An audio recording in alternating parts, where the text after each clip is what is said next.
Hi, welcome back guys. This is your sensei, back with another fanfiction. This is the first part of What If Naruto Awakens Rinnegan by Fluke. Now before starting, please give this video a like and subscribe to the channel if you want more videos like this. Now let's get into the fanfic. Fire Country, Valley of the Dawn. People say that things always come in threes. Bad things and good things, no matter what, they are always supposed to come in threes. The monstrous Mangekyo Sharingan, for example, had 3 sets of layers no matter which design you saw. Hell, the legendary Sannin was another example of this. They were all a team back when they were genin under the Yondaime Hokage, and they became some of the strongest fighters in the world. Sadly, no one wanted to inform Uzumaki Naruto of this little detail. His current teacher was one of the legendary Sannin, a man named Jiraiya, and the two had come across each other during the 1-month break in the Chunin exams. Since Jiraiya had knocked out the boy's original teacher for the exam, he had to take the kid as his student and taught him the Kuchiyose no Jutsu. Sadly, the boy's chakra network was so large it was nearly impossible to control. This was just made worse by the fact that Jiraiya discovered a suppression seal on him courtesy of his fellow Sannin Orochimaru. It was removed, however, and Naruto's chakra control shot up to its normal level, allowing him to emit the water walking exercise.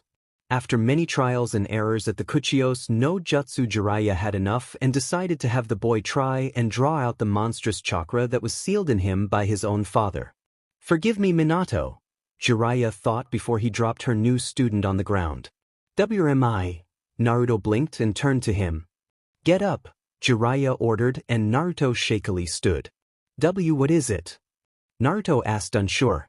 "Your training ends here. If you value your life, you've got to figure things out for yourself," Jiraiya said simply. "Huh?" Naruto asked, confused, before Jiraiya pushed him. The blonde genin reeled back and fell straight into the large valley below. "Oh, see. No. We'll find out whether the Kyuubi is pleasing or a curse," Jiraiya mused as he saw his student fall.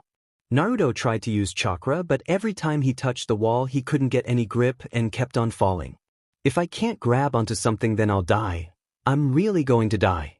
Naruto's mindscape, Jinchuuriki seal drip. Drip. Drip. "Oh, my aching head," Naruto groaned as he looked up. "Where am I?" he thought as he looked around the sewer-like environment he found himself in. A loud roar was heard as it echoed through the corridor. This feeling.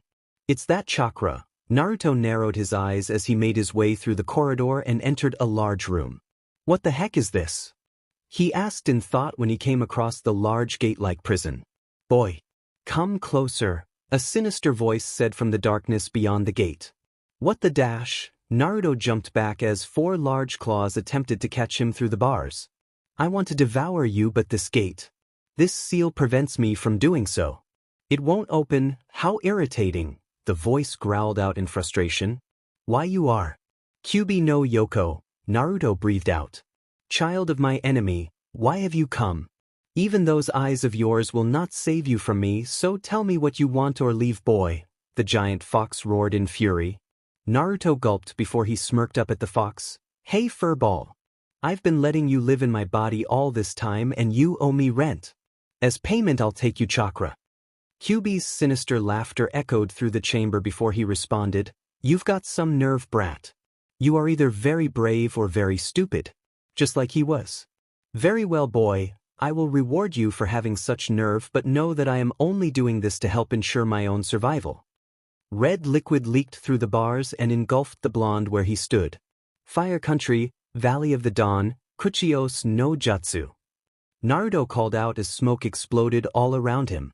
Jiraiya smirked from his position above the valley. "Nicely done, kid." Just then Naruto shouted in pain, "What's going on?" The large toad, Gamabunta, jumped out of the valley with Naruto, who was covering his eyes and yelling in pain. "Jiraiya, what's going on here?" Gamabunta demanded as the Gamasenin jumped up onto his head and approached his student. "This is Uzumaki Naruto, my new student and your new summoner. What's wrong, kid?" Jiraiya asked, concerned. Naruto looked up at him and Jiraiya had to stop himself from falling. "Oh no." His eyes. "My eyes hurt, Ero Sennin. What's going on?" Naruto asked frantically as tears were falling down his face. "Your eyes. You have the Rinnegan, Jiraiya gulped. He has the what? Gamabunta demanded. No one has ridden on my head since the Yondaime Hokage. Fine, I will allow him to be a summoner, but you had better make him into someone dependable. Jiraiya. The giant toad disappeared in a poof of smoke, allowing Jiraiya to catch Naruto as the two fell to the ground. Naruto, you're channeling chakra to your eyes, so stop channeling chakra and the pain should stop too, Jiraiya told him. Naruto did as he was told. He sighed in relief as the pain disappeared. What was that arrow, Senin? Look at me, Jiraiya ordered, and Naruto did so. It seems that your Rinnegan is different from Nagato's. You can deactivate yours at will. Rinnegan? Naruto asked, confused. A Dojutsu said to be the most noble of the three. Supposedly it originated with the Rikudo Sennin, said to be the first shinobi. He created the original forms of jutsu, ninjutsu, genjutsu, taijutsu, kenjutsu, fuinjutsu, and kenjutsu. It's a very dangerous Dojutsu, Jiraiya explained. Who is Nagato? Naruto asked him. Nagato was an old student of mine. I heard he died a while back, but he also had the Rinnegan. It's rumored that the Rinnegan always appears when the world becomes corrupt. It's capable of being both a godlike force and an all-obliterating instrument of destruction. I never thought I would see one again. I never wanted to see one again, Jiraiya continued. What should I do? Naruto asked hesitantly. For now, keep the fact that you have those eyes a secret. We don't want any of the other countries finding out yet. And we definitely don't need Orochimaru taking an interest in you, Jiraiya told the blonde. Naruto gulped but nodded. Sure thing, Arrow Sennin. Jiraiya paused for a moment before letting out a sigh. Alright, let's see if we can get you some semblance of control over the Rinnegan. And maybe Kyuubi's chakra. Fire Country. Konoha/Chunin exam arena. The day of the exam finals, the entire village was abuzz with activity, but none more than the arena itself. People from all over the elemental countries had come to watch the tournament, where the strongest genin from the various villages came to see if they could be promoted. Among them were the members of the infamous Konoha 12, as they were being called now. The Hokage, Kazekage, and surprising the Raikage had shown up to watch the tournament even though he didn't have anyone participating in the exam. When asked why he was there, he just said that he came to watch the tournament. The participants soon arrived and stood in the middle of the field, but Uchiha Sasuke, the heir to the Uchiha clan, had yet to arrive. Silently, Sarutobi Hiruzen cursed Kakashi constant lateness. Why did he have to be late now of all times? Sasuke-kun still not here? Ino said as she looked down from the audience. Sakura remained silent beside her as she thought about her missing teammate. Ino nudged her. Hey, I know you're worried about Sasuke-kun, but Naruto's match is first, so why don't you stop fretting and cheer him on? Sakura turned to look at her old friend and smiled. Yeah. The first match of the Chunin exams will now begin. Will Hyuga Neji and Uzumaki Naruto step forward while the other competitors go the fighter's box to wait until it is your turn, said the examiner, Ginma. As the other participants left the two, Ino couldn't help but say, he's up against Neji. Can he actually win against him? I don't know, Sakura said honestly as she remembered their mission to Wave Country and their time in the Forest of Death. She smiled slightly, but he won't go down easy. The kid doesn't stand a chance. He's fighting a Hyuga. Someone in the audience spoke up and several others agreed with him.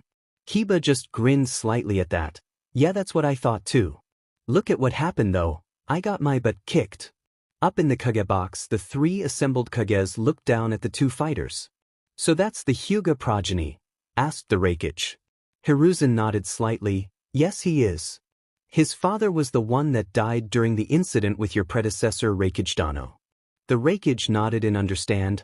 I'm sure the boy must hold much animosity towards our village. The boy will have an easy win, spoke the Kazekage. Hiruzen let a small smirk grace his lips. We shall see. The Raikage looked over at his bodyguard, a 13-year-old Kumo Chunin by the name of Niyujito. What is it, Yujun? Grandfather, that blonde boy, I sense a great power within him, the blonde girl whispered to him. The Raikage nodded and whispered back. Yes, I feel it too. Yujito nodded. What should we do? The Raikage just smiled at his granddaughter. Just watch this tournament closely. I vow to win. Naruto spoke as he moved out his hand towards Neji. He remembered his meeting with Hinata back in the training field before he came to stadium and silently swore that he would do everything within his power to defeat Neji. You appear to believe you can win, Neji chuckled in amusement. You cannot change destiny though. Fate has already decided the outcome of this match. I cannot wait to see your eyes when you realize the truth, he continued as he settled into his Juken stance. Naruto just grinned in response. Whatever. Let's go wild. Let the first match of the Chunin exam finals begin. Now, Gunma called out as he jumped out of the way of the two. Almost immediately Naruto made a hand seal. Taju Kage Bunshin Onjutsu. 20 shadow clones popped into existence in front of Naruto and he called out, charge. The kid knows the Taju Kage Bunshin Onjutsu. That's a Jonin level Kenjutsu. Where did he learn that, and more importantly, how can he use it so effortlessly? Izumo asked as he observed the fight. I don't understand, he can't even pull off a simple Bunshin no Jutsu. How can he use a more powerful version of the technique? Asked Kotetsu in confusion. The fool. Neji thought as the clones charged. He activated his Byakugan and smirked at the oncoming one-man army. His clones have an equal amount of chakra in them, so I am unable to ascertain which one is the real one, but you cannot fool my eyes. He dodged the attacks the clones sent at him and charged right at Naruto. The one who hangs back while his clones fight is the real one. He lands a Juken strike at Naruto's heart and sends him crashing into the nearby tree. It's over. The turtle he hit, however, suddenly disappeared in a poof of smoke a moment later. The ground below at his feet suddenly parted as Naruto emerged and landed a solid blow to the Hyuga's chin, sending him flying back. Now good enough. Neji recovered, however, and shot the blonde a glare. I came into this match knowing I'd probably lose, but I hate it when BS starts like you say there is no hope at all, so I won't take it lying down. Naruto shouted at him. How did you do it? I always kept my eyes on your original body, Neji asked with a glare. Do you really think I was using those clones to fight you? I was just using them to find out what you were made of. Do you really think I'm stupid enough to fight a Hyuga in close combat without an ace up my sleeve? Naruto shot back with a grin. This ignorant little... Neji trailed off as his eyes narrowed. The clones also served another purpose, Naruto stated. And what might that be? Asked the Hyuga progeny. To find out if there was gap in your line of sight, the blonde answered truthfully. What? Neji turned swiftly in surprise but was unprepared for one of Naruto's clones to land a rather powerful punch to his face. The blow sent him flying back with the clones in pursuit. He located the gap in my eyesight with his clones. Finish him now. Naruto shouted to his clones as they took out their weapons to finish the job. I have no choice. I must use that jutsu, Neji thought as he touched back down on solid ground and expelled chakra from all over his body. Kaiten, he called out as he spun and encased himself in a large ball of spinning chakra. The clones were destroyed in moments. He's really pushing Neji into a corner, Ino said in disbelief. Go Naruto. Sakura cheered at seeing her teammate beating the Hyuga. I don't believe it, Izumo said, not believing what he was seeing. This kid. Kotetsu muttered under his breath as he watched Neji execute a Kaiten. That plan was worthy of a practical joke, Izumo said as he let a small grin form on his lips. Impressive, the Raikage commented as the Hokage smiled slightly. The boy thought up a plan almost instantly to throw off his opponent, he continued. Hiruzen nodded slightly at that. The boy continues to surprise me as well. The Kazekage remained silent as he kept his calculating eyes on the arena below. This guy, Yujito thought from the side as she watched the match. Do you see how you cannot change destiny? My fate is to win this match. You cannot stand against fate, Neji told him. Naruto remained silent, so he continued, I have had enough of your games. I shall end this now. He charged forward faster than Naruto could react. Hakurokujiansho. The blonde genin couldn't help but stand there as he was battered by Neji's barrage of strikes. Every strike felt like he had been hit by hundreds of needles at once, and he soon found himself being sent flying back by Neji's final open palm strike to his chest. He coughed up some blood as his body hit the ground and Niji smirked at his handiwork. It's over, the Hyuga progeny said in finality. He's done for, Izumo sighed at seeing the brutal attack. I guess I should have expected this outcome. Ino shook her head as she leaned back. Naruto. Sakura thought as she remembered what he had done in the preliminaries. He is a very entertaining boy, but he is still no match for a genius. The Kazekage spoke in slight amusement at seeing the blonde genin go down. Hiruzen remained silent as he sent a sideways glance at his fellow Kage. It's almost like he's referring to someone else. The Raikage didn't speak, instead opting to just watch. Somehow I doubt it's over, that was too easy. Proctor, call the match. He's not getting up, Niji stated confidently. Sadly, reality didn't agree with him. Naruto rose a moment later. He glowed red as an enormous amount of crimson chakra erupted from his body. Want a bet? How? Niji asked as he took a step back at seeing the red chakra. He focused in on its source and his eyes widened further. Was that a fox? Ero Sennin told me not to use the Rinnegan unless I had to. I guess I'll just have to stick with the furball's chakra, Naruto thought as the chakra encased his body in what looked like flames. He clenched his as he settled his gaze on his opponent. Now do you understand, B? I had you beat from the start. I just wanted you to show me your trump cards first so I knew what to expect. Niji's eyes widened at that. He had this planned from the start. He's a Jinchuuriki, the Raikage spoke as he watched the match. Yes, I believe it's the Kyuubi, Yujito said barely above a whisper. This will be interesting, the Raikage smirked as he continued to watch. This chakra. When did he learn to control it in a stable form? Did Kakashi teach him this? Were the thoughts running through Hiruzen's head? The Kazekage continued to watch in silent anger. Naruto pet his fist back and then threw it out at Niji. A moment later the air around his fist rippled and was propelled towards where Niji stood. The Hyuga progeny could barely dodge as the shockwave blew away the ground he had been standing on just moments ago. Just then Naruto shot forward faster than he had been before and Niji turned swiftly to intercept him. A moment later Naruto disappeared in a burst of speed surprising Niji and he couldn't turn in time to block the punch that connected with his face. He's faster than before. What's going on here?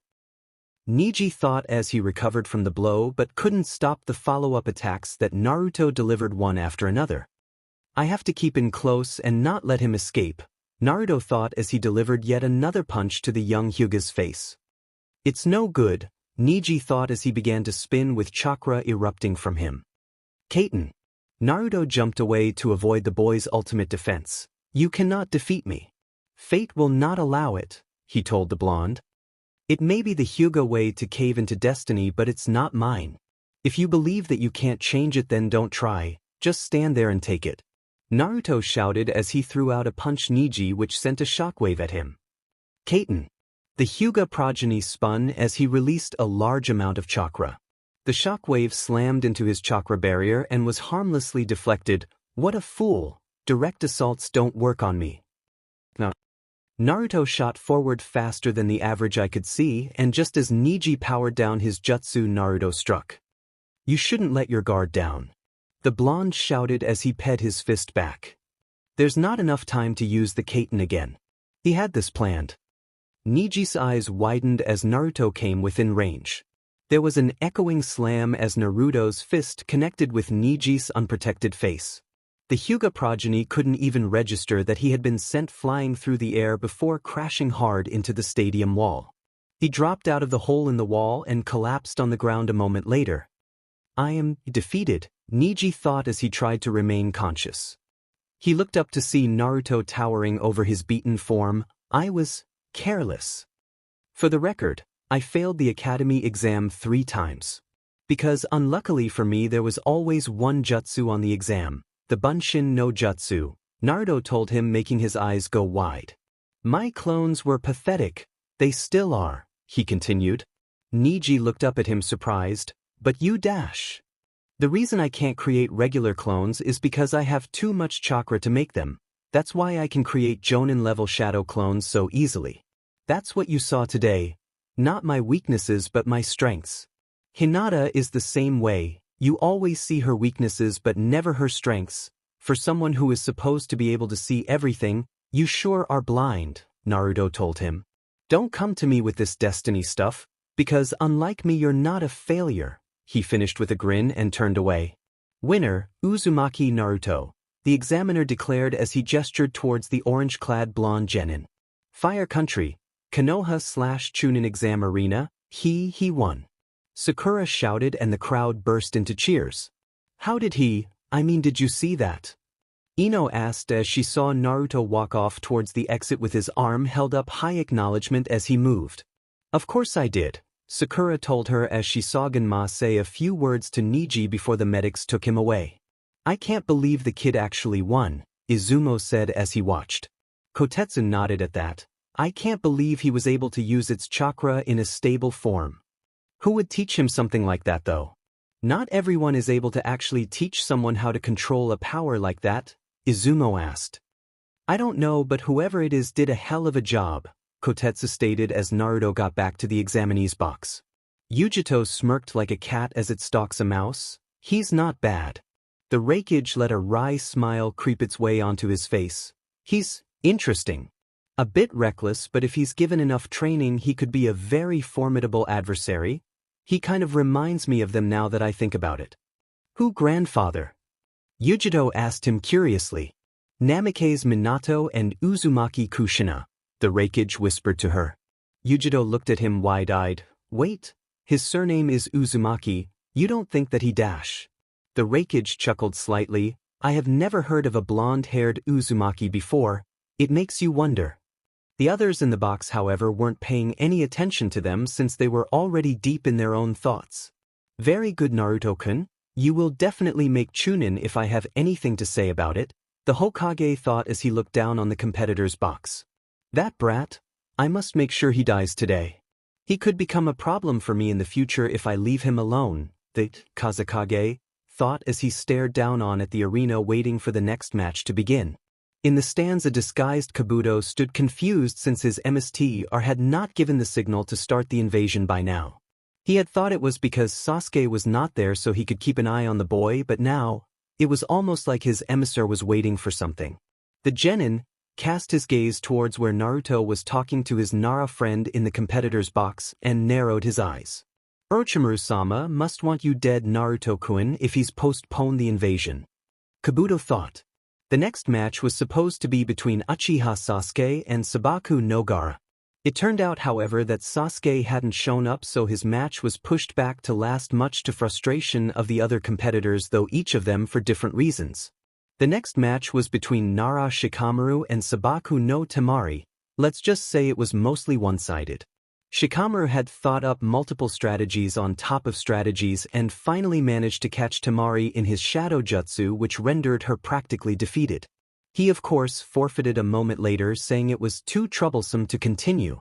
The match after that was supposed to be between Aburame Shino and Sabaku no Kankuro.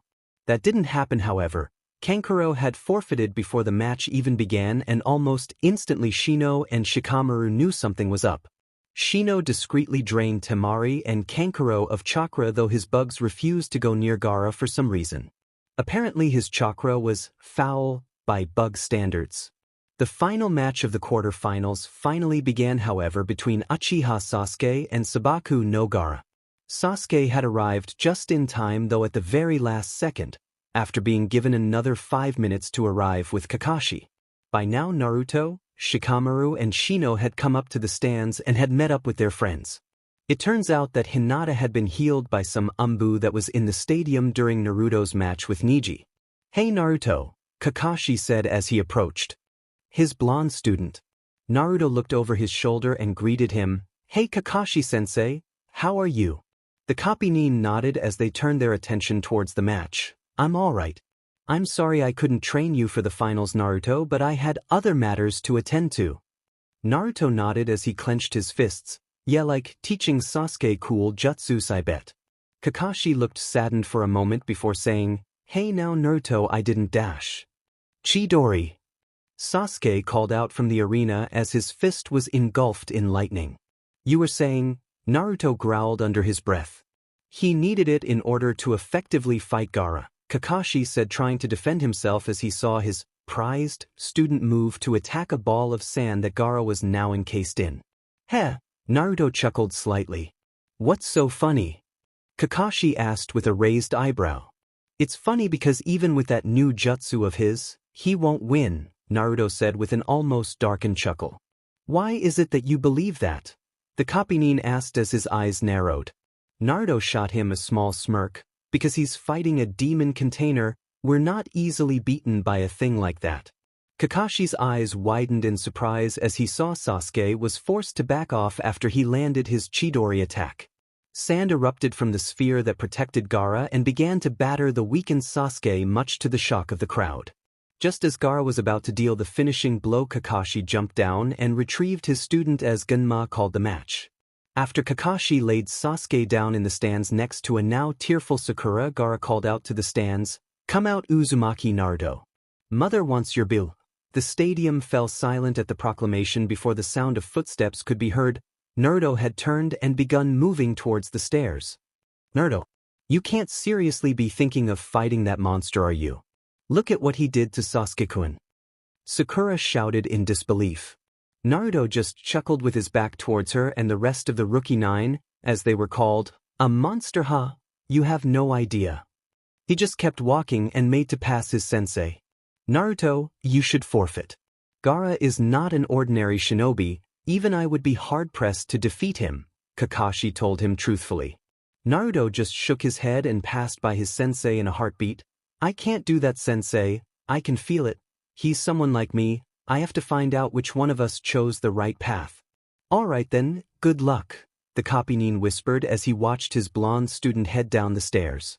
"Was that really such a good idea, Kakashi?" Asuma asked him with a raised eyebrow. "Watch this match carefully and you'll find out the answer," was all Kakashi said as he turned his attention back down to the arena floor. Naruto reached the walked out on the arena floor while keeping his eyes on his opponent. The red-haired boy had a crazed look on his face which described his anger at not being allowed to kill the Uchiha in his last match. Naruto wouldn't admit it, but he was actually afraid of Gaara for the sheer power he possessed and the fact that he would kill anyone who caught his interest. Gaara was holding his head slightly with one hand and the other was clutching the closing wound that Sasuke had done to him during the last match. Sasuke really did a number on this guy, Naruto mused as he saw the wound. "Begin," Gunma called out as he jumped away from the two fighters. Almost immediately Gaara sent a large cluster of sand at Naruto at high speeds which Naruto tried to dodge as it came at him. He rolled under another line of sand and jumped onto the side of the arena wall while using chakra to stick to it. Enough dodging, Naruto thought as he jumped off of the wall to avoid another cluster of sand from pummeling him. He made a hand seal and immediately 7 clones popped into existence beside him. Kage Bunshin no Jutsu. "Hold still, Uzumaki Naruto," Gaara said, crazed as he unleashed a wave of sand upon the clones. "Ryusa Bakuryu," he called out as he attacked. The clones were wiped out in a matter of seconds, but so was Naruto, as well, leaving the arena barren beside himself. "Come out, Uzumaki Naruto." 3 clones appeared around him and attacked one at a time. The first was stabbed with a lance of sand, the second was cut in half and the last was slammed down onto the ground. It all happened in a matter of seconds, but it was just a distraction and a test of sorts. A moment later, Gaara turned only for Naruto to appear and deliver a solid punch to the Sunanin's face. Gaara grunted as he flew back several feet before skidding slightly and regaining his balance. "He was testing how long it takes my sand to move." A crack had formed on his cheek which signified that the layer of sand that protected his body had been hit. "This guy, how do I beat him? While I got friends who helped with my loneliness, he remained alone all this time," Naruto thought as he stared at his opponent. "Only then can you be truly strong." The distant memory echoed through his mind and his eyes hardened. "What did he say? I can't remember." He growled in thought and watched as Gaara began to laugh. "Now what?" Gaara's laughter grew as sand began to creep up his body and engulfed him. It consumed him as his chaotic laughter echoed through the stadium until the sand took the shape of a raccoon with diamond-like eyes. "You're interesting, Uzumaki Naruto," Gaara roared as he jumped towards the blonde. "What is this feeling?" Naruto thought as he felt anxiety, dread and also excitement was it? He didn't know. What he did know, however, was that every part of him was screaming to fight and win. He jumped back as Gaara crashed down on where he was standing a moment ago. For some reason I don't want to lose to this guy. What's he doing? He's a sitting duck, Kiba growled as he watched the match. I am unsure. Shino commented, puzzled also. He's trying to find a reason to fight, Kakashi explained to the assembled group. A reason? What good will that do? Kiba asked, surprised. The Kapinin sighed and shook his head. If you were in his position, what would you fight for? Well, The Inuzuka Genin thought about it for a moment before answer. Well, I guess, my family and friends. I mean, I wouldn't want to let them down or nothing. Exactly, Naruto is the same way, but in this case he doesn't really have a reason to fight and so can't win against Gaara as he is now, Kakashi finished. What about Neji then? He beat Neji in the first round, so he must have a reason, Ino spoke up. Kakashi sighed with a nod. His reason for that was most likely for Hinata-san back in the preliminaries. Hey, take a look, he's fighting back again, Sakura said, catching their attention. Watch this match carefully, you're about to see exactly what Naruto is capable of. Kakashi said with a grin under his mask, surprising the assembled genin and jonin. What does he mean by that? The genin asked in thought. Do you have someone precious to you? I understand now, Naruto whispered as he stood up. When a person has something they want to protect, that's when they become truly strong. I've been seeing his face since this fight started, but I couldn't seem to remember what he said or who he was. Now I know though. I will not lose to you. Naruto shouted as he started making hand seals as fast as he could. Come on, I just need to summon one of the lower toads, he thought as he slammed his open palm down on the ground. Kuchios no Jutsu, called out as a small red toad appeared in front of him. Hey bro, you must be Naruto. I've been told about you, the toad spoke. Gaara laughed at the sight and crossed his arms. This is what you bring forth to aid you. Pathetic. Suna shuriken. He let loose a volley of sand at him in the shape of a cluster of shuriken. Hold on. Naruto shouted as he grabbed a hold the toad and jumped to avoid the volley. He grunted in pain as 3 of the sand shurikens grazed his shoulder and leg. You okay, bro? The toad asked, slightly worried. Naruto just chuckled in response since his wounds had already healed. I'm just fine. Stay out of trouble until I need you. Run and hide, I gotcha. The name's Gamakichi, just so you know. Gamakichi did a mock salute and jumped away towards the nearby tree. Alright you, playtime's over, Naruto said as crimson chakra erupted from his body and engulfed him in what appeared to be flames. Let's go wild. Well, at least we know who trained him, Kakashi said as he grinned under his mask. Of course, only Jiraiya-sama could have to summon toads and control that chakra, he finished. Guy nodded at his side, having assumed his thinking pose. Even so, to actually be able to use it in a stable form. Asuma nodded. Everyone from Konoha is in shock at seeing him wield it like this. That's 2 trump cards he's used in this match, that chakra and his summoning. I wonder if he's got anything else, Kakashi mused as he watched the 2 fighters charge at one another. Not likely, Kotetsu said from the side. Kakashi just grinned under his mask. Oh, I wouldn't be so sure of that. Still, I wonder why Jiraiya-sama would teach a genin, let alone him of all people. Asuma wondered aloud. Kakashi narrowed his eyes at the man for a second. Naruto is no ordinary child. We are aware of that, Kakashi-san, Kurenai stated. Kakashi just shook his head. No, you aren't. There are things about Naruto that no one in Konoha can understand. Things that are far bigger than the burden he carries and would shake this village to its very foundations. He fell silent, allowing the other jonin to think about what he had said. The small shockwave blew Gaara back, but he landed in a crouch and recovered in moments. A second later, Naruto appeared in front of him and landed a kick to his sand-covered head.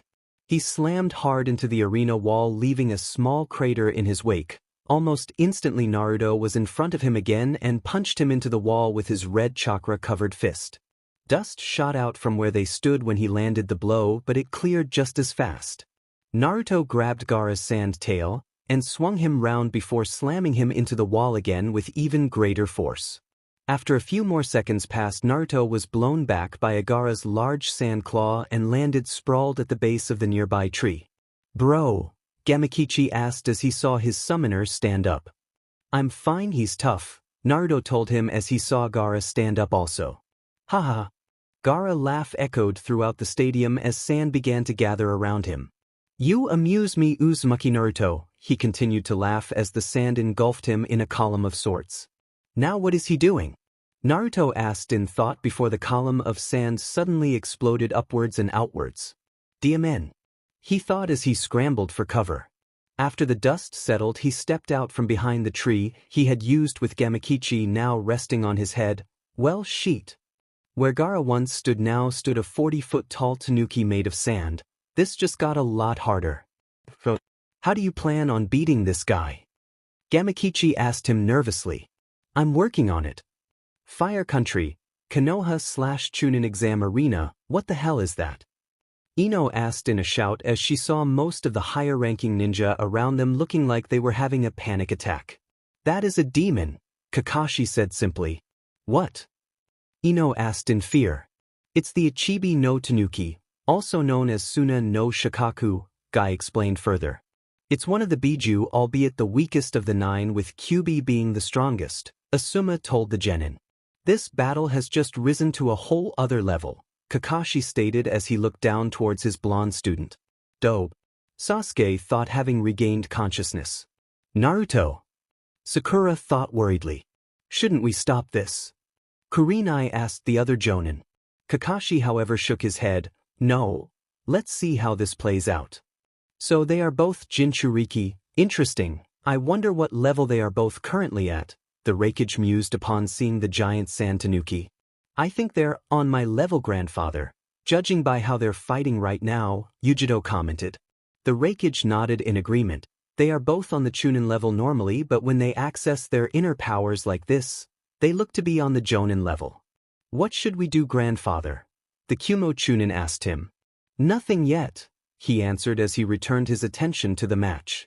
Beside him the Hokage watched in interest, having not expected this outcome. Suna sent a Jinchuuriki into the exam. I wonder why. Especially one with such a poor containment seal. It's almost like they were planning to use him for something, but what?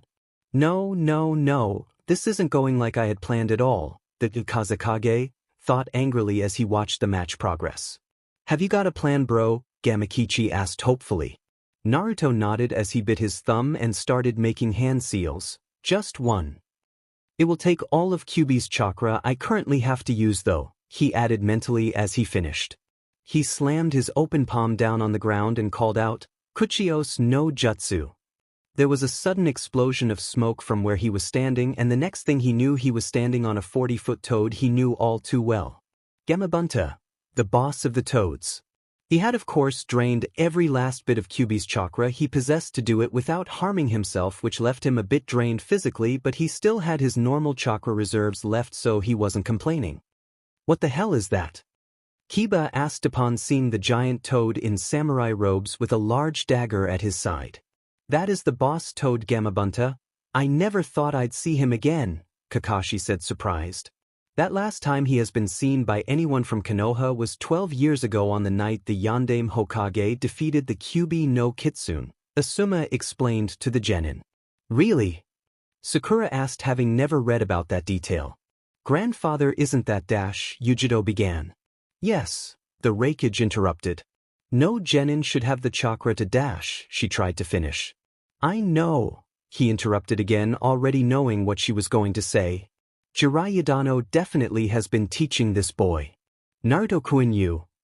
Hiruzen trailed off in thought upon seeing the giant toad. "This med brat." The Kaze was seething at the sight, unnoticed to the other occupants of the booth. The two large creatures had all but taken up all of the room in the stadium, with only a small by their standards gap between them. The toad poofed his smoking pipe and looked up to the figure that stood on his head. The one that reminded him of his previous summoner. "Not you again, boy, what do you want?" Gamabunta asked, annoyed. Naruto looked down into his eyes with a look of disbelief. "Do you not see the giant tanuki in front of you?" Gamabunta turned his gaze towards the monstrous sand creature and narrowed his eyes. That's Shikaku. I need your help, Naruto said simply as he looked over at where Shikaku stood, with Gaara now visibly standing on top of it. And what makes you think I'll help you fight him of all things? The last time I fought a Biju I received this scar on my eye, Gamabunta told him. Oh come on Pops, don't be like that. Help the kid out would ya? Gamakichi asked from on Naruto's head. Pops. Wait, you two are father and son. Why have I heard none of this? The blonde genin asked surprised. And what are you doing here Gamakichi? Gamabunta inquired when he saw the toad that was his son.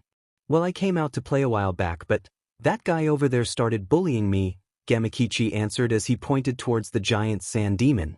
What? Gamabunta droned as he drew his dagger. Alright boy, I'll help you out this once but you owe me a drink, the toad boss said and Naruto nodded in understanding. As for you, Gamabunta took 2 steps forward surprisingly quickly considering his size and sliced Shikaku's right arm clean off. No one attacks my son and gets away with it, he shouted as he backed off to avoid the counterattack and the sand arm dissolved. Ha! Gaara laughed insanely as he made a hand seal. You amuse me Uzumaki Naruto but your entertainment has come to an end. Tanuki Nairi no Jutsu. His body fell unconscious in a matter of seconds as Shikaku's eyes sparked with life. Ha! Shikaku's laughter echoed throughout the stadium scaring the crowd and everyone else. That's the demon? Naruto asked in disbelief at seeing the clearly mad Tanuki. Gamabunta simply stared impassively. Yes. That's Shikaku, he was always the craziest of the Biju. Believe it, Naruto said weakly as Shikaku's gaze settled on them.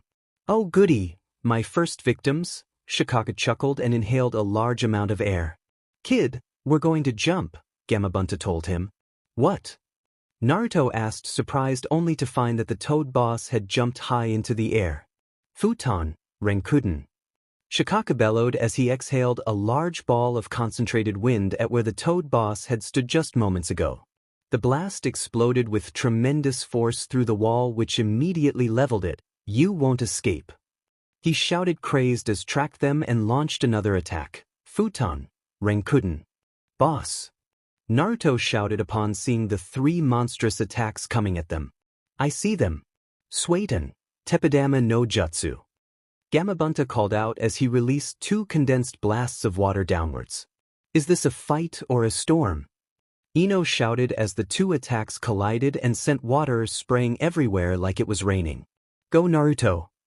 Sakura cheered seeing her teammate winning. It looks like they missed one. Kiba growled as they all saw one of the wind ball continue on towards the toad boss high in the sky.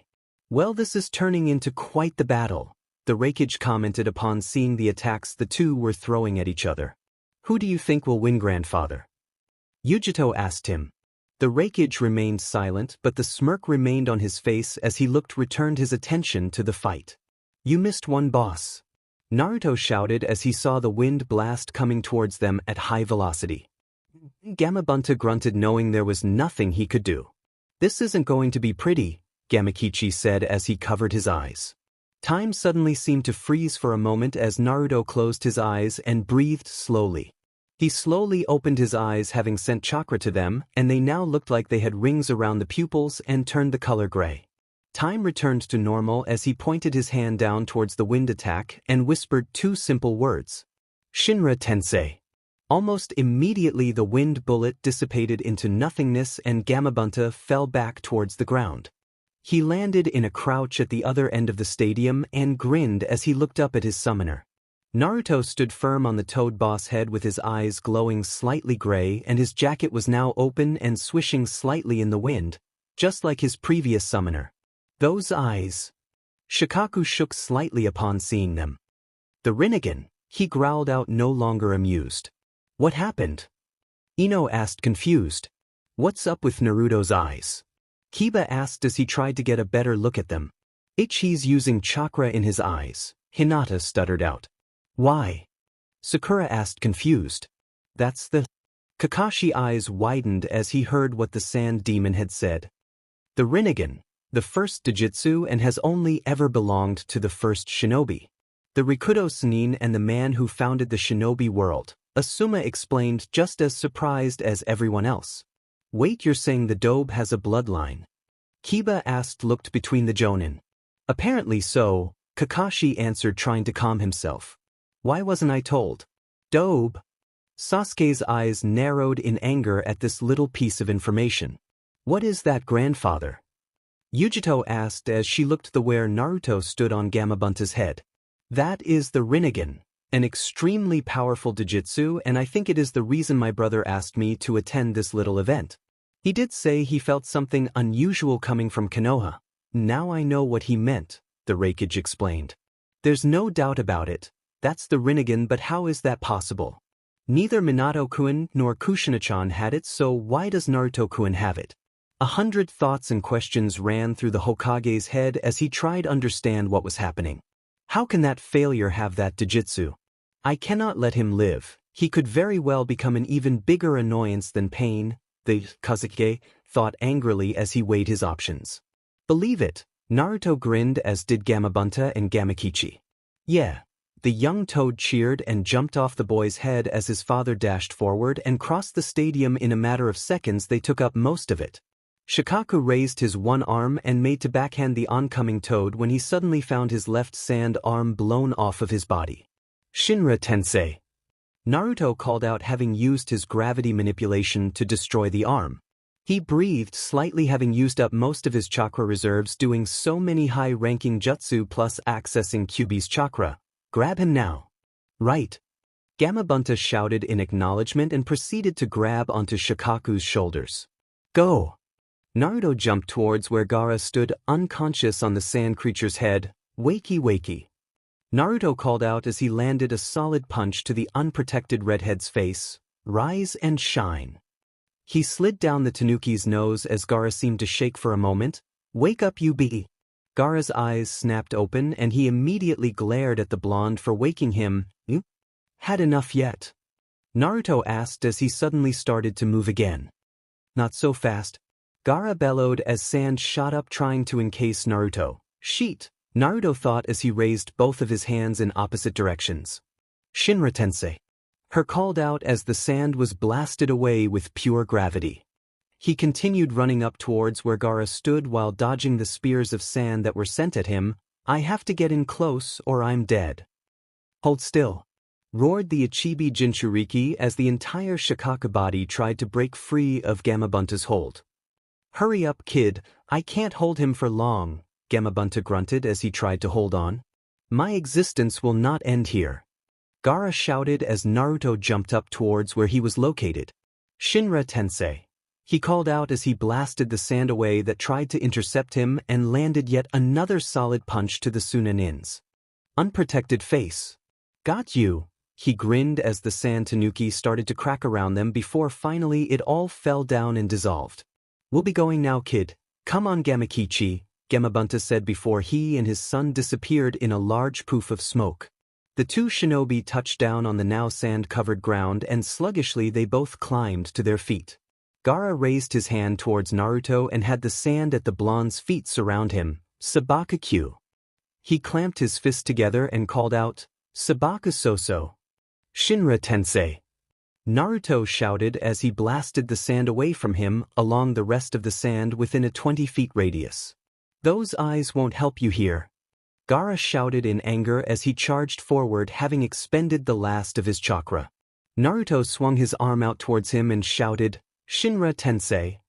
Gaara immediately found himself being pulled backwards by an invisible force, crashed through the nearby tree, which surprisingly had remained standing throughout the clash between the two giants from before. Gaara tried to stand but couldn't find the strength to do so and collapsed onto the ground, unable to move. Are you done yet? Naruto asked, exhaustion clear in his voice. My existence won't be extinguished. I won't allow it.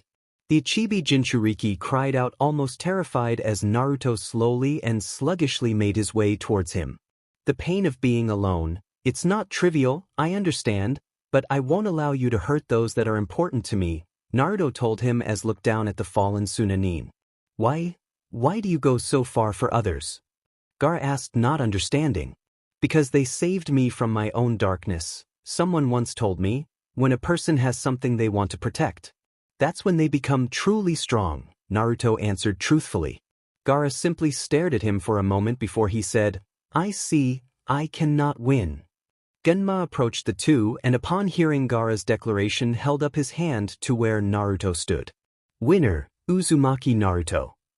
He won. Chuji cried out happily and the crowd burst into cheers around him.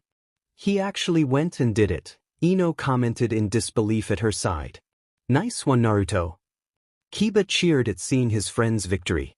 Naruto-kun, Hinata smiled down at where the blonde stood. He won. Yujito asked, not believing her eyes. He actually won. She let a smile grace her features as she stared down the boy. Why, Yujito-chan, if I didn't know any better I would say you had a crush on the young lad, the Raikage commented innocently. Don't be ridicule's grandfather, Yujito stuttered in protest as her cheeks turned slightly red. You're blushing, the Raikage teased. I am not, she said forcefully. Well, I hope you get used to the idea of working with him because if my plan works out you will be seeing a lot more of him, the Raikage smirked, making her look at him in confusion. Well done, Naruto-kun, though I have to wonder why the Rinnegan would be awakened in you, thought the man who was nicknamed the god of shinobi. I must begin the attack now, the Kazekage thought frantically. Naruto swayed slightly but was caught by a red blur which he quickly recognized as Jiraiya of the Sannin. Great work, kid. Keep this up and you'll reach your dream in no time at all, spoke the Gama Sennin confidently. Arrow Sennin? Naruto asked weakly as his eyes closed. Jiraiya nodded as he laid his godson down on the ground to avoid injury. Sleep now, kid. You earned it. Moments later, though, a large purple barrier went up around the roof of the Kage's booth and a genjutsu fell upon the stadium. This marked the beginning of what later became the Suna/Odo invasion as a combined attack force of Odo and Sunanins launched a strike on the village hidden in the leaves. Naruto groaned as the morning sun shone through the open window. He sat up with another groan and rubbed his tired eyes before checking his surroundings. The room was white and he knew from experience that it was the hospital. Even if the villagers didn't physically hurt him, he was still an orphan and used to get injured at times. You're awake, brat. That's good, a voice said from the window and he turned his head swiftly towards it. Arrow Sennin. Naruto said cheerfully.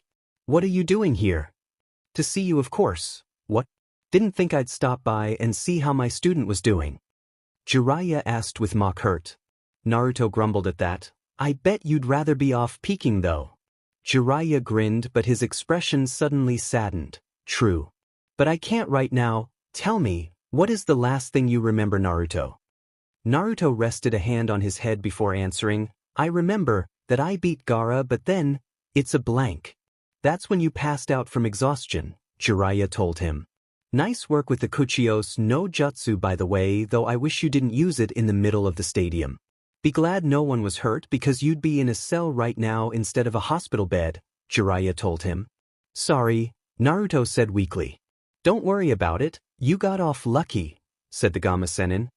He shook his head before he continued, that jutsu of yours. What did you call it? Shinra Tensei. Naruto nodded at that. That's easily an S-rank jutsu and an extremely powerful one at that. I have an S-rank jutsu. Ha, believe it, Naruto said with a grin. Jiraiya, however, had other ideas on the matter. You weren't able to control it properly though. I was watching you at the end. Your gravity manipulation still needs some work. Naruto nodded saddened. I know. The Gama Sennin sighed at that. We'll work on that later. Maybe we can work on attracting objects instead of blowing everything away like you've been doing. Who won by the way? Naruto asked, knowing that he couldn't have continued fighting in the condition he was in. No one. Konoha was almost destroyed right after your match, the Gama Sennin told him. Naruto's eyes widened at that. What do you mean almost destroyed? What happened? Suna and Odo launched a combined attack on Konoha right after your match finished. We won and beat them back before they did too much damage, but there were casualties, Jiraiya said grimly. Who died? Naruto rarely stuttered but he couldn't help it. My former sensei, the Yondaime Hokage, answered the Gama Sennin. The old man is, I'm in it. Naruto clenched his fists as images of the man he had thought of as a grandfather flashed through his mind. How did he dash? He was interrupted swiftly. It was my traitorous team, Orochimaru.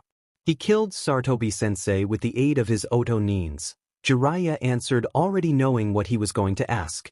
He'll pay for that, Naruto told him. Jiraiya nodded in understanding. His time will come, but not right now. So what do we do now? Naruto asked, wondering where they would go from here. Well, I'm heading out to find an old friend of mine. Her name's Tsunade. The council wants her to become the Yondaime Hokage, Jiraiya said with a sigh. A new Hokage? Naruto trailed off, not knowing his thoughts on the matter. I'm also taking you along, Chunin Uzumaki, Jiraiya added with a grin. Naruto's eyes widened at what he had said. I made Chunin.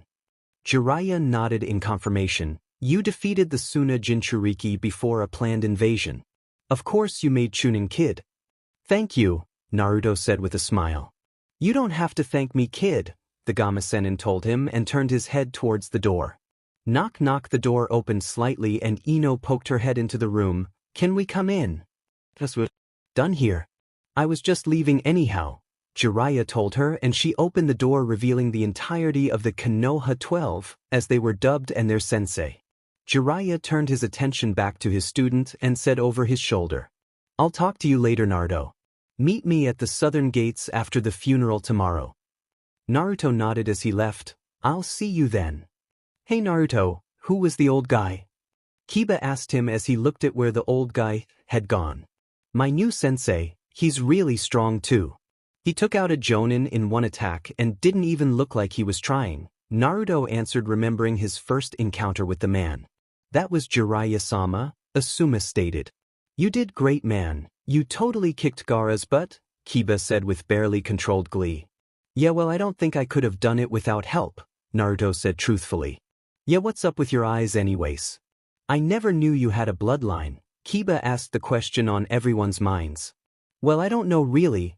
I mean, I'm an orphan and I've never known who my parents are, so I don't know how I got it, Naruto answered honestly.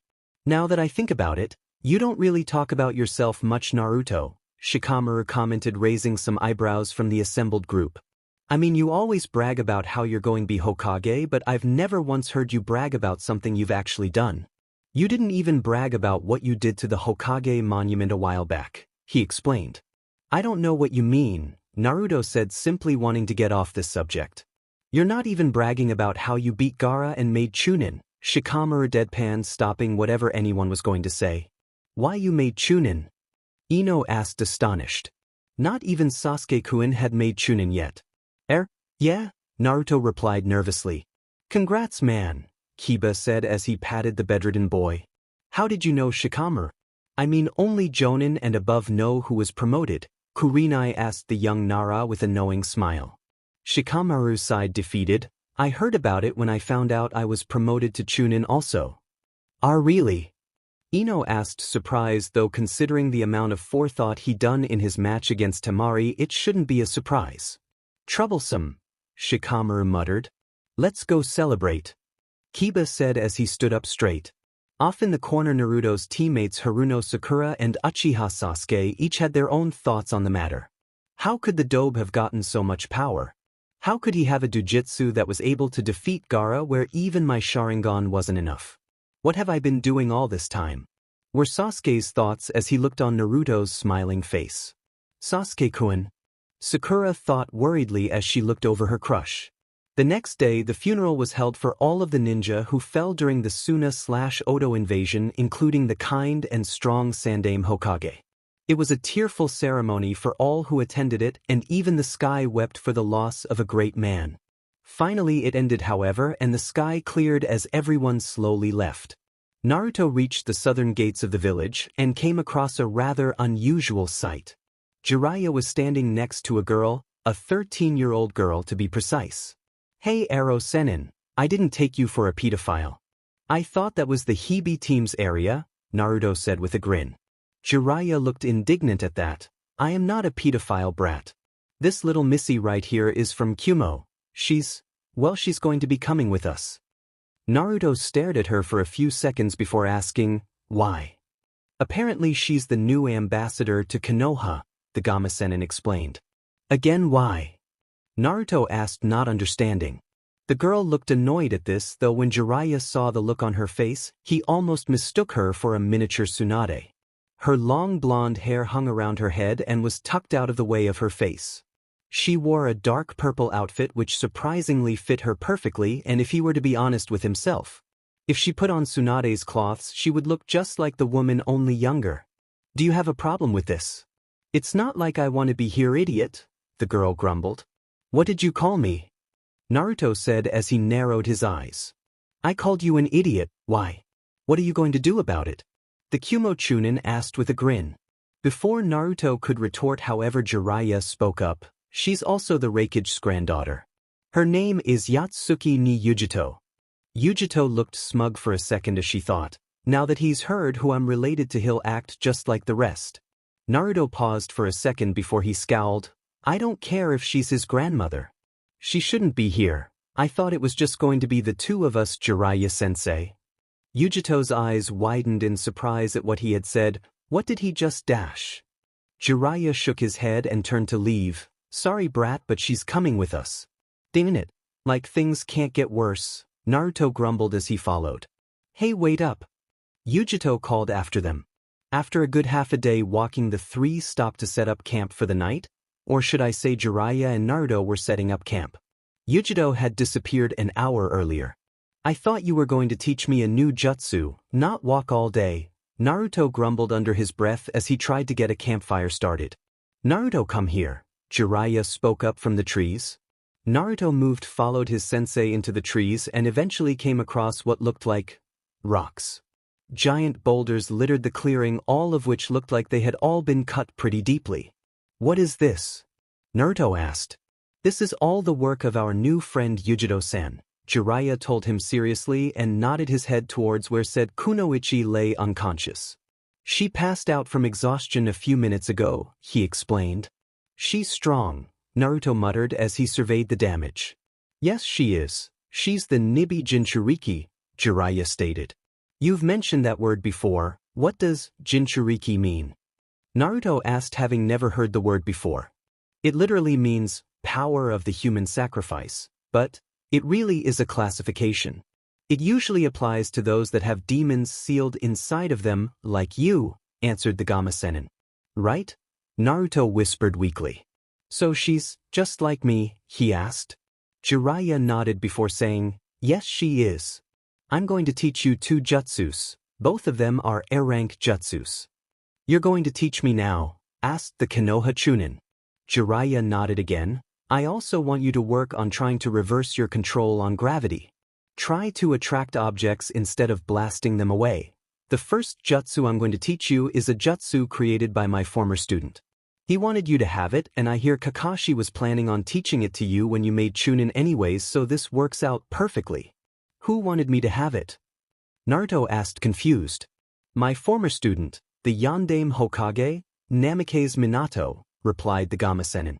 Naruto's eyes widened at that. He wanted me to dash.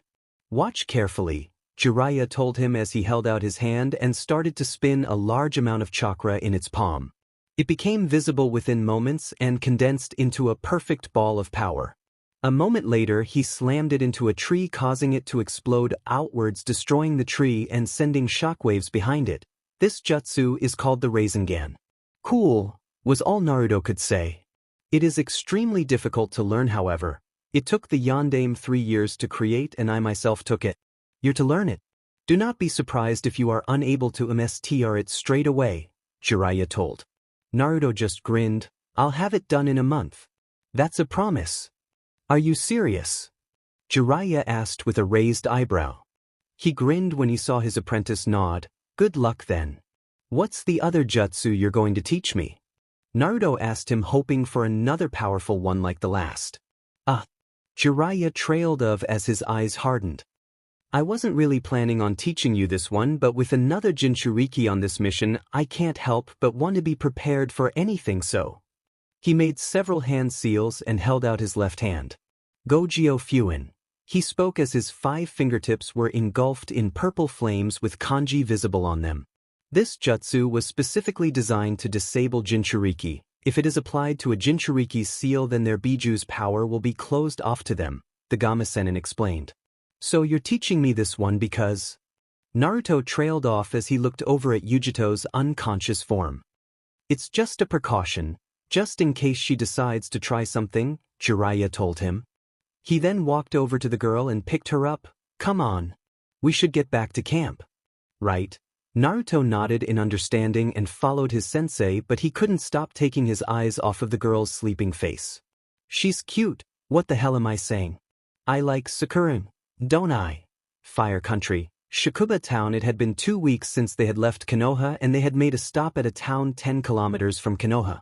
Currently Jiraiya was off somewhere in the town contacting his spy network, though Naruto and Yujito just thought he was off peeping again.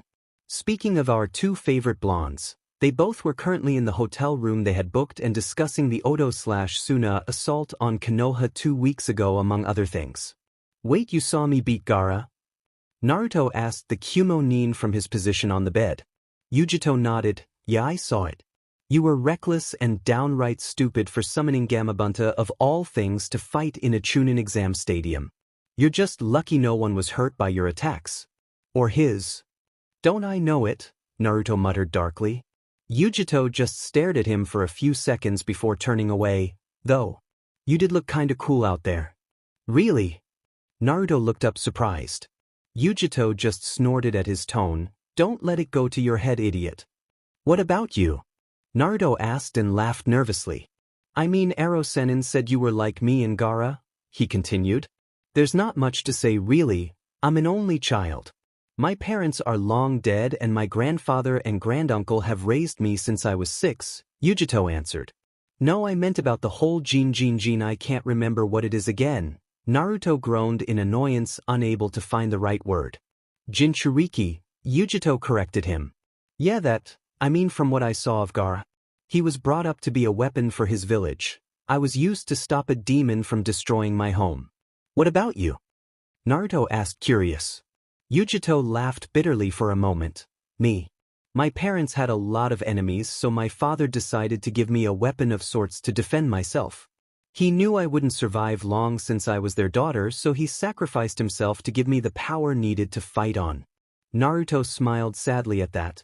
He must have cared for you a lot then. But I never even got the chance to meet him, Yujito muttered. Hey, he said, getting her attention. At least you know why you were chosen and you know your parents loved you. That's what matters, Naruto told her. Yujito was about to respond when… Knock knock. There was a knock on the door. Ero-sennin can't have been rejected already, Naruto grumbled, standing up. He stopped suddenly, however, and stared at the door. Rinnegan. Is something wrong, idiot? Yujito asked in annoyance.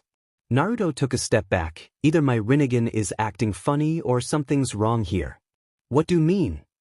Yujito asked, seeing that he had his eyes activated. According to my eyes, Sasuke is on the other side of the door, Naruto told her as he saw the 2 chakra networks. Your teammate? What? Yujito asked, confused. That's the problem. From what I'm seeing, this guy's a lot bigger than the Sasuke I know. Whoever's on the other side of that door is not Sasuke, Naruto responded. Knock knock.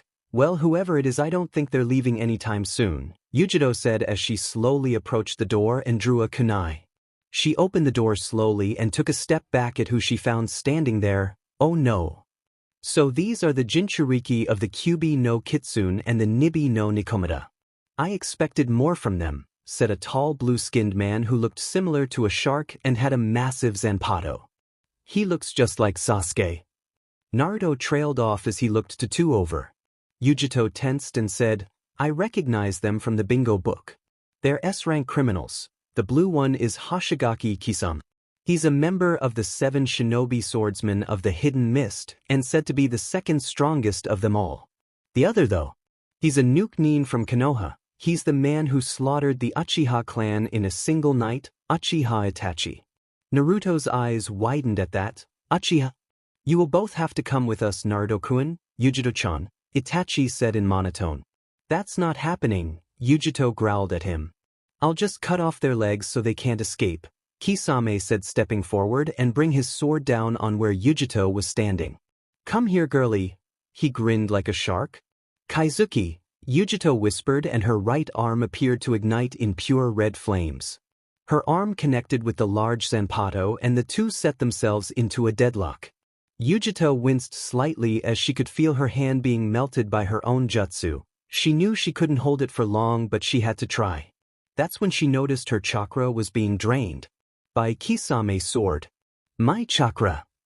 She trailed off as she struggled to hold the swordsman back. Kisame grinned at down her. Heh, now you get it. Samahata here absorbs chakra. It's the best weapon for fighting you demons. Naruto made the hand seal he was most familiar with, and 3 shadow clones popped into existence beside him. Kage Bunshin no Jutsu. Immediately the two of them rushed to attack Kisame from either side of him, and the third grabbed Yujito by the waist. Without Yujito holding it back, Kisame brought down his sword on where she was standing a moment ago, and then in one swift move shredded the 2 clones that were attacking him. Fast little bugger, Kisame said with a grin as Naruto and Yujito now stood at the far side of the room near the window. Are you alright? Naruto asked, not taking his eyes off of Itachi, who still hadn't moved since they had first met. It's nothing, Yujito said, referring to her now burnt right arm. She was currently healing the damage with medical ninjutsu to help thing along. Just give me a minute. Done, Naruto said and moved out his hand towards the 2 Nukanins. Shinra Tensei, he called out, and with a massive blast of gravity both of the Nukanins, the door and a section of the wall were blown free of where they stood. Did I get them? Naruto asked as the dust began to clear. Not a chance, Yujito grumbled as she saw the dust clear and the other side of the building could be seen. Notice that I said other side of the building, meaning Naruto's last attack blasted open a good section of the building itself, leaving nothing but rubble on the second story of the complex. After a moment of silence, 2 sections of the rubble shifted upwards as Itachi and Kisame emerged relatively unharmed. No, not unharmed. They didn't even look they were fazed by that last attack. On the contrary, Kisame was openly grinning. Not bad, brats. So you got the Rinnegan.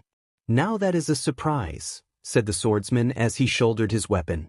Itachi's Sharingan was now spinning wildly as he spoke. I had heard the tales about you having it, and I saw your eyes when I first saw you, but I didn't think anything of it. Well, Dimon, Naruto muttered bitterly as the sun shone through the open area. We could be in trouble here, Yujito commented for the first time, thinking they had bit off more than they could chew. Just then, however, the strangest thing happened. A new presence arrived behind the 2 Nukanins. A presence that made Itachi take his eyes off of Naruto. Sasuke. Itachi greeted his brother without looking. Uchiha Itachi. Sasuke spat as Itachi turned to regard him slightly. Who's this twerp? Kisame asked with a grunt. My little brother, the only one I spared during the Uchiha massacre, Itachi answered, appeared bored. Go away, Sasuke, you're of no concern to me right now. I have hated and despised you just like you said. Now I will show you my power. Sasuke charged forward as he made several hand seals. Chidori. Lightning sparked and encased his hand as he neared Itachi. It all happened in an instant. One moment Sasuke made to stab Itachi, and the next Itachi grabbed his wrist and slammed him into the ground, creating a small crater.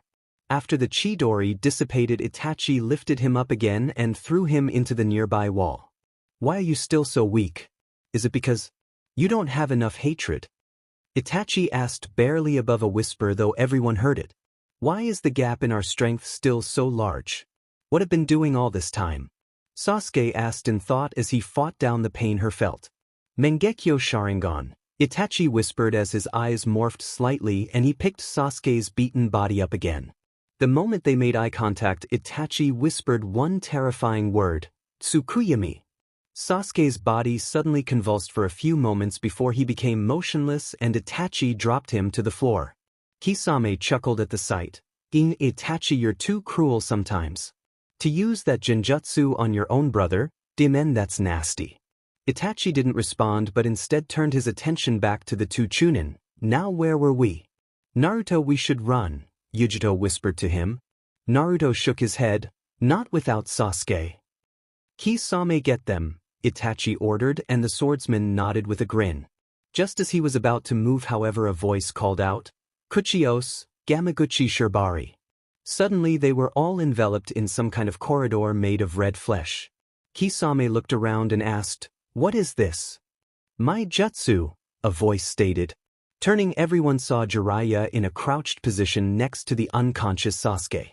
"Naruto, Yujito, don't move. I'll handle this," he told his two companions. "Ero Sennin," Naruto sighed in relief. "Jiraiya of the Sannin," Itachi said in monotone as he gazed at the man. "No wonder Kakashi knew who we were and why we went to Konoha. He must have gotten that information from you," he mused. Jiraiya was uncharacteristically serious as he stood up straight and stared at the two Nukanins. "So you really are after Naruto and Yujito?" Itachi simply stared at him. "To capture all of the 9. That is the order given to us by our organization, Akatsuki." The two Chunin tensed, knowing that the term 9 most likely meant the 9-tailed beasts. "We have been sent to capture them." "Too bad for you, you're not getting your hands on them," Jiraiya said with an edge to his voice. Itachi didn't respond but instead turned to his partner. "Come, Kisame. We are leaving." His partner nodded and the two took off down the corridor. "Not so fast," Jiraiya said as he poured chakra into the ground, causing the walls, where the Akatsuki agents had fled, to collapse in hopes of crushing the two. After a few moments of silence, there was a small whisper which echoed through the corridors, "Amaterasu." What followed was the sound of a mighty explosion and then silence. Jiraiya suddenly dashed forward and turned the corner only to see that part of large mountain toad he had summoned was blown out and black flames were covering parts of the hole's edge. "DMN. They got away," the Gamasenin muttered as he released his jutsu, and the corridor, along with the entire building, returned to normal. The black flames were still there, and so he approached them while pulling out a sealing scroll. "This should do it." He laid the scroll out and after writing something on the scroll said, "Fluke Hoin." The flames were suddenly pulled into the scroll and disappeared. "I don't know what that was, but I will find out." "Who are those guys, Ero Sennin?" Naruto asked as he laid Sasuke up against the wall. "They said they were after the 9. They were referring to the Biju, right?" Yujito asked him. Jiraiya nodded in response. "That's right. I don't know what they want the Biju for, but it can't be for anything good. So let's go deal with them," Naruto said with his Rinnegan activated. "If they want us, then I want to see them try," he said with an edge to his voice. Jiraiya shook his head. "You wouldn't stand a chance against even one of them as you are now." "Then what do we do then?"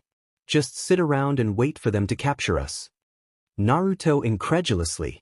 The Gamasenin just snorted at that. "What do you do?" "Heh, that's simple really, get stronger so you can fight then yourselves." Naruto took a step back for a moment and nodded. "Fine." "Hey," Yujito said, getting their attention. She was currently sitting over where Sasuke lay with her hands glowing green. "For some reason nothing I'm trying is working on this guy. Any idea what kind of jutsu that was Itachi used on him?" Jiraiya shook his head in response. "It's probably something to do with the Mangekyo Sharingan." "The what?" Naruto looked up, unfamiliar with the term. The Mangekyo Sharingan is the final stage of the Sharingan and is extremely powerful. I don't know what its full capabilities are, but I do know that the last Mangekyo Sharingan user became the head of the Uchiha clan back during the reign of the Yondaime Hokage, Jiraiya explained. Yujito snorted at that. "You forgot to mention the guy turned into a madman and tried to kill Yondaime Hokage at the Valley of the End." Jiraiya remained silent at that but nodded anyway. "How many of those losers are there exactly?" Naruto asked, looking out at the hole Itachi had created. 9, Jiraiya answered finally. 9. Yujito's eyes widened. Jiraiya nodded. There would be 10, but Orochimaru is no longer a member of that organization. The Hibi team was a member. Naruto's question was barely above a whisper, yet filled with so much anger it was almost terrifying. He was until he defected from it in order to start his own little hidden village somewhere in Rice Country, the Gamasenin replied. "Sasuke will be all right, won't he?" Naruto asked, looking down at his comatose teammate. Jiraiya sighed. "Physically he'll be fine. It's his mentality I'm worried about. I'll inform Kakashi about it later, so don't worry." He tensed suddenly and spun round to where the hole in the wall was and saw a green blur appear before him. "Guy." Jiraiya narrowly evaded the kick that was aimed for his head and the green-clad Jonin stopped his assault when he saw who it was. "What the hell are you doing?" "Oh sorry, I thought you were the enemy for a second there." Guy apologized and looked the area over.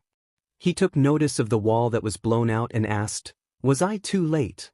"It's more like I was too late," Jiraiya said as he gestured towards the unmoving form of Sasuke. Guy looked the young Uchiha over and narrowed his eyes. "I believe this is the same jutsu that was used on Kakashi earlier today. He's bedridden and we can't seem to wake him up." "Kakashi was also attacked, huh?" Jiraiya mused darkly. "All the more reason to find Tsunade," he said, turning away. "Guy, can you take the Uchiha back to Konoha? We still have a mission to do and we can't delay it," he asked. Guy nodded and picked up Sasuke. "I'll head back now." "Good luck." Jiraiya nodded. "We're going to need it." Fire Country, Tanzaka Town. "This is new," Jiraiya said finally as he looked towards the destroyed palace. "You don't say," Yujito's voice was dripping with sarcasm. Jiraiya ignored her, however, and saw that there were people were running away from the destroyed in every direct. "Hey," he called out towards one of them that ran past. "What happened here?" he asked. The man looked to be panicking but managed to calm himself long enough to reply, "You should all get out of here too. There are monsters up there." "Monsters?" Naruto asked. The man nodded. "A giant snake just destroyed the palace in an instant." "A giant snake?" Naruto trailed off as his eyes flashed gray for a second. "How big was this snake?" Yujito asked, curious. "Huge," the man answered before he started running again. "The Hibi team is here," Naruto growled out. Jiraiya nodded. "It would appear so. I shouldn't be surprised. After all, Sarutobi-sensei did a number on him. Of course he would come to the only medic in the elemental countries who could actually heal him." "I'm going to kill him," Naruto said simply.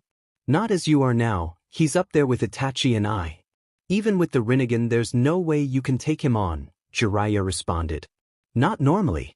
But you did say he's weakened right now," Naruto pointed out. Jiraiya nodded at that and turned away. "That may be true, but if anyone will fight him here it's going to be me." "Hey you two," Yujito said, getting their attention. Her hands were in a seal as she spoke. "I can sense 2 chakra signatures above civilian level just north of here. I think the larger of the 2 is Tsunade-sama." "You're a sensory type?" Jiraiya asked, intrigued, and she nodded. "Eh, what?" Naruto asked. "A sensory type is someone who can locate and recognize other people's chakra signatures," Jiraiya explained and started walking. "Come on, let's go meet Tsunade." "It looks like we missed the party," Jiraiya commented as the 3 jumped down into the destroyed street near the demolished building. The wall nearby was cracked and looked like it would collapse at any moment. "Did the Hibi team do this?" Naruto asked as he looked at the cracks along the wall. Jiraiya shook his head. "I don't believe so. I think this is the work of Tsunade. She probably lost her temper again." Yujito looked around and shook her head. "I can't track them. There's too much chakra in the area now. Not sure what from though." Jiraiya remained silent as he surveyed the area. "Well, let's go look for them. I mean, they have to be around here somewhere, right?"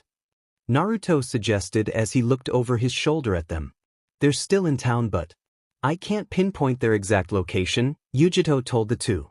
Jiraiya nodded at that. "All right, let's ask around. Maybe someone has seen her." Night settled across the land as the moon's gaze illuminated the sky. Its deceiving rays bore down on the town as silence began to reign, with only the bars open at this time. In one of those establishments were 2 kunoichi. One looked to be in her mid-20s and was dressed in black. She appeared to be holding egg. No one in the bar seemed to mind though. The blonde kunoichi beside her, however, was a little different. She appeared to be in her early 20s, but there was just something about her that didn't seem right. Her cheeks were red as she downed another bottle of sake in a matter of seconds. "Tsunema," the dark-haired woman to her side thought as she looked at her. "You know, she might have skipped town after running into that snake freak," a girl's voice suggested as 3 figures walked into the bar. "Somehow I doubt that. She's probably still here somewhere. Either way, let's get something to eat. You 2 must be starving," a gruff voice said. "This is a bar, Ero-senin," a boy's voice deadpanned. Just then the adult of the group looked over to where the 2 were sitting. "Well, I'll be mad." Jiraiya, the blonde woman asked, seeing his aged face. Tsunade, his eyes widened slightly in surprise. What the hell are you doing here? She asked him, not sure what else to say. That's Tsunade. She's seriously 50. She doesn't look like it, the blonde boy to the Gamasenin's side commented. It's probably some jutsu, Yujito suggested. Jiraiya, however, just sighed and shook his head. Of course you would be at a bar. I should have known. He smirked as the three sat down at the other side of the table. To answer your question, we were looking for you. Me? Heh, I've been seeing a lot of familiar faces today, she asked as she picked up another cup of sake. Well, we saw Orochimaru's handiwork outside. He always did go overboard with that kind of thing sometimes. Jiraiya sighed again. He raised an eyebrow as he asked, what did he want from you anyway? Nothing really, he just stopped by to say hello, replied the Katsuyu-senin. Now Jiraiya didn't believe that, but he didn't want to push the issue, so he remained quiet. Why were you looking for me anyway? Okay, I'll get straight to the point. The elders of Konoha want you to become the Yondaime Hokage, Jiraiya explained. Tsunade's eyes widened at that. They want me to what? Become the Yondaime Hokage, effective immediately, he told her.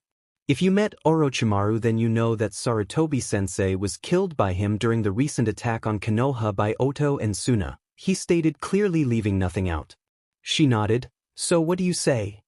Tsunade remained silent for a full 30 seconds before speaking quite clearly. Sorry, but no thanks. I'm not like your last student Jiraiya. Life is not like money, and to risk it is a fool's errand. Jiraiya's eyes seemed to harden at being reminded of the fate of his last student. You've changed, Tsunade. Time changes people. I mean, look at the old geezer.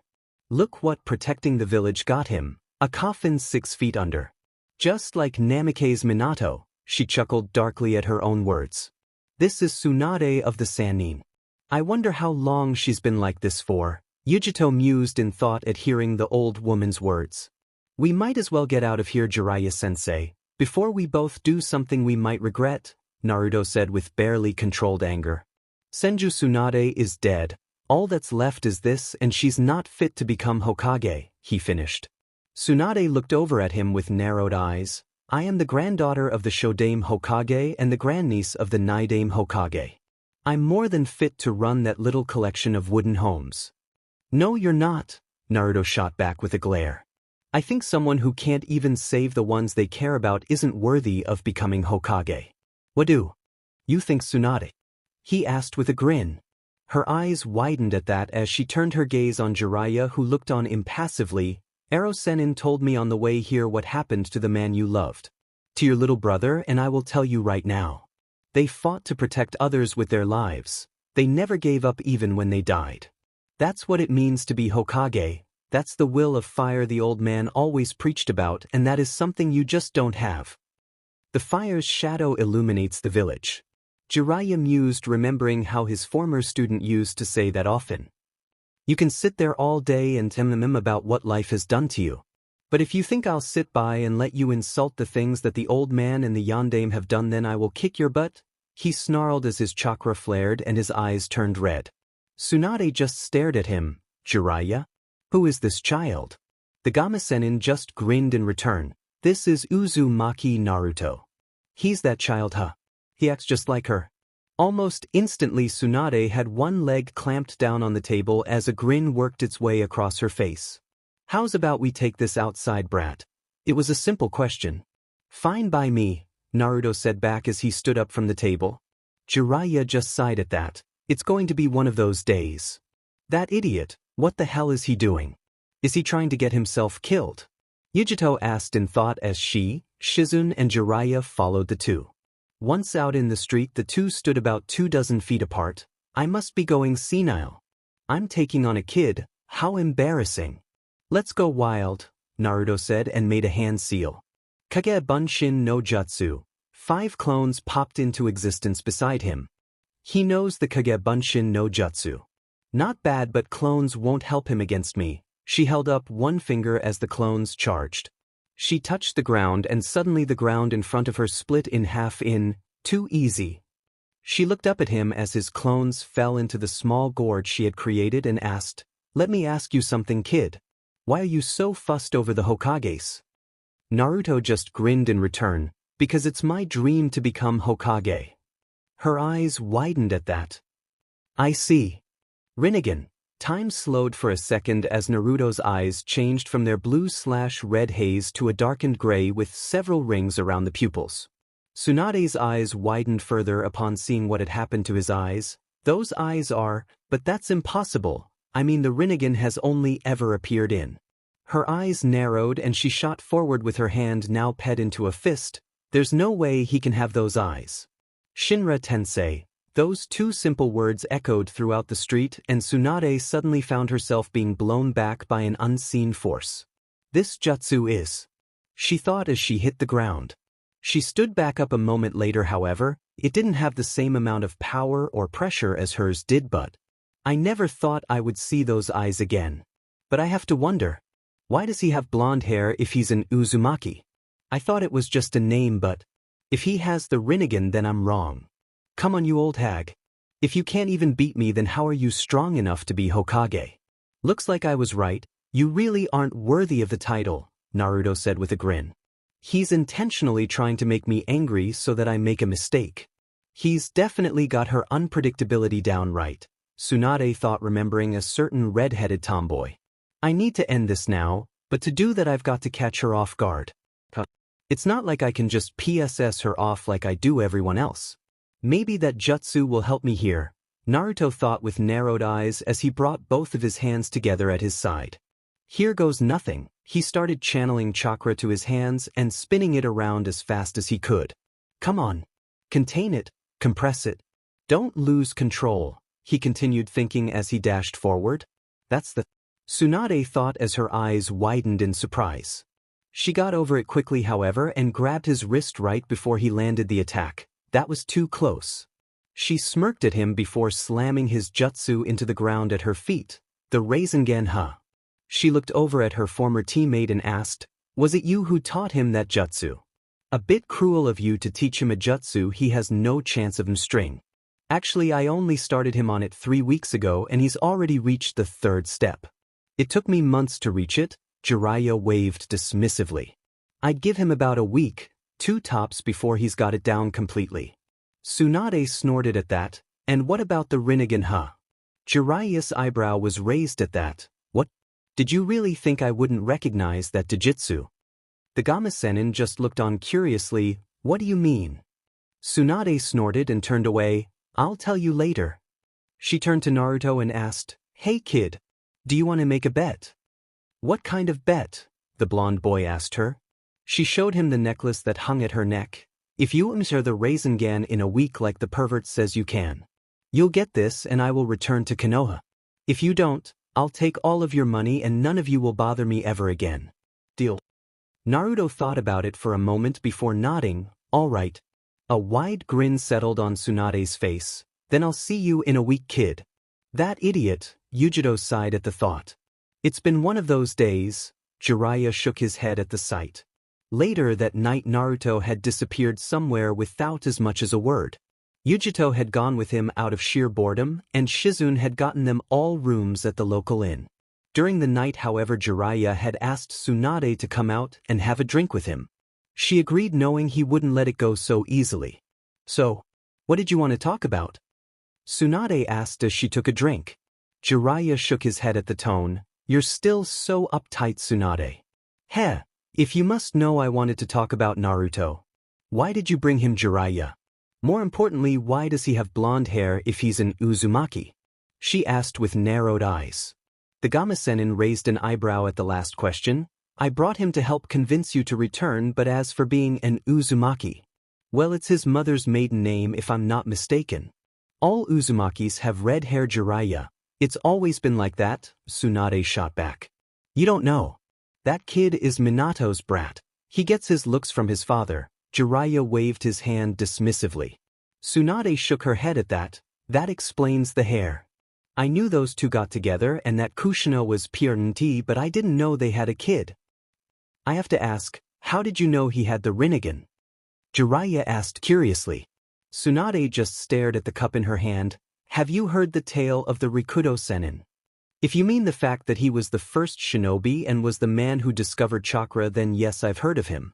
Supposedly he's nothing but a myth, but since the Rinnegan is real, I guess he is too, Jiraiya replied. Tsunade snorted at him. Of course he was real. Even if he weren't, he is known to just about everyone in the elemental countries. That said, there is something which almost no one knows outside of a select few. Jiraiya raised an eyebrow at her. And what might that be? He had 2 sons. That caught Jiraiya by surprise. You're serious? He asked incredulously. She nodded in reply. The elder brother was gifted with the sage's eyes and became known as Uchiha Tobi. He was the originator of the Uchiha bloodline and thought peace was best achieved with the use of force. The younger brother, however, was gifted with the sage's marvelous chakra and became known as Senju Naruto. He was my ancestor and the man who created the Senju clan. Naruto. As in the same name as the brat? Jiraiya asked, surprised. Tsunade nodded at that. I suppose it's fitting that his name was Naruto considering his beliefs. Unlike his elder brother, he thought peace could be achieved through never giving up and always looking towards the future. On his deathbed, the Rikudo Sennin chose him as his successor over his brother just before he died. In doing so, Uchiha Tobi attacked his little brother out of jealousy and anger. This sparked the conflict between the Uchiha and Senju clans all the way through to the founding of Konoha. That's all well and good, Tsunade, but what does that have to do with Naruto and the Rinnegan? Jiraiya asked, losing patience. I'm getting to that, she shot back. During the clan wars before the shinobi villages were founded, a section of the Senju clan broke off from the main group and wanted to leave in search of a place to call home.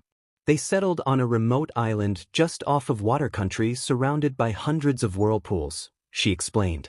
Whirlpool country, Jiraiya deduced. Tsunade nodded at that. It was relatively peaceful and out of the way. Soon after, though, a man named Senju Erasure awakened the Rinnegan, which came as a very large surprise to the group. When more of them started activating their own Rinnegans, Erasure founded a clan independent of the Senju, which he named after the country itself. Uzumaki? Jiraiya asked, catching on. Tsunade nodded again, yes. After the clan wars had ended, the Rinnegan kept appearing in the Uzumaki clan, but not always. Sometimes it skipped a generation and other times it just disappeared. There was one family, though, that it kept appearing in throughout each generation. That family became the royal family of the Whirlpool country. Don't tell me. Arashi's family, right? Jiraiya took the seemingly wild guess. Yes, Uzumaki Erasure was said to have been a great man who unified the entire Whirlpool country and the small neighboring islands. When it was all said and done, his descendants kept on activating their own Rinnegans, Tsunade continued. All the way to the former queen of the Whirlpool country, Uzumaki Kushina, she finished. Jiraiya's eyes narrowed at that. Then Naruto really is the heir to throne. Tsunade snorted at that. He would be if there was a Whirlpool country still around. Jiraiya closed his eyes at that. Yes, I heard about that. The Kyuubi no Kitsune destroyed that entire country right before it attacked Fire Country. I never did find out how it got past Water and Lightning countries without anyone noticing, though, Tsunade said darkly. Do you know if anyone survived? Jiraiya asked. Tsunade shook her head at that. No. But then again, this the Kyuubi we're talking about. It said that a single swing of one of its 9 tails can cause a tsunami. I guess they were right. I didn't know Kushina had the Rinnegan. Neither she nor Minato ever told me, Jiraiya said as his eyes closed slightly. Yeah, well, the only reason I knew was because I was Kushina's doctor before she passed on. Tsunade shook her head at the last part. Well, Naruto had to get from somewhere. Nagato probably got it from the same place, but he didn't even know what it was until I told him about it. Like his parents didn't know, Jiraiya mused. Nagato? You mean one of those orphans you took care of back during the war? He nodded at her question. Some of the Uzumaki did settle down back on the mainland, Tsunade told him. You must be right about it slowly dying out in everyone but the royal family, Jiraiya said as he thought of his former red-haired student. I can only imagine what Orochimaru will do when he finds out you've met us, he mused. Tsunade eyed his for a moment before speaking again. I don't know what you're talking about. I don't know what he's offered you, Tsunade, to make you hesitate like this, but I don't care. I will tell you right now, if you betray Konoha and everything the Hokage stood for, I will kill you, Jiraiya told her, completely serious. Tsunade just glanced at him for a second but was unable to meet his gaze. I know. The rest of the time they spent drinking in silence, awaiting the battle they both knew was coming. Fire Country. Forest, you're not going to do it. I told you I will enter it. It's an A-rank jutsu designed by the Yondaime Hokage. You physically can't do it in a month. It just can't be done, idiot. Would you shut up and let me concentrate? Rinnegan. There was a resounding boom as he drilled his attack into a tree. It destabilized, however, and just left a spiral in its side. It's still not good enough. I told you, Yujito sighed. He shot her an annoyed look. Well, what the hell am I supposed to do then, huh? Hey, don't bite my head off. She raised her hands defensively. I'm just saying this is an A-rank jutsu, you can't expect it to be easy, she continued. Your jutsu is an S-rank one. That Kaizuki of yours is insane, he shot back. You're just jealous, she said with a grin. Whatever, he scoffed and started channeling chakra to his hand again. Rinnegan. He drove it into a nearby tree and yet again it lost containment. What is the problem exactly? She asked, getting rather annoyed now. His frustration was building as he answered, I already know how it works and the idea behind, but it takes an insane amount of concentration and control just to reach where I am now. I mean, to reach the next level would require more control than I have. It's like trying to look left and right at the same time. It just can't be done. That's it. That's what this is about. Yujito asked incredulously, and he nodded. Instantly a lightning clone appeared beside her, Rai Bunshin no Jutsu. If you want to look left and right at the same time, then why don't you use clones? Naruto's eyes widened as a grin spread across his face. Yujito, you're a genius. A week later the two were just entering the room they were staying when they felt something wrong. Call it as gut feeling or whatever you want, but it was something in the air that day. Something's wrong, Yujito commented as she opened the door. Hello. We're back, she called out, but no one answered. Rinnegan. Naruto's eyes shifted to his Dojutsu and he scanned the room. He instantly identified the figure that lay on the floor. It's Shizune. Yujito was instantly at the unconscious woman's side. Who the hell did this to her? Naruto's eyes were scanning the room but found nothing. Whoever it was is long gone now. From what I can tell, she was hit by a blast of pure chakra in a concentrated stream not unlike those used by Konoha's Hyuga clan, only instead of a precision strike like what they do. This appears to have been done with brute force. I doubt she'll be ready for a fight anytime soon. Can you do anything? He asked as he leaned up against the wall and was peeking out of the window. It's nothing I can't fix, she replied as her hands glowed green. We have company, Naruto stated as he helped Jiraiya into the room through the window. Oh my god, Yujito gasped when she saw the state the man was in. He wasn't injured exactly, but he didn't look to be in any shape to fight at the moment. What happened? Tsunade, he gasped out as the girl tried to heal him. She slipped something into my drink last night and left me at the bar. Leave it to her to use an odorless drag to distort my chakra control. There's nothing I can do about this without any knowledge of the drag. The good news is that it should wear off in about an hour or two, Yujito told him. That's good. Are you going to tell us exactly what is going on now, Shizune? Jiraiya asked as he saw that the woman had regained consciousness. Shizune gulped and nodded. All right, I'll tell you everything. Fire Country. Plains, you're afraid of BLD, aren't you? How about I show you some? I'm going to splatter as much of your BLD as I can while keeping you alive. The Odo Jonin shouted as he dashed forward with a pair of kunai in hand. Tsunade struggled to stand. I can't dodge in time. A sudden large poof of smoke shot from the ground in front of her, effectively blocking them both from view. What? The smoke soon cleared to reveal Jiraiya, Shizune, Naruto and Yujito standing in a firm line between her and the two Odo Nins. What are you doing here? Well, it has been a while. Jiraiya, the one in back, said amused. You're looking as morbid as ever, Orochimaru, the Gamasenin smirked. Naruto, the Odo Jonin smirked upon seeing him. The Konoha Chunin instantly recognized him. Kabuto. Well, it seems that these two know each other, Jiraiya commented. Why are you fighting with Tsunade? Naruto asked, not understanding. Not too sharp, are you, Naruto?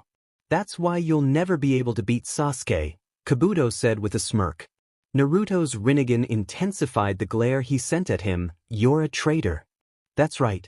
I'm a spy for Otokage, he declared. Then everything you did for us in the Chunin exam was nothing but a lie. Naruto gritted his teeth as his fists clenched at his side. I was collecting information on all of you. I discovered some things about you as well. You're different from Sasuke. You don't what it takes to be a shinobi, Kabuto stated. For example, here you're just an out-of-place genin who got lucky at being promoted to Chunin. Sure, I expect something from that demon inside of you, and those eyes of yours caught me off guard, but compared to the Sannin, you're a real disappointment. Right now you're nothing more than a dash. Are you really buying this sheet, Naruto? Yujito interrupted, seemingly annoyed at the Otonin's words. If he was such a bad shinobi, then how come he beat Gar at the exam? How did he beat that Hyuga brat? How did he get promoted to Chunin?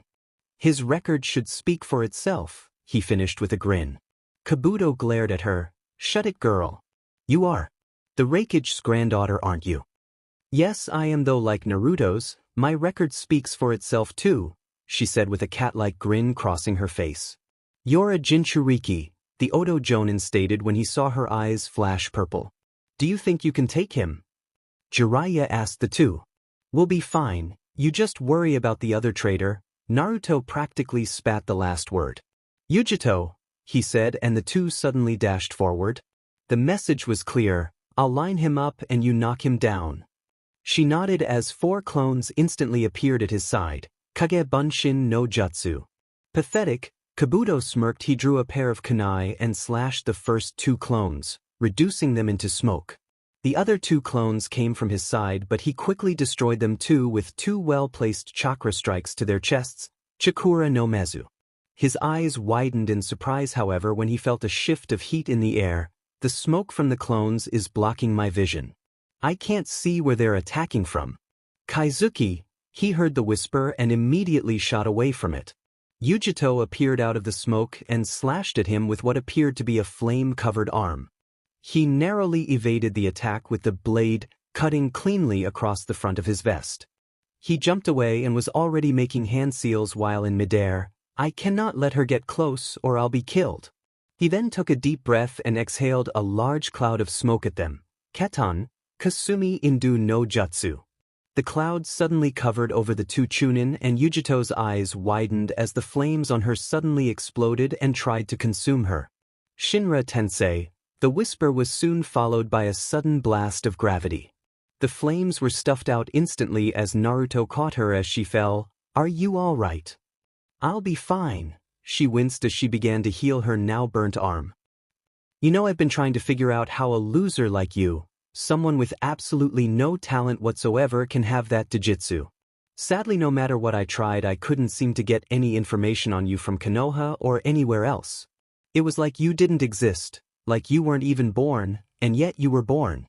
All I managed to find was a name. Uzumaki Kushina. Kabuto watched as both Tsunade and Jiraiya tensed at the name. So you know that name, Jiraiya, Tsunade. I wonder why you haven't told the brat that he's the heir to the Whirlpool Country's throne. That got wide eyes from Naruto, Yujito and Shizun. What are you talking about, traitor? Naruto growled as his eyes flashed red for an instant. Uzumaki Kushina was the last queen of the Whirlpool Country. When she was PRGNT with you, she came to Konoha since it had the best doctors in all of the nations. When she was gone, however, her country came under attack from Kyuubi no Kitsune and the entire place was leveled. She apparently died in childbirth when Kyuubi attacked Konoha, and you were used as a living weapon to stop a demon, the Oto Jonin explained. Living weapon. Actually, the Yondaime chose him as his successor. Jiraiya smirked as he spoke, catching everyone off guard. Namikaze Minato was a man of honor. He wouldn't grab a random child to stop the Kyuubi. He chose Naruto to surpass him in every shape and form. Plain and simple. As for Kushina-chan, well, she also had the Rinnegan, so of course he got it from her. Everyone but Tsunade was alarmed at the last piece of information. You knew? Naruto asked him over his shoulder. That you were her kid?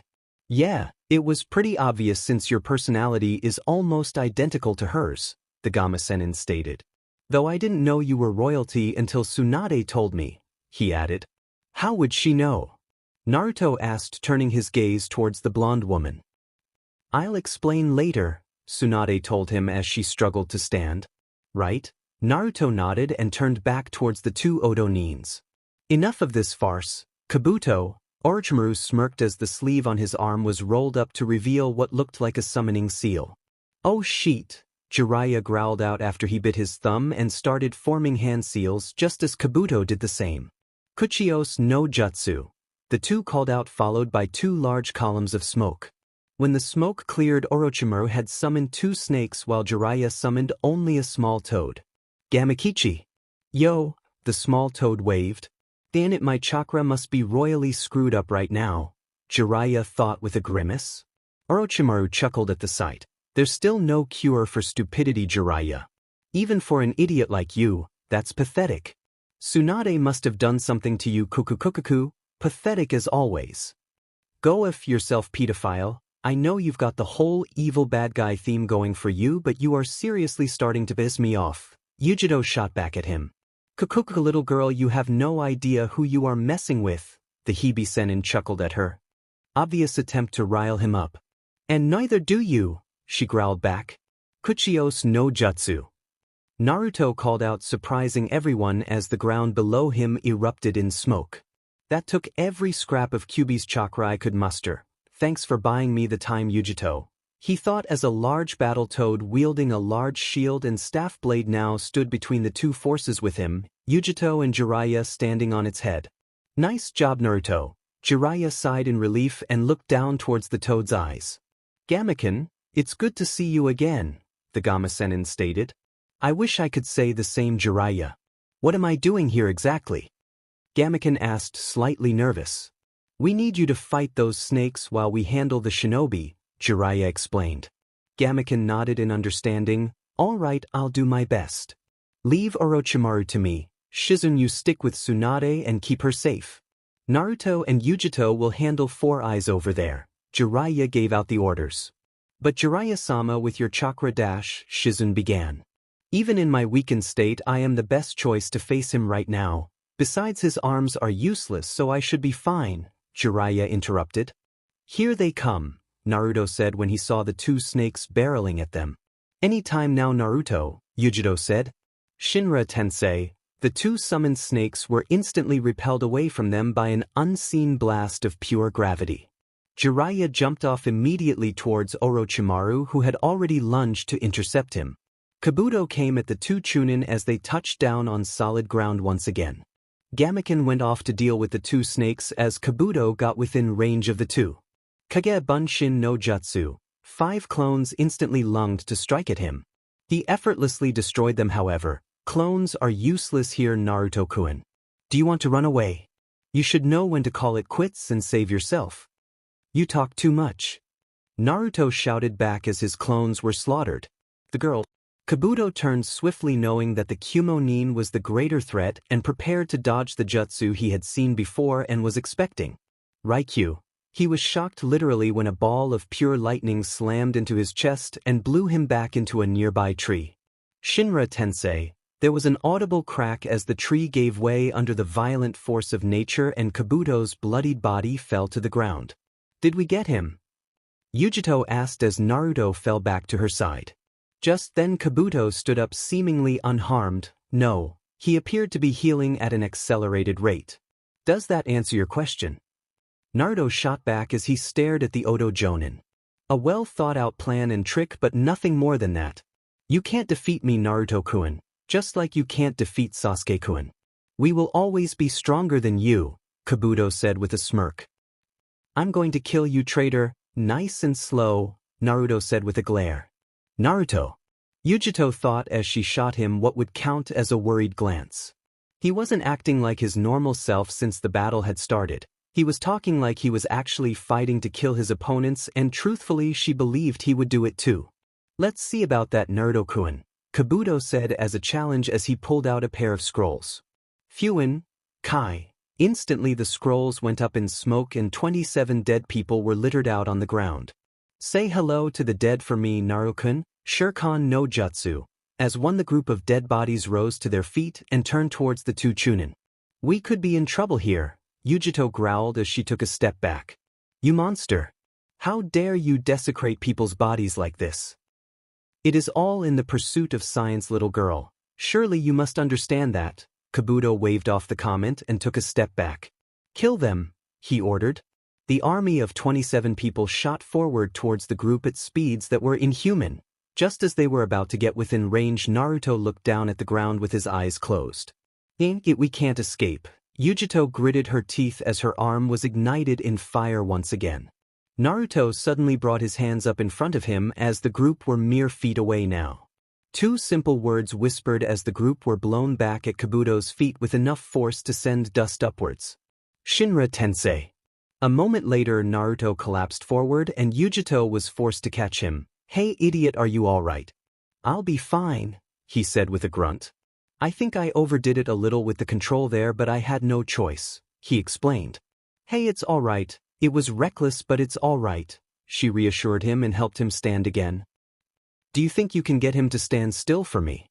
I want to try something, he asked her. She nodded, unsure. Yeah, but it won't last very long. This guy seems to know a lot about the human body and could probably find a way around my attack in a matter of seconds. Do it, he told her. All right, but whatever you're planning better be good or we're both dead, she said and made a hand seal. Rai Bunshin no Jutsu. Almost instantly 7 lightning clones appeared at her side and charged forward with her. Shadow clones aren't going to work her, Kabuto thought with a grin and made to destroy them like he did to Naruto's clones. Chakura no Mezu, he said as his hands were engulfed in blue chakra. He cut straight through the clones but was surprised when they produced electricity and delivered a massive shock to his nervous system. Damn it, I can't move. Alright Naruto, you're up. Yujito called out as she jumped out of the way. Hey Abakan, Naruto said over his shoulder, getting the woman's attention. Get ready to pay up on your bet. His hands settled into a familiar seal. Kage Bunshin no Jutsu. A single clone popped into existence beside him as he held out his hand towards the unmoving Kabuto. Bansho Tenin. The Otonin was surprised when he suddenly felt himself being pulled towards Naruto instead of away from him. I can't move, Kabuto thought in fright as he approached. There was a distinct whiz as air seemed to spin in Naruto's hand. It was chakra actually. Completely chakra and nothing else. When he was within range, Naruto moved out with the small ball of spinning chakra and slammed it dead center in Kabuto's midsection. He howled in pain from the impact before being blown back, spinning violently. He slammed into the nearby boulder with a monstrous explosion of power before it shattered under the strain. Rinnegan, Naruto whispered its name as he took a step back to take a look at his handiwork. Why you did it? Tsunade stuttered in shock. You actually managed to SR the Rinnegan in only 1 week, she couldn't believe it. You used a shadow clone to fuse the chakra into it and spin it while you yourself contained it, Yujito said with a wide grin. Well, you did say if you want to look left and right at the same time then clones are the best way, he shot back with a grin of his own. After making sure Kabuto was down, he promptly turned and walked over to Tsunade. I believe this belongs to me now. He took the necklace from her and put it on. This feels strange. Why you actually? Heh, I'm still lousy at betting. Tsunade chuckled as her body stopped shaking from the Tamatama. Wire phobia Shizune stuttered. I know Shizune, the Katsusenin replied, stood to her feet. So you've overcome it, have you? Kakuku, I don't think I care much for facing 2 of the Sannin today. Maybe next time, Tsunade, Jiraiya? Orochimaru dropped down beside his wounded subordinate and said, We're leaving. Yes, Orochimaru-sama, Kabuto managed to say before the 2 vanished into the ground. They're gone, Jiraiya sighed in relief as the 2 snakes disappeared a moment later. And I lost another bet, Tsunade chuckled. Well, you were always a bad gambler, the Gamasenin responded as he approached them. Thanks for the help, Gamaken, he said to the large toad. Anytime, the battle toad said before disappearing in a column of smoke. We'll stop in town for tonight and set out for Konoha tomorrow, Jiraiya sighed from exhaustion. Fire country, Tensei Town, explanation, a good one now, Naruto demanded with a glare. His Rinnegan boring 2 holes into the 2 sannin in front of him. You said you would explain about this Uzumaki Kushina, so tell me now. Jiraiya looked over at Tsunade wondering how he was going to explain this. Well, you see. Deciding it would be better if she explained, Tsunade cut in, you already know that Kushina was your mother. She was a part of the Uzumaki clan who were the main clan of the Whirlpool country, and her family line in particular was the royal family of the entire country. What do you mean Uzumaki clan? There's no such thing. I think I would have heard of it if there were one, Naruto asked, not believing it. That's because the entire country was destroyed and the rest of the clan was wiped out by Kyuubi no Kitsune before it attacked Konoha. Jiraiya decided to answer that question. Kyuubi, are you telling me that demon killed my entire family? Naruto asked, not sure what else to say. Jiraiya nodded at that. Only your mother remained and she died in childbirth the day Kyuubi attacked Konoha. Naruto sat down on the nearby bed when he heard that. What about my father? He died in the fight against the Kyuubi that day, Jiraiya answered, telling half the truth. Why do I have the Rinnegan? You said my mother had it, so what am I meant to think exactly? Naruto asked, trying to remain calm. I should probably start from the beginning, Tsunade began. Many years ago, during an age of turmoil, a single man discovered the energy we know as chakra.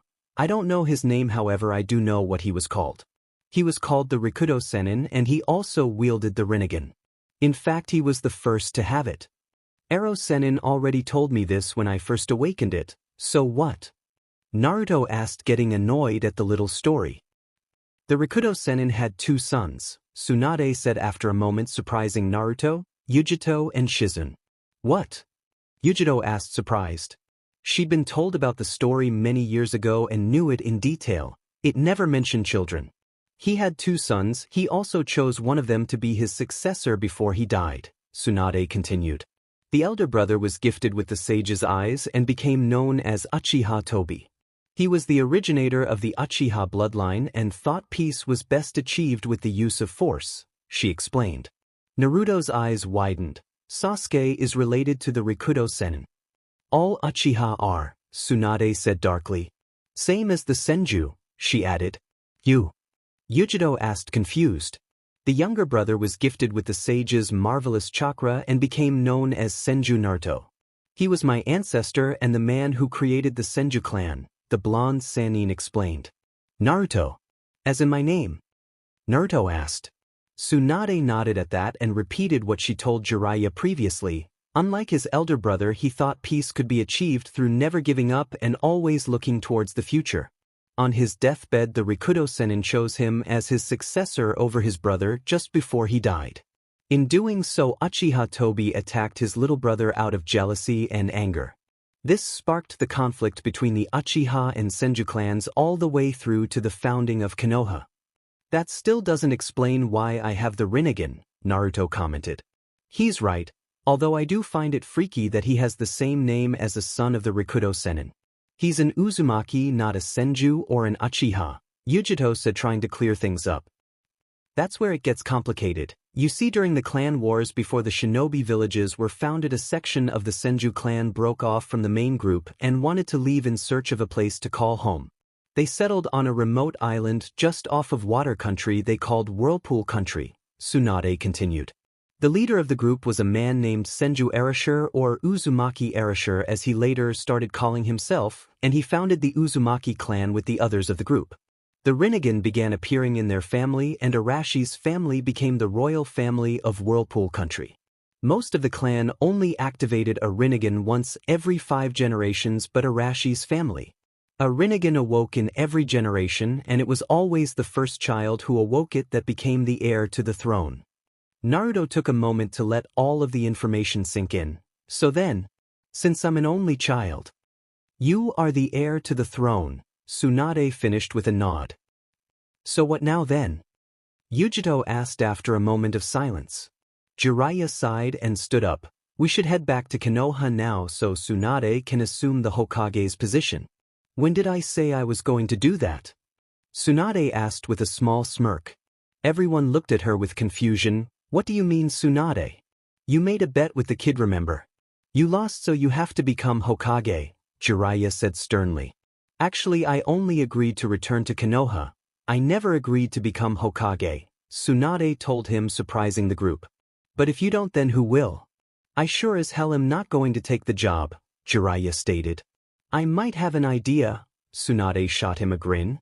Fire Country, Konoha/Hokage Tower. Things had changed in the village since the Suna/Odo attack a month ago. An Umbu captain named Tenzo practically took command of the entire shinobi force as a temporary leader, with Hatake Kakashi in a hospital bed from his battle with Uchiha Itachi, who had managed to enter the village without anyone noticing.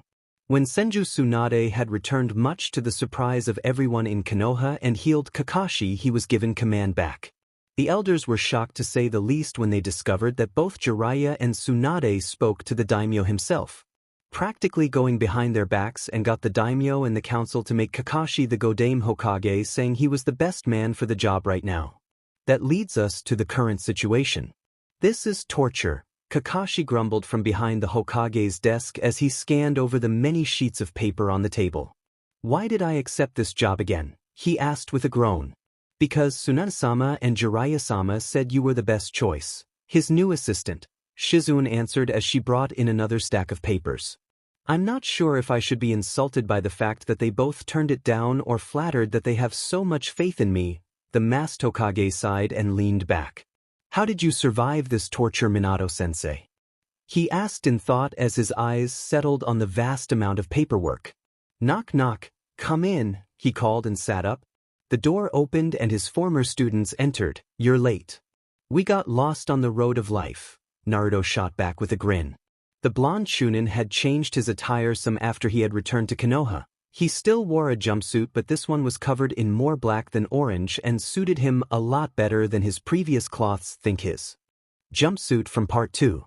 His teammates had been surprised to see him wearing it, and when they asked, he said his last one was practically worn out from his last mission. Cute, really cute, Kakashi sighed and waved them over. He looked over at Shizune and asked, "Can you wait outside for a moment? This won't take long." She nodded and left a moment later. He turned back to the three and spoke, "I assume you know why you're here." Sakura looked a little nervous as she spoke up, Not really, sensei." Kakashi sighed before continuing, "As you know, I am the Yondaime Hokage. As such, I am no longer your sensei, so the team is being changed around a bit." "Are we getting another Jonin sensei?" Sakura asked, feeling her nervousness grow. Kakashi shook his head, "Not exactly." He continued after a short pause, "Between the attack last month and the need for Jonin to be stationed either here or at the border, I simply don't have anyone to spare right now." "So what then?" Naruto asked. "Knock knock, come in," Kakashi called and the door opened. Yujito entered a moment later, catching everyone's attention. Sakura looked at her nervously as she silently wondered what a Kumo-nin was doing in Konoha. Sasuke sent her a curious, if a little annoyed look. Naruto, on the other hand, well, his eyes were narrowed and she could have sworn she saw his Rinnegan activate for a second. "Ni Yujito," she introduced herself.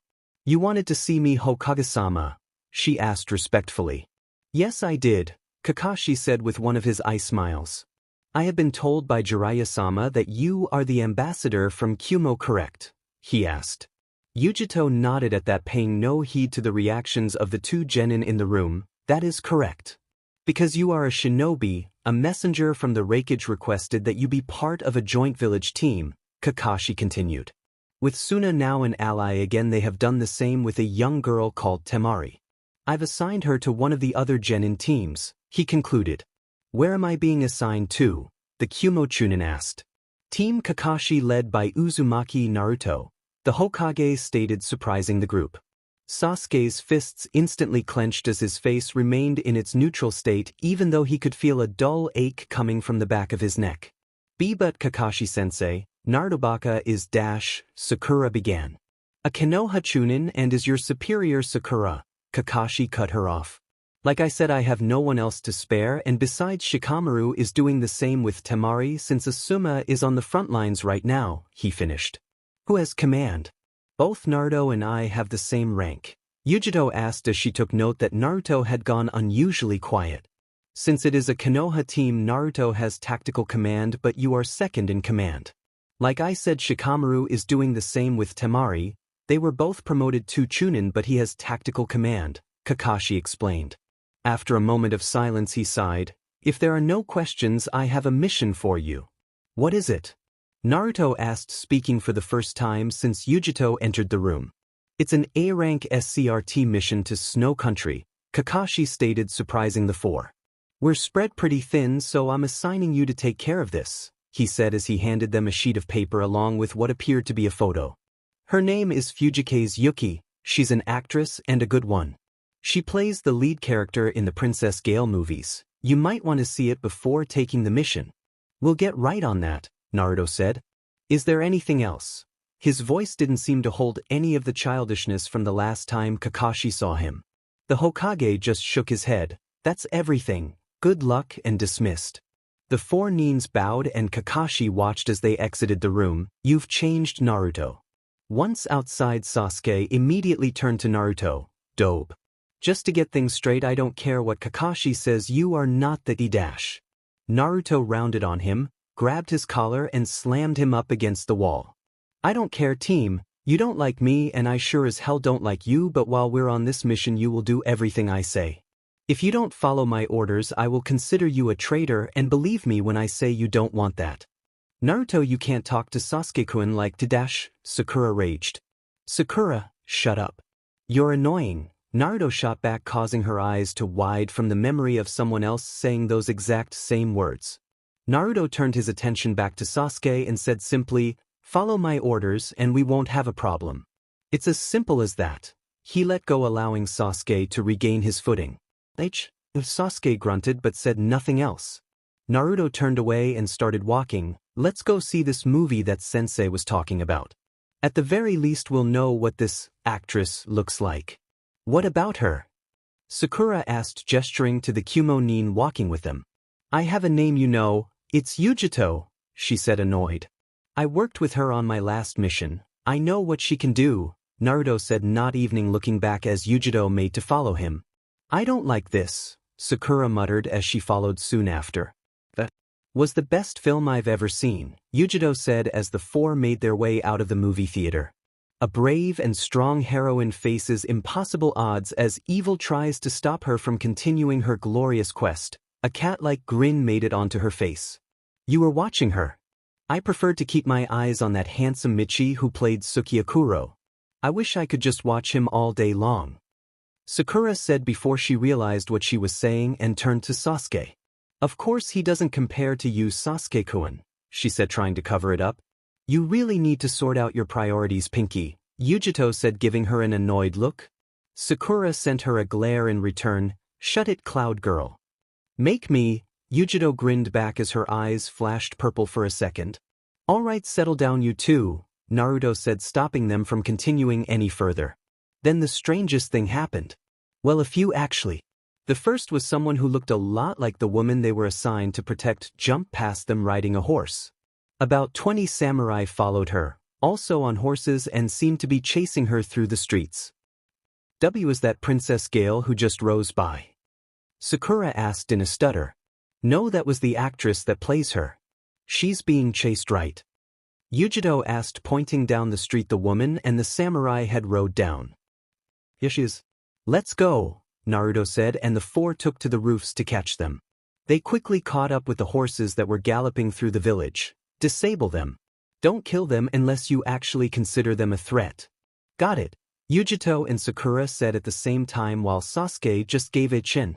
Once the horses reached an open area, the team dropped in front of them, surprising the riders. The only unmasked rider called out in surprise, "Who are you?" "We're the good guys," Naruto waved back and suddenly shot forward with the rest of the team. It didn't take long to restrain the collection of samurai. "What are you doing?" the leader asked as he was tied up. "We're supposed to protect Fujikaze Yuki, you know, the woman you were chasing just a second ago. Since you were chasing her, that makes you the bad guys," Naruto answered. "Yuki, but we're with the film crew. I'm her manager. She ran away from the shoot, so we went after her. My name is Asama Sandeo," the leader stated. "Sasuke?" Naruto asked over his shoulder. He's not lying, the Uchiha replied with his Sharingan activated. Right? Naruto said and clicked his fingers, releasing the ropes that bound the samurai. How about you explain to us exactly what is going on? He asked. What about Yuki? Sandayu asked. She's probably long gone from here by now, we'll find her later, Naruto said, sending a knowing glance at Yujito, who nodded back. Of course, right this way, Sandayu, and gestured down the street. The next Princess Gale movie is the first one we're shooting abroad. I don't need to tell you all about our leading actress, the assistant director sighed. I am sorry, Sandayu apologized, knowing why she had run away. I have to say these ninja you hired, Sandayu, are really something else. They took down those stuntman-turned-bodyguards we hired like they were nothing, and those are some pretty big guys, said Director Makino. Thanks. I think, Yujito said, unsure if she should take it as a compliment or an insult. Anyway, we're planning on filming the movie's big climatic ending in Snow Country, so that's why we're going there. Sandayu here recommended it since according to him the Rainbow Glacier in Snow Country is said to turn into 7 different colors during the spring, the assistant director explained. That's nothing but a legend, Yujito shook her head at that. There is no spring in Snow Country, the entire place is locked in a permanent winter, she continued. Why does Yuki keep running away? Naruto asked, thinking he was missing something valuable. We don't know.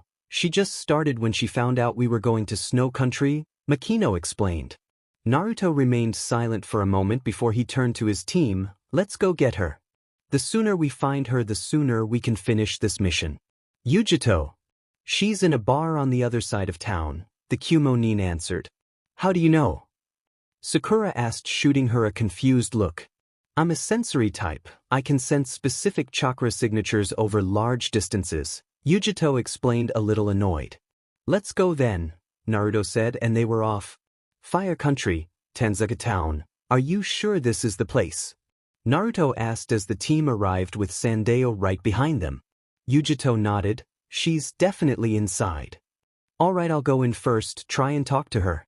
If that doesn't work well, I'll just let you handle it, Yujito, he said to her, and she nodded in understanding.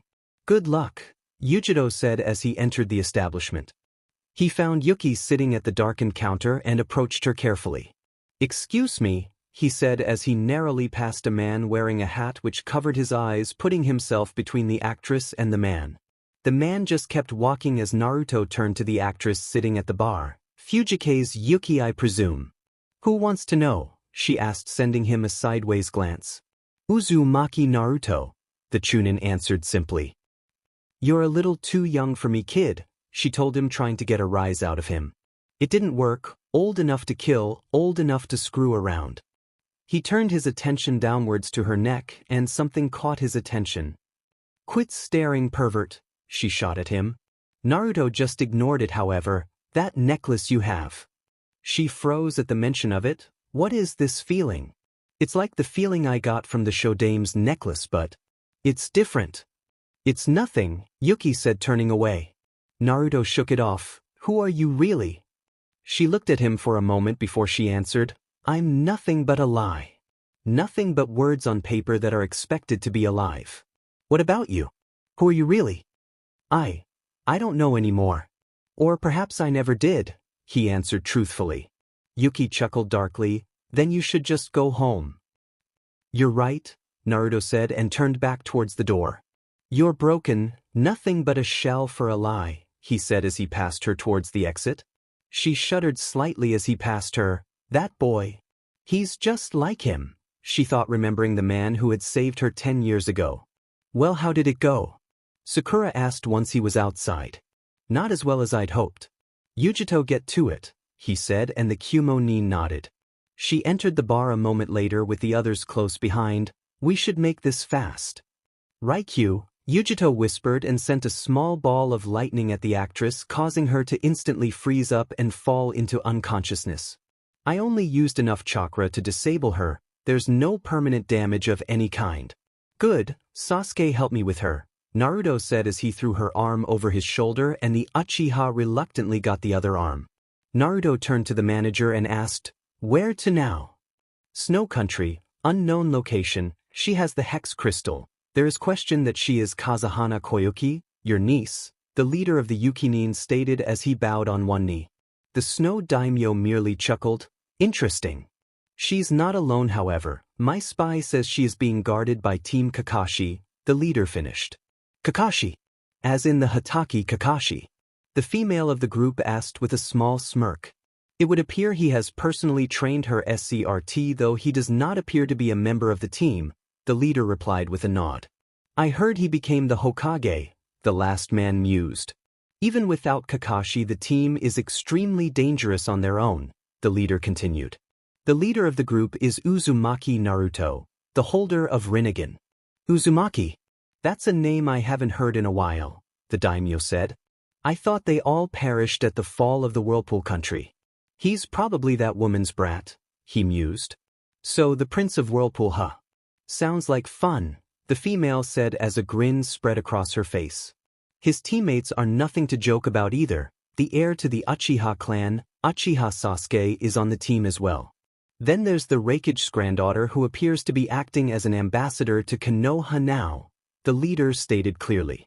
The Snow Daimyo chuckled at that. In the end it will be a clash of fate. Snow Country, film ship/ocean, I know this is a mission and Hokage-sama picked us for the job but I really can't stand that woman, Yujito said annoyed. She may be a good actress but her people's skills could use some work. It's not so bad Yujito, it could always be worse. Naruto shrugged and leaned back on the railing of the ship. Our mission is to protect her, we have to do it even if we don't like it. I don't think guarding a pampered actress will be that difficult, Sasuke said looking over the railing at the seaboard. Naruto just shook his head at that. We thought the same about that old drunk Tazuna on our mission to Wave Country. If you remember we had to fight Momochi Zabuza, the demon of the mist, and his apprentice. That was different, Sasuke grunted. Maybe but I don't think that Sandae guy is telling us everything, Naruto said as he looked over at the way everyone was about to start filming. Everyone be on your guard just in case. Something is definitely wrong here, he said as he remembered the feeling he got from the actress's necklace. Snow Country, iceberg. What the hell is this? Yujito asked upon seeing the massive cluster of ice and snow which had created a floating island in the middle of the sea. That is an iceberg, Naruto said simply. Everyone. We're shooting the next scene here. Get ready. The assistant director shouted to the film crew. Okay, scene 36. Cut 22. They started shooting a moment later. It was cut short however when the mountain behind where the villain character exploded blowing ice down the side and leaving a large hole in the side of it. Is that a part of the movie? Sakura asked nervously. I don't think so, Naruto said as he jumped in front of the film crew or more specifically Yuki. Rinnegan. His eyes shifted slightly as his Ditsu activated as Yujito and Sasuke came up at his side flanking Yuki while Sakura hung back. Hey, what are you all doing? The assistant director shouted at them. Everyone get back to the ship. Naruto shouted over his shoulder. On top of the cliff a single figure rose from the ground. It appears you're as good as they say Uzumaki Naruto, he spoke. Who the hell are you? Naruto asked him with narrowed eyes. Roga Nadar. It's a pleasure to meet you Prince of Whirlpool, the Yukinin said with a smirk. Prince? Sakura asked not understanding. I'll explain later, Naruto said over his shoulder though he didn't take his eyes off of the man. Naruto on the left. Yujito called out and Naruto turned to spot another Yukinin standing on the nearby pillar of ice though it was a girl this time.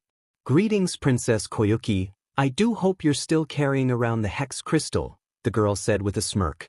The entire group were surprised by the declaration and cast a look at the unmoving form of Fujike's Yuki. What does that mean? Yujito asked uncertain. It doesn't matter right now, remember the mission, Naruto said getting everyone back to attention. One more on the right, Sasuke said upon seeing another Yukinin emerge from the ground further downside of the mountain though this one was male. Impressive Uchiha but it's still not good enough, the newcomer said clearly. Yujito you take the guy on the right, Sasuke take the girl and Sakura you cover Yuki or whoever she is, Naruto ordered. Fubuki, Mizore, you take care of the princess while I deal with him, Nadar said and jumped down with Fubuki following a moment later. Raikyu. Yujito called out as she jumped clear of the group and threw the lightning ball at the approach Mizore, who appeared to be riding a snowboard. "Out of my way, little girl," the Yukinin shouted as the ball of lightning seemed to hit an invisible wall just before impact and was nullified. "That's," Yujito thought as she dodged to the side to avoid the incoming attack. Mizore slid right past her and turned to face her once more. "That's definitely chakra armor, but I've never heard of it being this advanced before."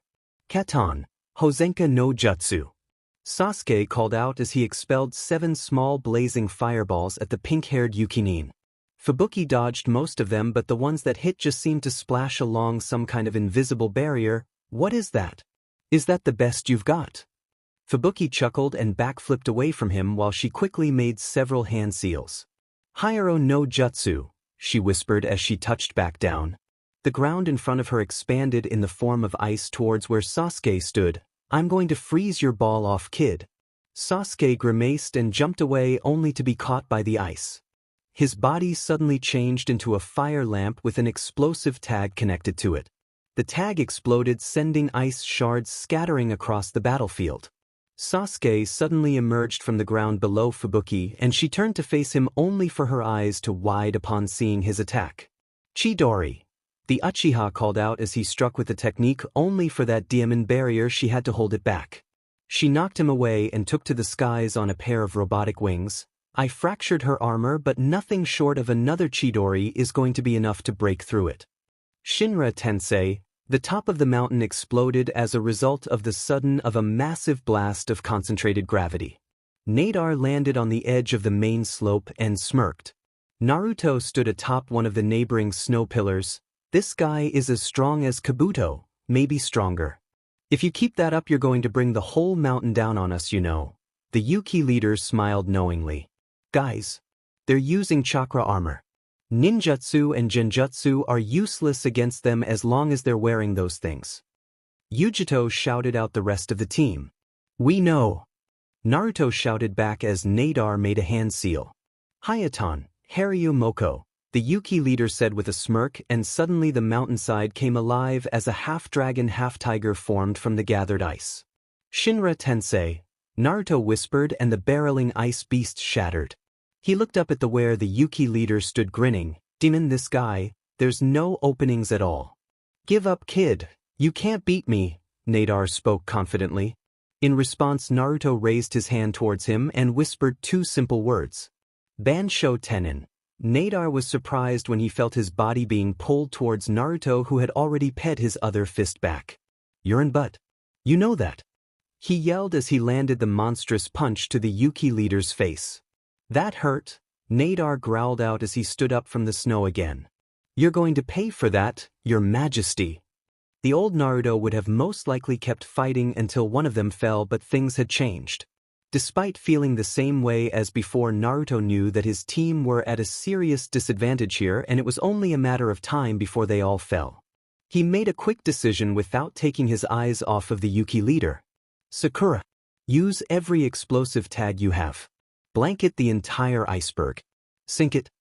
Naruto shouted over his shoulder, surprising everyone, including the assembled Yukinins. Sakura nodded nervously at that. "All right. Are you insane? You'll die too." Nadar sneered. Naruto just grinned. "We'll see about that, BSRD. Mizore, stop the girl." Nadar shouted to his teammate. Mizore nodded at the order and slid past Yujito. "Oh no you don't," the Kumo Chunin growled as she took off after him. "Oh no." Sakura's eyes widened as he approached.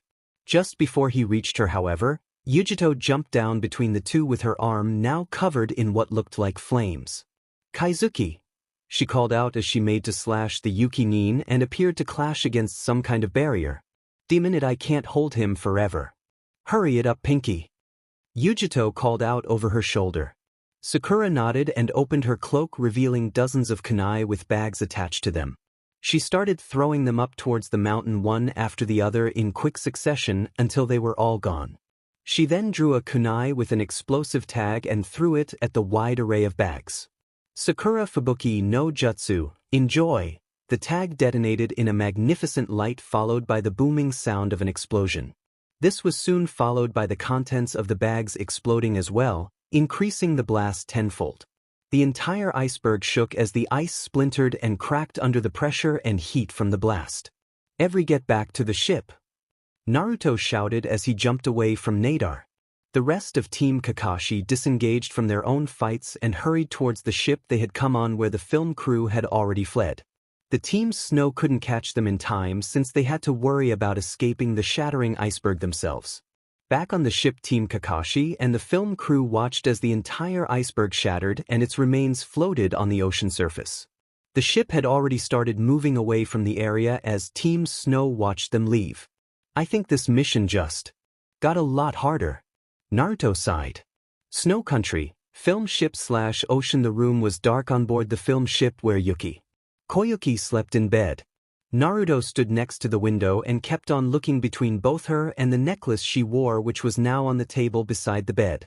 The feeling he got from it was cold yet refreshing instead of the Shodame's necklace, which felt warm. 2 of 6. Naruto looked around upon hearing the voice but found no one other than him and Koyuki. "Tail. Foot. Sage. Necklace. That's not Kyuubi," Naruto thought since he didn't feel any demonic presence. "Senju. Uchiha. Legacy. Child of prophecy." "What the hell are you talking about? I don't understand you," Naruto asked in thought but got no reply. Naruto turned and stared at the necklace for a good 10 more seconds before he made a hand seal and whispered a few choice words.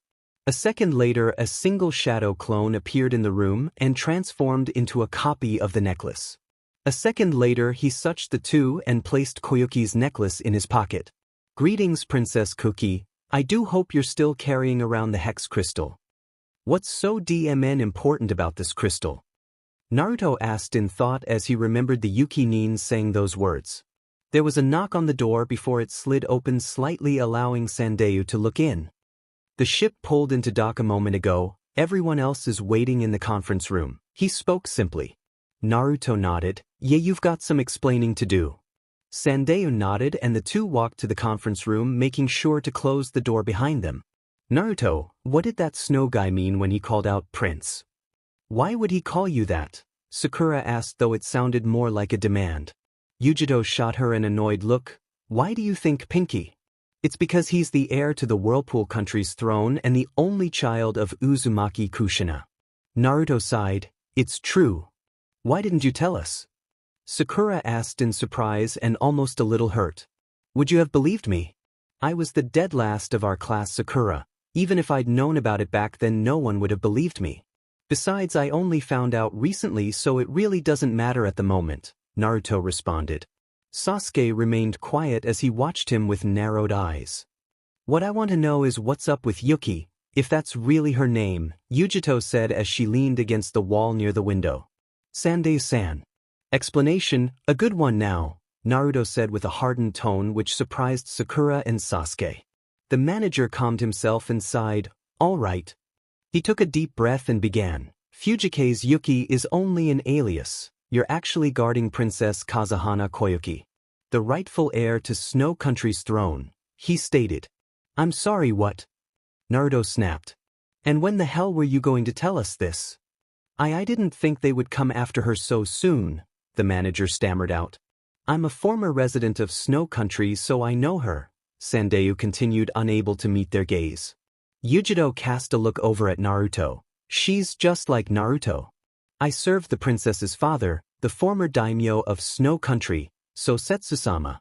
Then 10 years ago, Sosetsu-sama's younger brother Dodo hired a group of Yuki-nins and started a coup d'etat. The Kazuhana Palace was burned to the ground and Sosetsu-sama was killed. I thought the same fate befell the princess, but she was saved by Hatake Kakashi," Sandayu explained. "Kakashi-sensei saved her?" Sakura asked. Sandayu nodded. "The day I discovered she was alive, I was practically beside myself with joy. She was alive after all those years. We all thought she had perished with her father. I should have died that day." A voice rang out from the door. There, leaning against the archway, was Yuki. "Kuki, I am alive. But whatever tears I had left all dried up that day." Sandayu wiped the tears from his eyes. "And that's how I came to be the manager of Fujike's Yuki." I have bided my time, waiting for the opportunity to return the princess to Snow Country. So you've just been using us all this time? Asked the assistant to his side.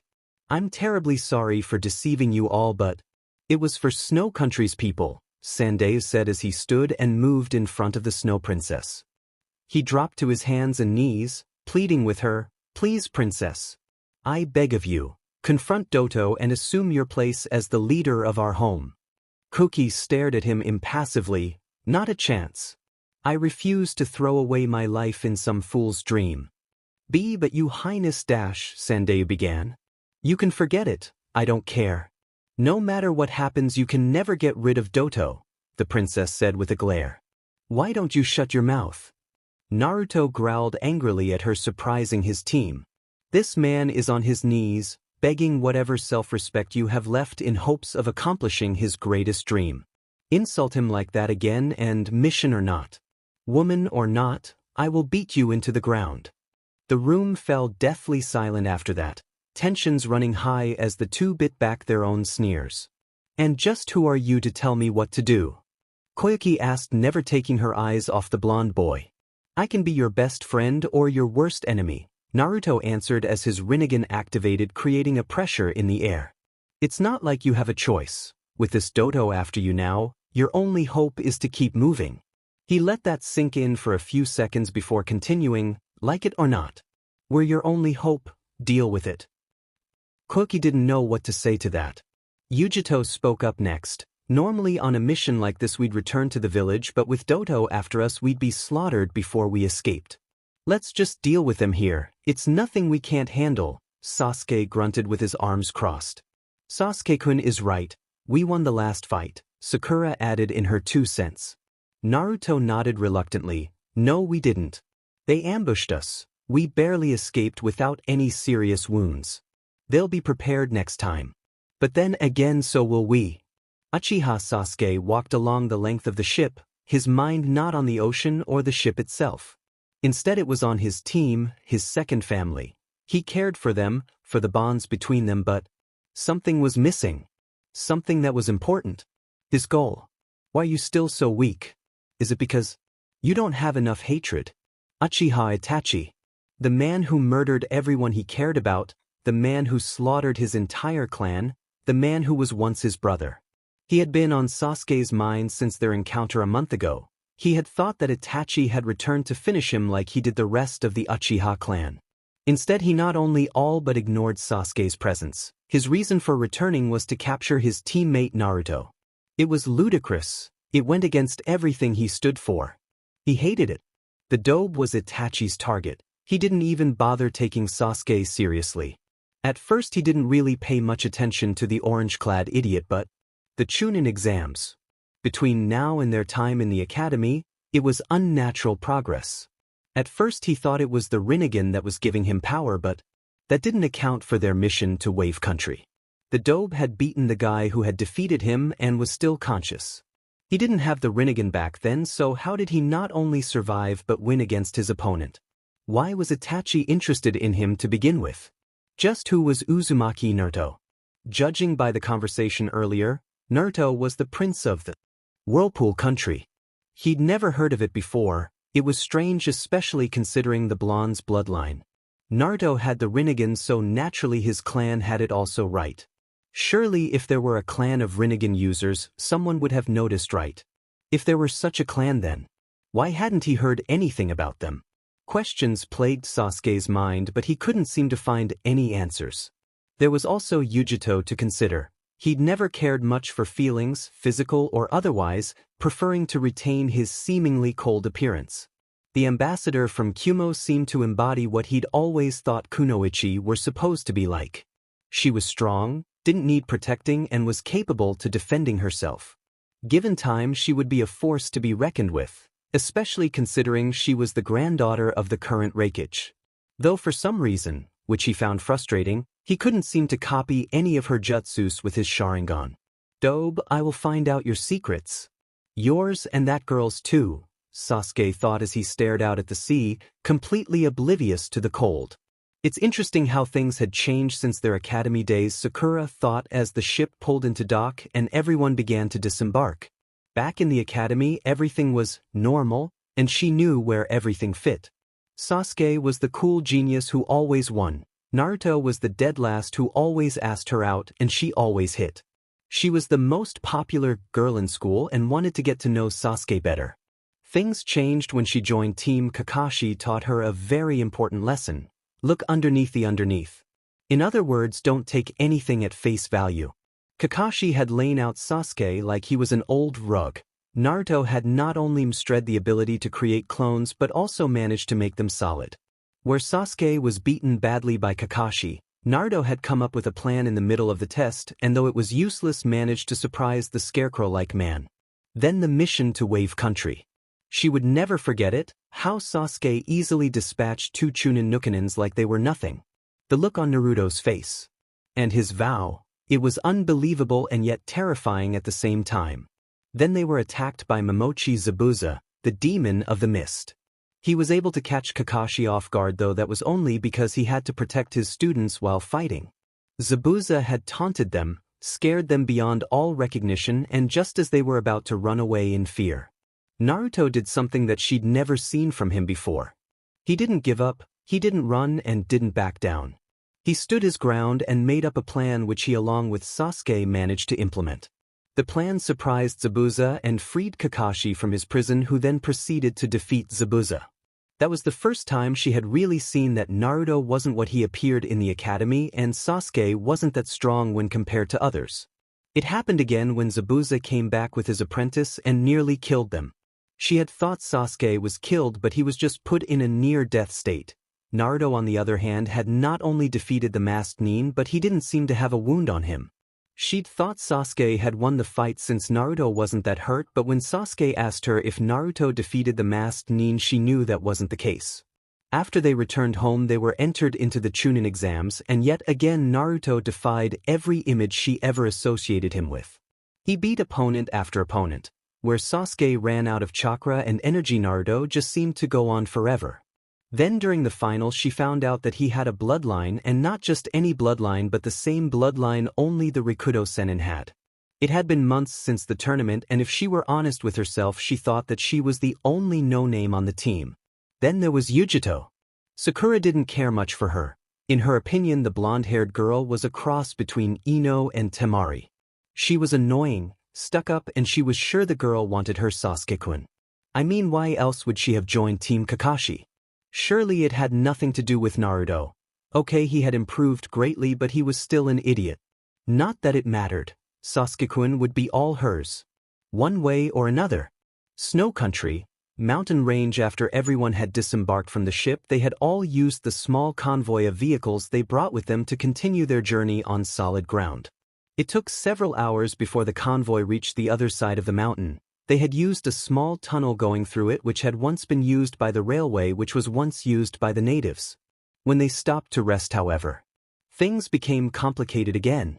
The assistant jumped out of his truck and approached Makino frantically. "Mr. Makino," he shouted as he drew near. "What is it?" Makino asked. "Yuki has vanished again," the assistant replied frantically. "What?"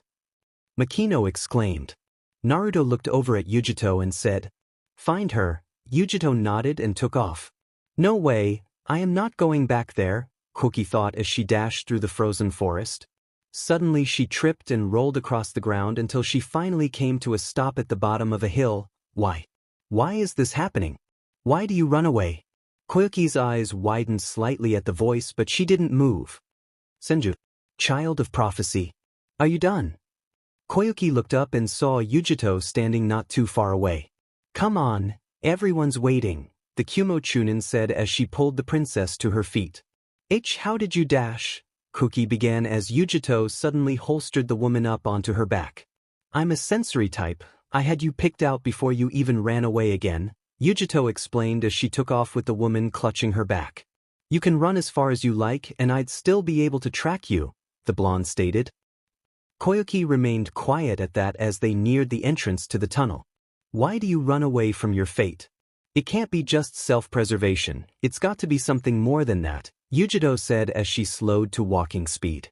When she didn't answer, she decided to change the subject. You know, you and Naruto are similar in a lot of ways. Koyuki snorted, yeah right. I'm nothing like your boyfriend, I'm not insane. Yujito snorted, he's not my boyfriend and yes you are insane. You're insane for making everyone worry, you're insane because you're afraid. I am not afraid, Koyuki growled out. I heard about your father, he was a great man who followed his dreams. What does that say about you? Yujito said over her shoulder. I will not allow you to lecture me, Koyuki sneered. A grin slipped onto Yujito's face. Then why don't you stop me? Note, I'm sure some of you have watched the new Star Trek film where I got this line from. It seemed to fit so I put it in. Koyuki didn't respond. Instead she dropped off the smaller girl's back and sent her a glare. You can never understand, every ounce of happiness I've ever had was taken from me because of this country. I hate it, I didn't want to come back here. I do not fear it, I loathe its very existence. Dodo should have finished the job back then instead of making me suffer like this, the Snow Princess growled out. Yujito just stared at her. I may not be able to understand you but Naruto does. You're everything he's not and yet you're just the same as him. You're standing in someone else's shadow looking for a way to stand on your own. I've seen the way he looks at you, like he's looking into a mirror. He sees you as a reflection of himself, what he could be if he chooses to. I can't stand the sight of you. I don't care, Koyuki said simply. Yujito turned away at that. Stay a heartless monster forever, see if I care. Without another word she picked the princess up and started carrying her again in silence. Snow country, mountain tunnel. The sudden sound of a horn echoed through the tunnel as the frozen railroad tracks at their feet began to thaw until the tracks were usable again. Yujito stopped at the sight and looked back towards where the sound originated but only saw a light. A train, Kyuubi said in confusion. She hadn't seen one since she was a little girl. The only ones used were in Snow Country and they had been frozen over after Dodo rose to power. Yujito shot her a surprised look. You've got to be kidding me. The horn echoed again as a large steam-powered train came into view, barreling down the tracks. We should get out of here, Koyuki yelled in surprise. Yujito turned and ran in the opposite direction. I hear you. She ran, Koyuki on her back, with the train following close behind. Her feet were pumped with chakra to increase her speed, her muscles shifting every time her feet touched the ground. Despite her efforts, however, the train slowly gained on them. It was then that they saw the end of the tunnel. Yujito didn't stop even as they jumped out of the tunnel and rolled across the snow-covered ground. The train screamed past but slowed to a stop along the cliff. Koyuki shook her head to get rid of the dizziness clouding her vision and saw that the convoy wasn't there.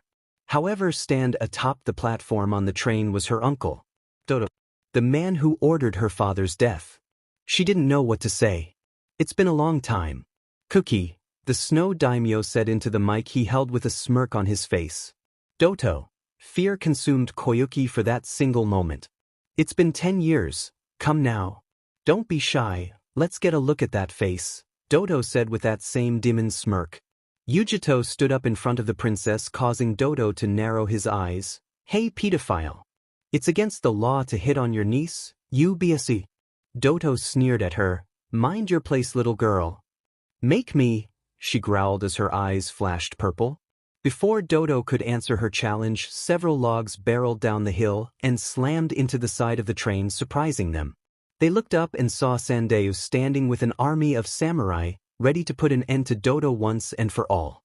There you have it, men. Princess Koyuki is here to watch over us. With her at our side, victory is ours. Sandayu called out and the samurai cheered. Sandayu. You idiot, what are you doing? Koyuki asked barely above a whisper. Hear me, Dodo. We've waited a long time for this day of reckoning to come. Asama Sandayu and 50 loyal warriors stand before you to avenge our beloved ruler Sosetsama. You will die here, Dodo. Sandayu shouted, raising his weapon into the air. I thought you'd destroyed the last of the insurgents, Dodo said, annoyed. Nadar bowed his head apologetically. I'm sorry. It appears we missed a few, we will deal with them now. Dodo just sneered as he gazed at the group. It doesn't matter. Men such as these can't understand anything but complete annihilation. Wipe them out. Attack! Sandayo called out and the group dashed down the hill with their weapons raised.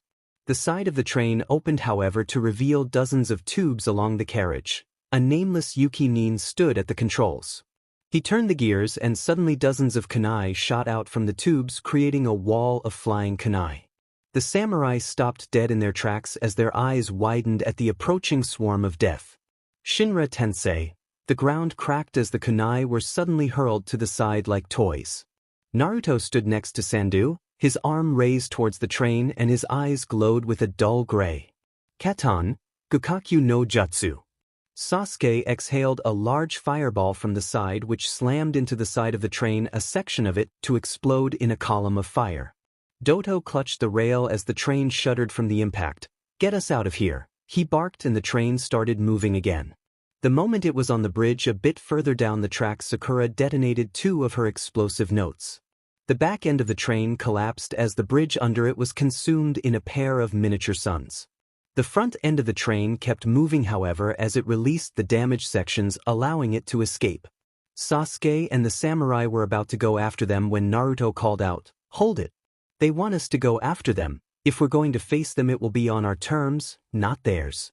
Sasuke looked like he was going to argue for a moment but nodded, understanding the logic. He didn't like waiting around but he did understand that it was better to use any advantage you had. Cookie walked up to Sandayu and asked in a voice befitting a mother, "You stubborn fool. What were you thinking? You could have gotten yourself and everyone else killed with that little stunt of yours." But Princess Dash, Sandayu began. Kyuubi interrupted before he could finish, "But nothing. A leader is supposed to put aside their personal feelings and do what is right for the people. That stunt you just pulled was selfish beyond measure." "Calm down, princess," Naruto said, causing her take a breath. "Thank you, Naruto-kun." Sandayu nodded his head in gratitude. "Don't, I happen to agree with her." Sandayu took a step back at that. "What you did was reckless even by my standards. Don't let your personal feelings cloud your judgment like that again." Oh, the irony of that statement. "I'm sorry," Sandayu bowed his head in shame, knowing it was true. Those who stray from the path of justice have no courage, but under the wing of a strong leader cowardice cannot survive, Naruto told him and Koyuki. The princess looked at him for a moment and clutched the necklace she held. "Maybe. That was..." Sakura whispered. Sasuke nodded at her side. "The Yondaime Hokage. Let's get out of here. We're no good in the open like this." Just as Naruto gave the order, a large blimp flew up over the mountain. Mizore stood at an opened hatch and fired his grappler. The mechanical hand grabbed Koyuki's torso and retracted. She let out a yelp in surprise as she was suddenly pulled up into Mizore's arms. He tossed her inside as Fubuki bombarded the terrain below with her ice grenades. Everyone had taken cover by then and soon enough the airship withdrew from the area. "Damn it," Naruto growled out as he saw it fly over the mountain. "They got us good there." Yujiro winced as she healed the scratch left behind from one of the ice bombs. "What now?" she asked as she quickly healed Sakura's injuries too. "Rescue mission," Naruto said simply. "I think it's about time we give a little of what we've been taking." "And how do we do that?" asked the Kumo-chunin. Naruto just grinned. "The best defense is a good offense." Cookie sat in a rather comfortable seat aboard the airship as it flew over the various mountains in the area. Its destination was the former ground of the Kazahana Palace, the site of her former home. She was nervous.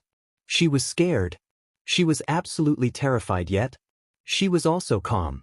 She had become a natural at hiding her emotions. She was an actress after all. "You've grown quite appealing, Koyuki," Dodo said with a smirk. "Tell me, do you still have the hex crystal?" "Yes," she responded with a grunt. Dodo chuckled at that. "Good. It is a prize unlike any other. With it I can finally unlock the treasure of the Kazahana clan." Cookie looked up, intrigued. "Treasure? That necklace is a key to the treasure of the Kazahana clan. When I took control of the country, I found that the clan's resources were almost gone. My brother had to have hidden it somewhere. I've already found the location of it. It is in the Rainbow Glacier, but to unlock it I need the hex crystal," Doto explained. With this we will finally be able to increase Snow Country's power and eventually overthrow the 5 great shinobi nations. Even if you succeed it won't change anything, Koyuki said as she took off necklace she wore and handed it to Doto. A second after Doto examined it he snarled angrily, "What is this? Do you think I can't recognize a fake?" B but that's dash. Koyuki's eyes snapped in recognition. "Uzumaki Naruto," she whispered in understanding. "What?" Doto growled. "The brat's just like his mother, an unpredictable prankster. I wouldn't put it past him to pull us WH," Nadar said as he stood with his team. "We'll go get it now, it shouldn't take long." "That won't be necessary," Doto sneered as he threw Koyuki back down on the couch. He turned to the Yuki Nins and smirked, "We have what he wants. He'll come to us just to save the little princess here like a good little hero."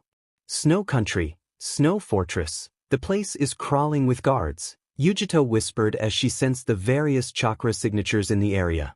"They're all Genin level except for 5. 3 are Jonin level and the last 2 are at the Chunin level," she stated clearly. "I thought there were only 3 Yuki Nins in that squad," Sakura commented from the side. Yujito nodded. "One of the others is Doto but I don't recognize the last one." "What about Koyuki? Where is she?" Naruto asked her. Yujito closed her eyes for a moment before replying, "She's in one of the underground holding cells." Naruto nodded in understanding. "All right, this is what we do. Sasuke, you and Sakura set up as many explosive tags in the fortress as you can while Yujito and I get Koyuki. While we do this I'll have my shadow clones raising as much hell as possible on those genin. Just wait for the signal before detonating the tags." "And what's the signal?" Sakura asked. Naruto just grinned. "That would be the prison area going sky high. You know I've never actually read one of those books about a damsel in distress but I guess you would count as one, huh?" Koyuki looked up upon hearing the voice. Naruto stood outside of her cell with a fox's grin on his face. "Hey princess. Did you miss me?" Koyuki let a genuine smile cross her lips for the first time in 10 years. "You're late, Naruto." "Yeah, well, heroes always show up at the last second," he shot back as he opened the cell door. Her smile faltered for a moment. "You swapped the hex crystal, didn't you?" Naruto nodded and handed her back the purple crystal. "Yeah. I figured that's what they were really after, especially considering the feeling I was getting from it." Koyuki looked at him confused. "Feeling?" "Yeah, every time I look at it I feel cold. It's the same as the necklace I've got. Except that one feels warm," the blonde replied. She stared at him for a few more seconds. "That can't be. I thought I was the only one who felt anything from this." "Naruto, behind you." Yujito called out from down the path. Naruto turned quickly but he wasn't fast enough. A figure had appeared behind him and knocked him away with what appeared to be sword made of lightning. He bounced off the side of the wall, scattering pieces of the concrete before he finally rolled to a stop a few feet away. He stood to his feet a moment later, being aware of the edge of the pathway overlooking the abyss below. "Who the hell are you?" Naruto growled. The stranger had already grabbed Koyuki before Yujito could intercept. His blade rested at the princess's neck ready to slit her throat at a moment's notice.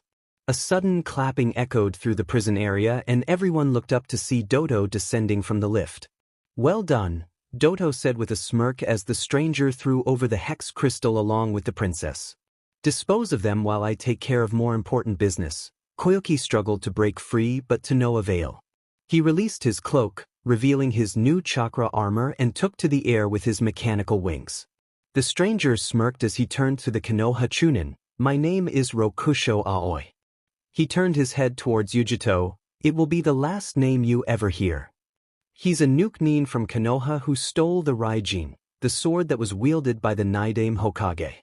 I thought he joined AIM. Why is he here?" Yujito asked as she stood beside Naruto. The Kyuubi Jinchuuriki wiped the BLD from his mouth and said, "Who cares? We have to get Koyuki and the crystal back. It's too cramped in here to fight properly," Yujito told him. Shinra Tensei, the world was engulfed, expanded around them. Aoi was forced to escape as the ceiling, the cells, and even the building on top of them collapsed. Problem solved. The snow fortress was riddled with explosions as explosive tags detonated in a fiery blaze. Team Kakashi watched as the fortress soon tore itself apart, killing all inside. A split second later, the entire building went up in one big fireball, consuming all it touched. Yujito, can you track them? Naruto asked as the four stopped. She nodded in reply. They're heading to Rainbow Glacier. There's a problem in getting there though. What's the problem? Sasuke grunted. She turned towards him. The snow team and that Nuke-nin are between us and them. There's one Jonin up the mountain, the two Chunin are in the forest, and the other Jonin is just outside the glacier. Naruto thought for a moment before he spoke again. All right, this is what we're going to do. We're going to split up. Yujito, can you take that rain freak? Oi. Yes. Yujito nodded hesitantly. Naruto nodded and turned to the others. Sasuke. Walk with me for a moment.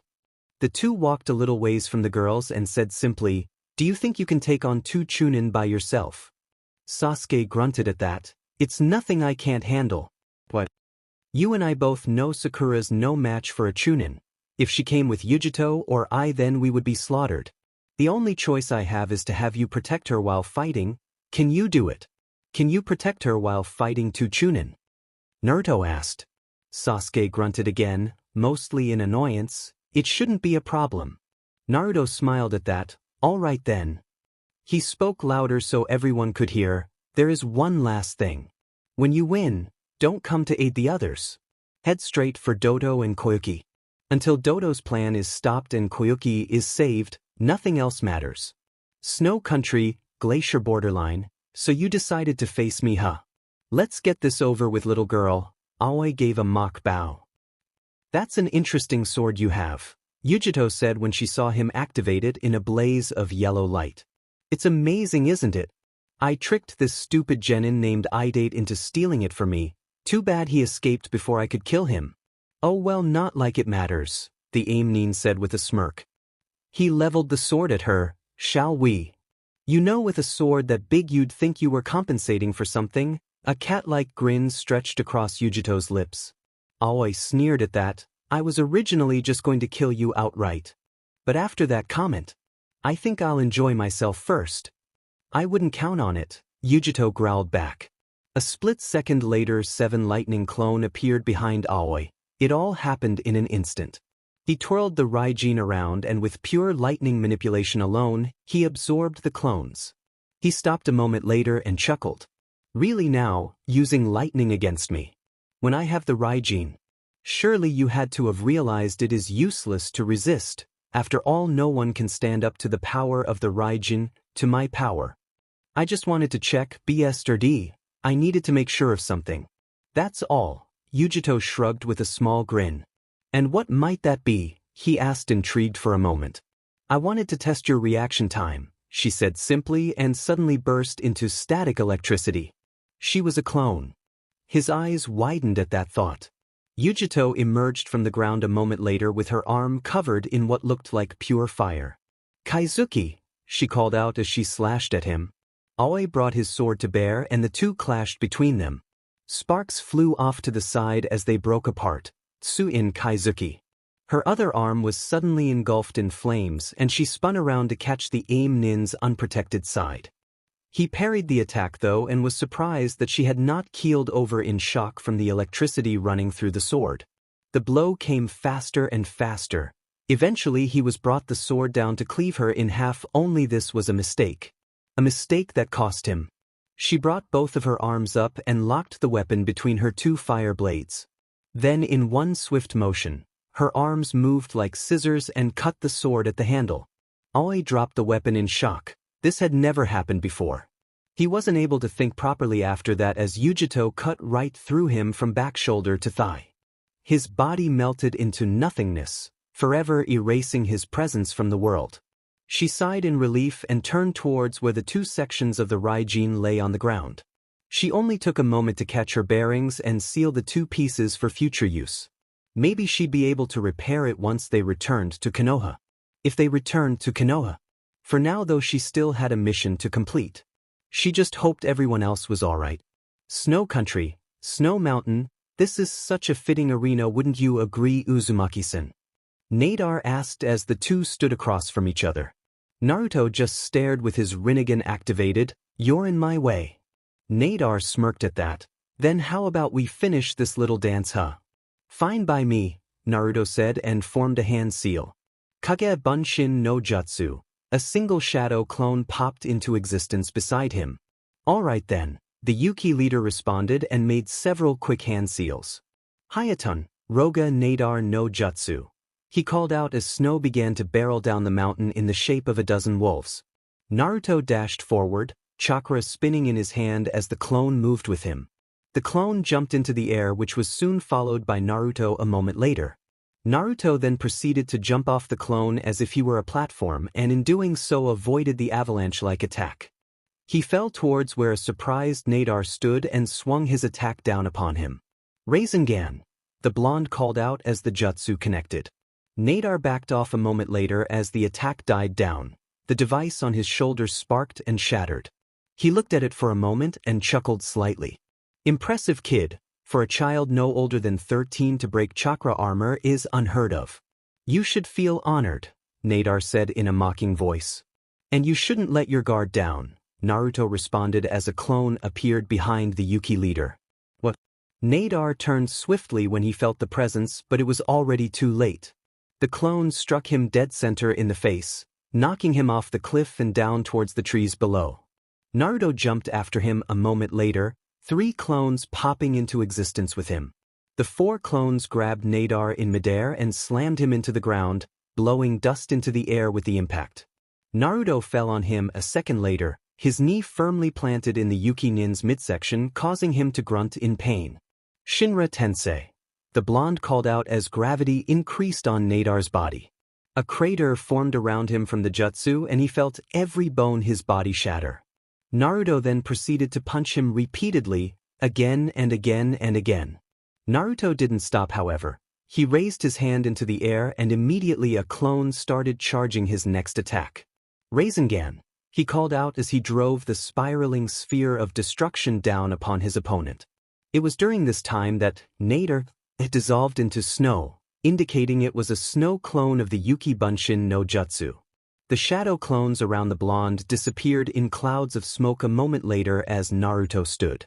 Nadar appeared behind him with a kunai. And BLD splattered on the unforgiving ground. Snow country, forest, Sasuke, and they're getting closer. Sakura exclaimed as she dodged yet another snow grenade. I know, he responded calmly. He stopped suddenly and threw a collection of wire strings onto the branch above him. He backflipped away as Mizor's mechanical arm extended and tried to catch him. Sasuke was already ahead of the 2 Yuki Chunin, however. A Fuma Shuriken unraveled in his hand and he threw it up towards the flying Fubuki. You've got to do better than that to bring us down, Fubuki said as she easily dodged the large shuriken. What the hell? She exclaimed as a second Fuma Shuriken appeared, bounced off of her chakra armor shield. Kage Shuriken no Jutsu, Sasuke whispered as he saw the second shuriken connect. The force of the impact, however, knocked her off course. Straight into the patch of wire. The moment she touched it, the wire had wrapped around her, trapping her. She broke free a moment later, however, but it was already too late. Sasuke appeared behind her while in midair and attacked immediately. Shurshur Rinden, he called out as he landed multiple kicks to her stomach, shoulders and legs before finally finishing it with a downward kick to the midsection. She slammed into the cold snow with a thunderous impact, but Sasuke wasn't done. He plummeted towards her, his hand now engulfed in lightning and ready to deliver the finishing blow. Her armor had already been pushed to its limits after that last attack. Chakra armor wasn't really designed to resist against taijutsu techniques, so it was practically useless against them. Chidori. The echo of 1,000 chirping birds filled the forest as Sasuke struck down the Yuki Kunoichi. Fubuki! Mizor shouted as he saw her now lifeless form. He moved to help her but found that a number of wires had latched onto him. Let go of me. No. Sakura shouted back as she held the wires down, stopping him from moving. Sasuke appeared at her side and unleashed his final jutsu. Keton, Ryuka no Jutsu. The wire suddenly ignited and Mizora was engulfed in flames. The power core on his armor fractured and a moment later it exploded, blowing both Sasuke and Sakura away. They stood a moment later after the blast died down, coughing heavily from the amount of ash that was seemingly released during the explosion.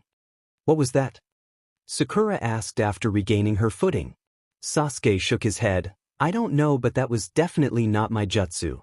Wait, you don't think that their armor is volatile? Snow Country, Rainbow Glacier Koyuki gazed out over the appealing landscape. The shining scenery of the glacier was stunning even at this hour. Dawn was approaching fast. She knew but accepted it all the same.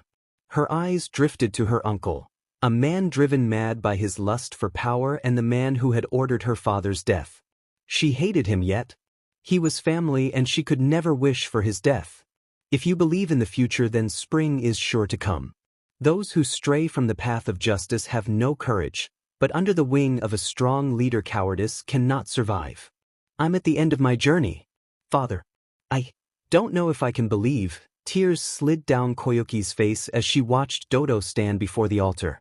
He slipped the crystal into a small slot located in the very center of it and the entire altar exploded in light. The ice around them illuminated the glacier as she felt the temperature begin to rise. The smirk on Dodo's face had turned to outrage as the ice around them began to melt, leaving behind streams of water moving all around the glacier's edge. It's so warm. What is this? Koyuki asked, confused. A heat generator. This is the hidden treasure of the Kazahana clan. Dodo shouted in outrage. Hey pedophile, I got a bone to pick with you. A voice called out from the other side of the glacier. Koyuki turned quickly and identified the young girl immediately. Yujito. Dodo growled upon recognizing her and made a hand seal. Hayaton, Kakuryo Bofusetsu. He moved out his fist and a black dragon made of ice shot out towards the oncoming Kumochunin. Yujito saw it coming and used her fire manipulation to literally blast herself out of the way. The dragon impacted the ground behind her, knocking her off her feet, but she regained her balance a moment later. Dodo was already upon her, however, and swung his fist down to finish her. The ground bled under the impact, but she'd already flipped over him and landed between Dodo and Koyuki. Kaizuki. She slashed with her signature jutsu, but it was blocked by the barrier in his armor. Such a foolish little girl. Dodo sneered and backhanded her across the glacier. Her body hit the altar and he started walking towards her, intent on finishing the job. Kaizuki is useless against someone like him, Yujito growled in thought as she tried to stand. Any last words? The snow daimyo sneered. Go to hell, Yujito shot back. You first. With that he swung his fist down on her. A sudden Fuma shuriken bounced off of his armor barrier from the side a moment later. Dodo turned swiftly as the sound of 1,000 chirping birds filled the air. Sasuke barreled across the melting ice with his hand covered in lightning. Chidori, he called out as he slammed the Raitun jutsu into the man's armor barrier. There was an audible crack as part of the armor's reactor core fractured slightly. A moment later Dodo knocked Sasuke away and slammed him into the nearby frozen boulder. Sasuke slumped the ground but remained conscious. Sakura appeared by his side. Sasuke-kun, the pink-haired Kunoichi shouted in alarm. Dodo laughed and with each passing moment Yujito got angrier. This man didn't appear to care about his people at all. He only cared about himself and any power he could get his hands on. She hadn't seen Naruto since they had parted ways and she didn't know what she would if he had died. All because of this infernal man. I'll get you. Purple chakra flames erupted from her being and encased her completely in an inferno. It morphed itself into the shape of a human-sized cat with a single swishing tail behind it. An echoing roar escaped Yujito's lips as she disappeared in a burst of speed and reappeared in front of a surprised snow daimyo. The slash that was delivered to his chest broke through his chakra barrier and the flames burned 4 large claw marks across his chest plate. He slammed into the side of one of the heat generators and howled in pain from the wounds that had been inflicted on him. D-Demon! He yelled frantically as he tried to move away. Yujito was down on all fours and looked like a lion ready to strike. Stay away from me. He made several hand seals and held out both of his hand. Hayaton, Soryu Bofusetsu. Two black dragons of ice shot out and combined when they approached their target.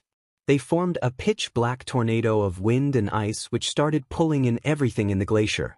Eventually Yujito was pulled in too, and when the wind finally stopped, steam filled the air. Nikomata Enden. The wind whispered as a superheated blast of crimson flames streaked at him from the steam-filled area. It impacted his barrier and scattered, melting parts of his armor and the ice he stood on. A moment later the ice collapsed and he dropped into the freezing water below. Dodo grabbed onto the edge of the ice and tried to pull himself up. Yujito stood at the place where the blast originated, and the ice below her feet too seemed to shatter, causing her to drop in as well. The fire around her died upon contact with the water and she was forced to grab onto the edge of the hole. Dodo was the first one on his feet and he dashed towards where Yujito stood. She knew she couldn't defend against him this time and her eyes closed when he drew near. "Die, demon!" he yelled as he went in for the kill. Bansho Tenin. He was pulled back by an invisible force and he suddenly a searing pain in his back. Rinnegan. He was suddenly shot forward and slammed into a formation of frozen boulders. "Don't you dare touch any of them with your filthy hands," Naruto growled as he glared at the snow daimyo. "Naruto!" Kyuubi whispered and gasped at the look on his face. His Rinnegan was blazing and there were faint traces of red mist drifting off from his body. His clothes were a mess and he looked like he'd been through a small war. Actually, all things considered, that was probably true. "Are you alright, Yujito?" "Kyuubi?" he asked, his eyes not moving from Dodo's form. Yujito winced as she tried to heal her injuries. "I'll be fine." Kyuubi nodded. "I'm okay." "Sasuke? Sakura? How about you too?" he asked over his shoulder. Sakura visibly sighed in relief. "I'm alright." "Naruto?" Sasuke thought angrily as he stared at his teammate's back. But Kage Bunshin no Jutsu. A single clone appeared at his side awaiting instructions. "You annoying little brat." Dodo shouted angrily as he stood once more. "I'll make you regret interfering in my plans, Uzumaki." Hayatun. Kakuryu Bofusetsu. A black ice dragon was launched at the blonde-haired boy. Naruto didn't even move from where he was standing. He brought one hand up and opened his palm. "It's over. This ridiculous little farce is over." Shinra Tensei. The ice dragon shattered and dissipated into nothingness before it even reached him. "Not yet, it's not. It won't be over until justice prevails and evil is wiped out. Every good story has got to have a happy ending." "What?" Dodo shouted in surprise as Naruto brought his hand up again. Kyuubi knew she needed to say something, so she shouted it out clear as day. "Finish is Naruto-kun." Bansho Tenin. Dodo suddenly found himself being pulled towards Naruto again as the blonde held out his free hand towards the clone. A spiraling sphere of chakra was formed a moment later and Naruto moved forward. "Rinnegan. What is that jutsu? Why can't I copy it? Where did he learn that?" Sasuke thought with overflowing jealousy. "Wow, rainbow chakra," Sakura said in wonder as she saw the jutsu change into 7 different colors. "Thanks to the heat generators. It's just like in the movie." Come on, come on." Yujito cheered as she saw the attack connect with Dodo's barrier. There was an audible kaboom as the jutsu detonated, sending Dodo spinning back and slamming into the very center of one of the generators. The glass cracked and shattered, and suddenly the area around them had changed from ice and water to grass and streams. Dodo's lifeless body fell to the ground and remained motionless with a pained look forever imprinted on his face. Up on the cliff above, the director looked out over the new scenery and exclaimed, "Wait a minute. Could it be? We're making this movie 3D. Believe in the future. If you do, then the spring will surely come." The image of a younger Kyuubi appeared in the middle of the glacier, though everyone could tell it was a recording. "What will you do when it comes, Kyuubi?" a male voice asked. "I'm going to become a princess," the recorded Kyuubi said with a childish smile. "Oh, and what sort of princess?" the male voice asked. "Oh, let's see. One who's strong and kind and fights for justice," the young girl said cheerfully. "Ah, that's some dream." The male voice sounded happy. "Did I really say those things?" the real Kyuubi asked as she stared at the recording. Everyone was watching it, wondering how it would end.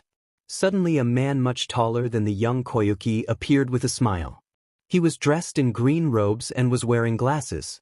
Well, so long as you believe in your dream and never give up, one day you'll be that fine princess, the recorded Sosetsu told her with a smile. He placed the hex crystal around the little girl's neck and looked onward. Can you see her? There's our appealing princess standing right in front of you now, he said with a smile. By now the real Koyuki had tears trailing down her face as she looked up at her father's face. I have a problem though, there's something else I want to be, the younger Koyuki said over her shoulder. Sosetsu looked curiously at her. Really? What's that? An actress, she replied with her childish smile. Sosetsu chuckled at that, clearly believed she could do it. The real Koyuki started laughing lightly herself at the irony of what was said. Eventually the image dissipated however and the recording became nothing but memory. Yujito smiled at that. Now that's what I'd call a happy ending. Yeah, it is, Naruto said looking up at where the image had been a moment ago. Suddenly the altar erupted into a series of low chakra shockwaves causing everyone to snap their attention toward it. What is that? Sakura asked in surprise. How the hell should I know? Yujito shouted back as the altar exploded in light. Kyuubi covered her eyes to avoid looking at the light. What is going on exactly? The hex crystal glowed and shot up into the air above the altar before it moved at an insane speed. Naruto caught it with both hands, but the force behind it was enough to blow him back several feet. Naruto! Yujito shouted in worry upon seeing him being blown back. I'm fine, he told her and looked down at the crystal. I am the one who will establish peace and order. Did this crystal just... He asked in thought as he saw both the crystal in his hands and the one around his neck glow. 2 of 6. Senju. The crystal it's resonating with the necklace Tsunatama gave you, Yujito said, looking between the two glowing objects. Well, it looks like it belongs to you now, Kyuubi said as she saw the necklace stop glowing. Naruto looked over at the snow/spring princess. You mean I can keep it? Kyuubi nodded. Yes. Take good care of it. Thank you. He didn't know why he was thanking her. It just felt like the right thing to say at the time. Yujito clapped her hands together at that moment. Now let's get out of here. I could really use a shower right now, Fire Country. Konoha/Hokage Tower. The trip home had been uneventful. They had stayed until Koyuki had been instated as the new spring daimyo and she agreed to ally with Konoha and the Fire Country as a thank you. On the trip back, Sakura was doing what she normally did and constantly pestered Sasuke. Yujito had been surprisingly quiet after she found out that Koyuki would still remain an actress and would be playing a part in the new Ika movie. Then there's Sasuke. The glare he had been sending at Naruto the entire way home was beginning to get on his nerves. It didn't matter if they liked each other as long as they could work together. At least that's what Naruto had thought, but something changed during the Battle of the Frozen Glacier, as the locals of Spring Country now called it. Naruto didn't know what had changed exactly, but whatever it was made him very uneasy. This brings us to our current situation. Mission accomplished, Naruto stated clearly as his team stood before the Hokage. Kakashi nodded and looked over the report, impressive if a bit reckless. We had to split up, taking them on as a group would have been suicide, Naruto explained his reasoning. Kakashi waved it off. Believe me, Naruto. If I were in your shoes I would have made the same call. No matter how reckless it was still the right decision. Thank you, Sensei, the squad leader nodded. Kakashi sighed. Go take a break, all of you. I'm sure there'll be another mission for you tomorrow, so go get some rest. Dismissed. The four nodded and exited the room. They were just about to reach the stairs when one single sentence changed their fates forever. Hey Dobe, Sasuke spoke up, getting the others' attention. What do you want, team? Naruto asked over his shoulder. Fight me. Now, Sasuke said with a glare, surprising the two female members of the team. What? Sasuke, we just got back from a mission. What the hell are you talking about? Naruto asked, confused. Shut up and fight me, he said, anger dripping in his words. Naruto just stared at him. Sasuke, I can't. I'm a Chunin now. I can't just go around and pick fights with people anymore. And even if I could, I don't have the time to deal with your ego. He turned and started towards the stairs again. Sasuke saw this and grabbed his shoulder to pull him around. Naruto turned swiftly and slammed the dark-haired boy against the wall. What the hell is your problem? You and me, Training Ground 7. Right now, Sasuke's glare intensified. Sasuke, you're not getting it? I have bigger problems than you now. Orochimaru, Akatsuki. Your brother. At Naruto's words, Sasuke's Sharingan activated. I said fight me, the Uchiha sneered. No, Naruto responded, no longer playing around. Are you scared? Sasuke asked with a smirk. I'm not the scaredy cat, the blonde Uzumaki responded. Sasuke grunted as Naruto turned to continue on. He spoke up again, however, and Naruto stopped dead in his tracks. Then if you won't fight me, perhaps Demon Girl here will. Yujito sent him a glare at the name he had called her. That be. What's his problem? Take that back. Naruto turned around and activated his Rinnegan. Make me, Sasuke said, hoping to provoke a reaction. He got one. Fine, Training Ground 7. 20 minutes, be there. Action. Fire Country, Konoha/training field. 20 minutes later, Naruto and Sasuke approached the center of the training field. Word had somehow gotten out that the two were going to fight, and most of Konoha's population had arrived to witness the match. On one hand you have the last loyal Uchiha, Sasuke, and on the other hand you had the heir of the Rikudo Sennin, Uzumaki Naruto. Two children who were so similar and yet so different. Two children whom were practically royalty. Two children who possessed two different nearly extinct Dijitsus. Two children whom represented fire and hatred. Two children whom represented the legacies of the Senju and the Uchiha. Even Kakashi, Tsunade, and Jiraiya had gotten word of this and had come to see what was going on. Jiraiya was a little worried but knew what he had to do. Tsunade didn't really care about the match, but she did care about Naruto, so she would stay on hand in case anything happened. Kakashi, however, he was the Hokage. Plain and simple. So you heard too, huh? Jiraiya asked over his shoulder. Kakashi nodded as he walked up to him. Yeah, I need to stop this before it gets out of hand. It's already out of hand. The best thing you can do for those kids is to let them sort this out for themselves, Jiraiya said, his head shaking. Jiraiya-sama dash, the Hokage began. Jiraiya cut in, however. Hokage-sama, you need to let them sort this out for themselves. There is no way around it. What's the story between these two anyway? Kakashi sighed. Remember how you were with Orochimaru? Jiraiya nodded with a grimace. Oh great. It seems we've got quite a crowd, Naruto commented as he cast a glance at the large group watching them. We've even caught Sensei's attention, he said as he spotted the Hokage in the group looking like his lazy self. Ichin, was Sasuke's only reply. Naruto turned his gaze towards the Uchiha and chuckled. What's so funny? Naruto shook his head. It's just, I guess I'm happy. After everything that's happened, I'm glad I finally get the chance to pee in Dior but into the ground. Who are you fooling, loser? Sasuke sneered. Naruto's eyes flashed gray as he replied, I haven't been a loser in a long time, team. Whatever, loser, Sasuke grunted.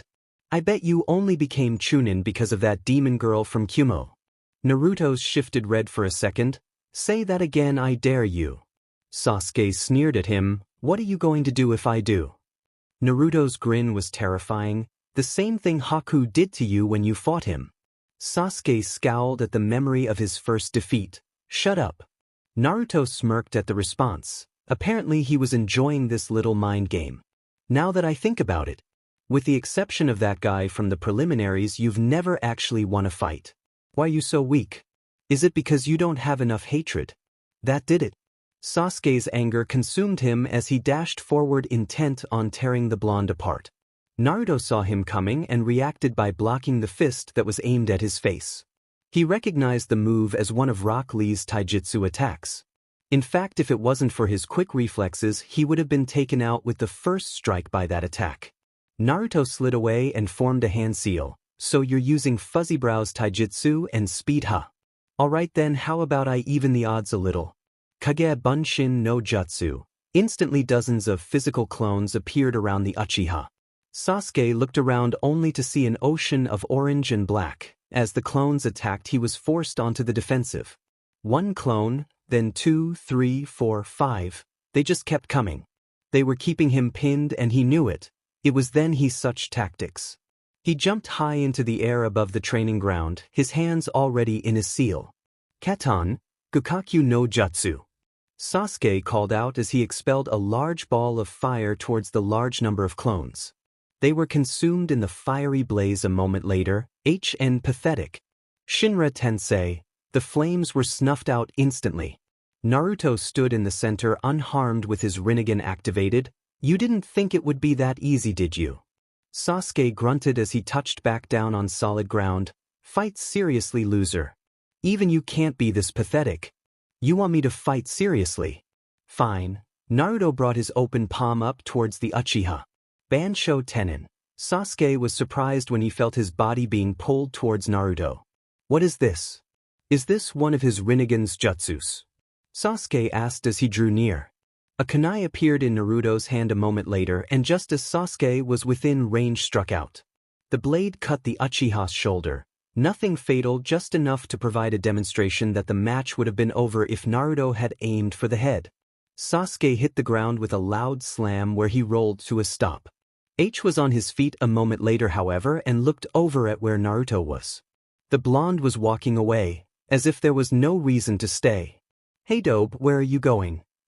Sasuke asked in anger. Naruto looked over his shoulder as he walked. You're done. If I had aimed for your head or anything else vital, you would be a corpse right now. You. Sasuke glared at him full force. He would not be humiliated like this. His hands were already forming hand seals. Oh no, Kakashi's eyes widened in recognition. Isn't that? Tsunade watched with growing worry as blue lightning seemed to encase the Uchiha's right hand. I have to stop this now, the Hokage said and made to stop the match. Jiraiya stopped him, however. There is no need. Kakashi turned to look at him. You're kidding, right?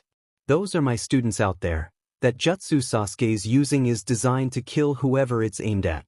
I can't let this go on any further than it already has. Naruto can handle himself, Jiraiya said simply. Unlike you, Hokasama, I actually trained the boy, he won't be taken down so easily. It was then that Kakashi remembered what Naruto had told him back during the Chunin exam.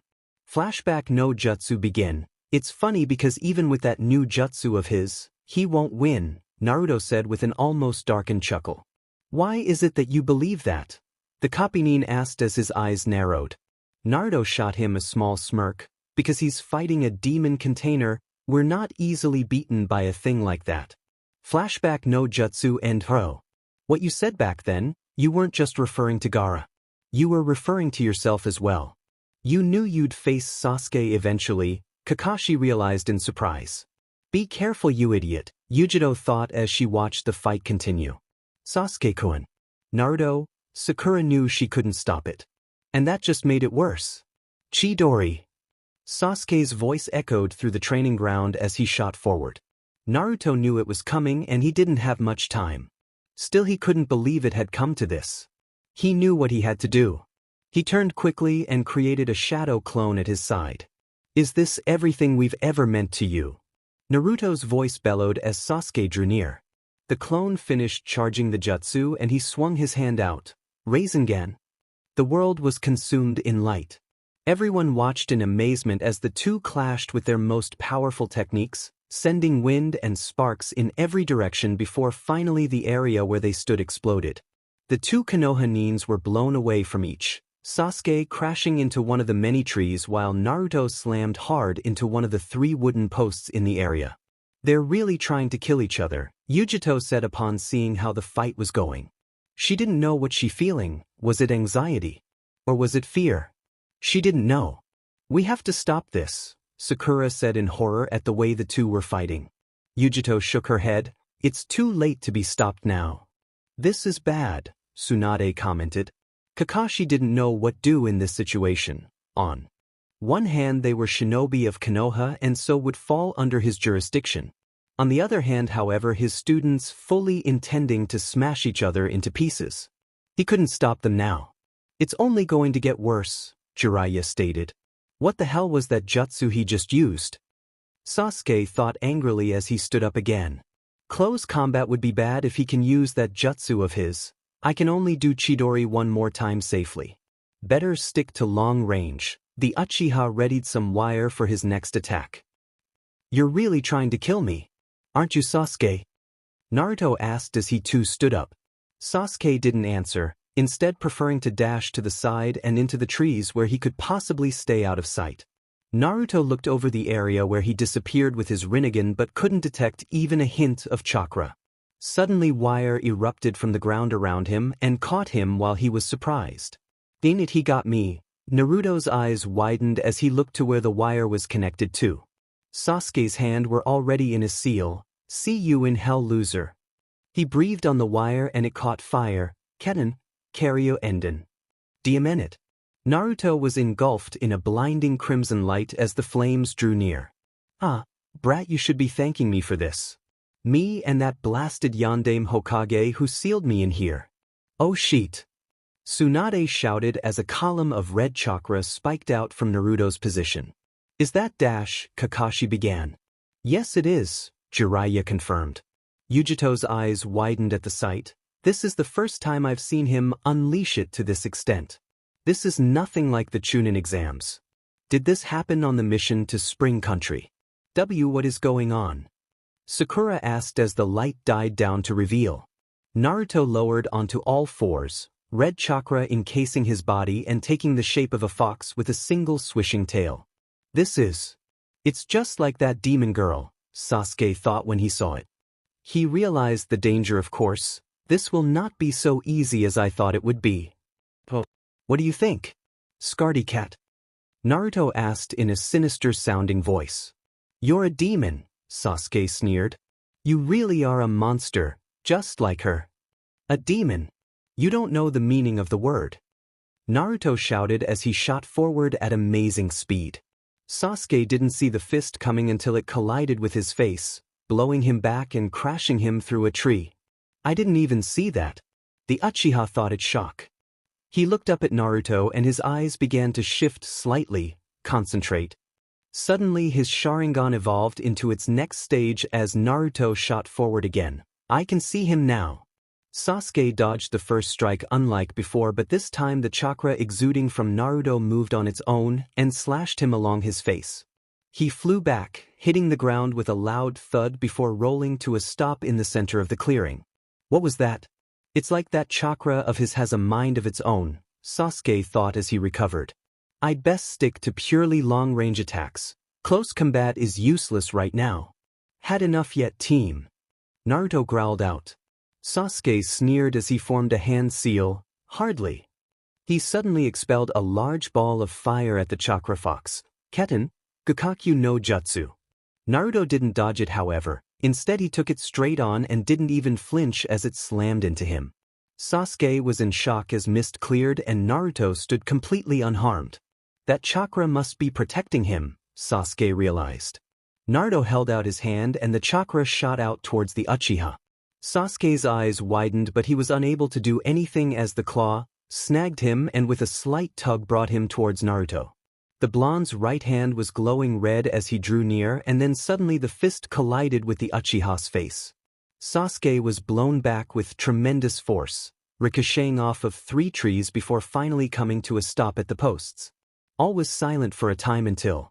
"Kukukuku," Sasuke said as he stood up, the cursed seal on his shoulder having completely covered his body and 2 demonic wings sprouted from his back. "Let's finish this, Dubi," were his words as he flexed his wings. Naruto snarled at the sight of him. "What happened to you? Was it Orochimaru? Did he corrupt you?" "Kukukuku. His Otonins came to me and gave me what I needed to control my new power," Sasuke answered with a sneer. "And you trust them?" Naruto snarled. Sasuke chuckled darkly at that. "Of course not. Not that it matters." His hands were suddenly forming hand seals and his hand was encased in lightning a moment later. Naruto was much the same way with a ball of spinning red chakra in his right hand. They jumped at each other and threw out their attacks, aiming to finish the battle once and for all. Rasengan. Chidori.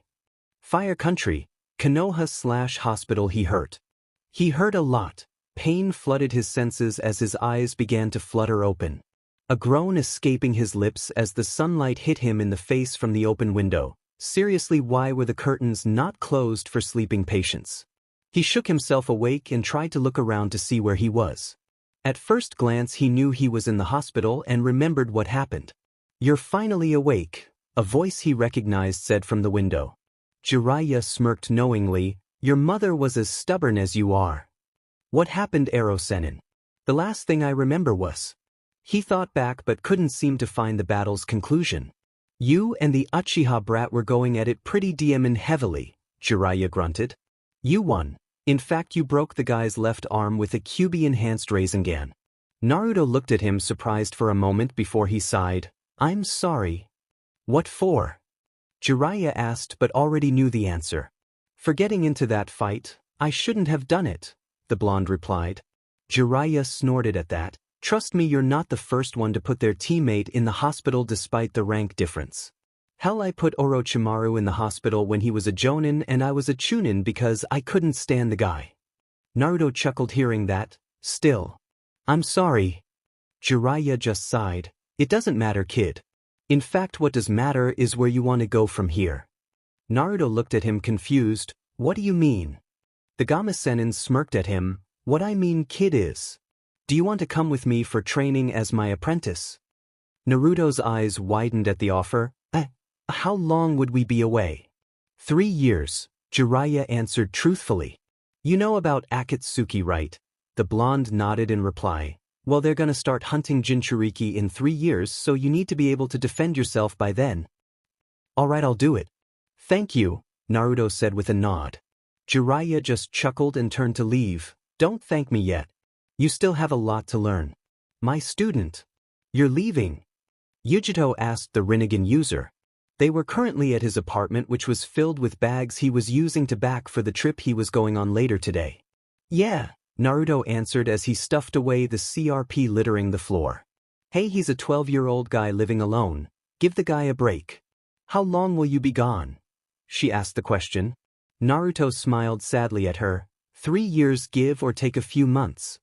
3 years, she exclaimed in shock. Naruto nodded nervously. "I need to get stronger if I want to face Akatsuki." "What about you?" "Me?" Yujito asked with a raised eyebrow. "Well, I guess I'm stay around here. I am the Kumo ambassador after all." Naruto just smiled at her. "Well, what?" "I'll miss you too, Yujito," he said before pulling his backpack onto his shoulder.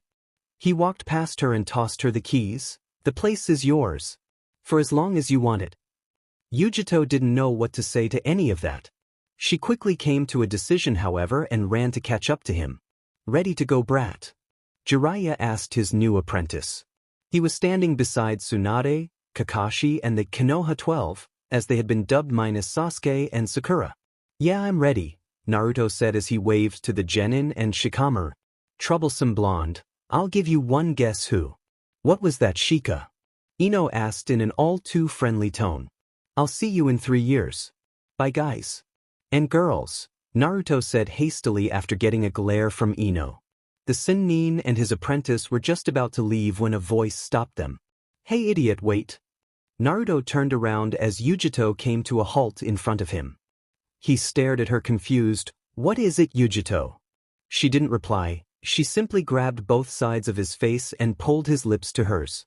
The others were surprised at the action and Kiba whistled at the sight. Neither of the two paid any attention, however, as they both settled into the kiss. Kakashi coughed to get their attention, obviously amused when Naruto shot him a glare. Yujito took a step back and coughed so she could talk again. "Well, take care of yourself." Naruto just smiled as he stepped away and made to follow Jiraiya. He looked over his shoulder and swore, "I'll be back."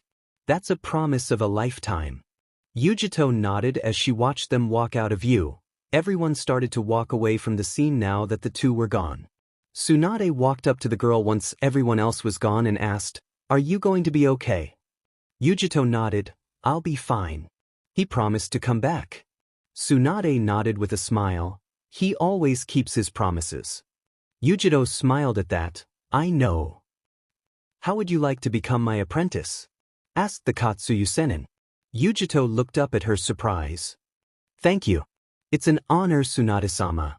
Please none of that, just call me. Sure show. Fire Country, Konoha/hospital, you lost, badly at that, Sakan said in amusement from the window. They had taken out the guards in the hospital and had quickly reached the Uchiha's room. Orochimaru's power, Sasuke spat at the word. Wasn't enough, that demon was too powerful for it. Watch your tongue, Uchiha, the redhead, Taiya warned him. We've come to collect you, Uchiha.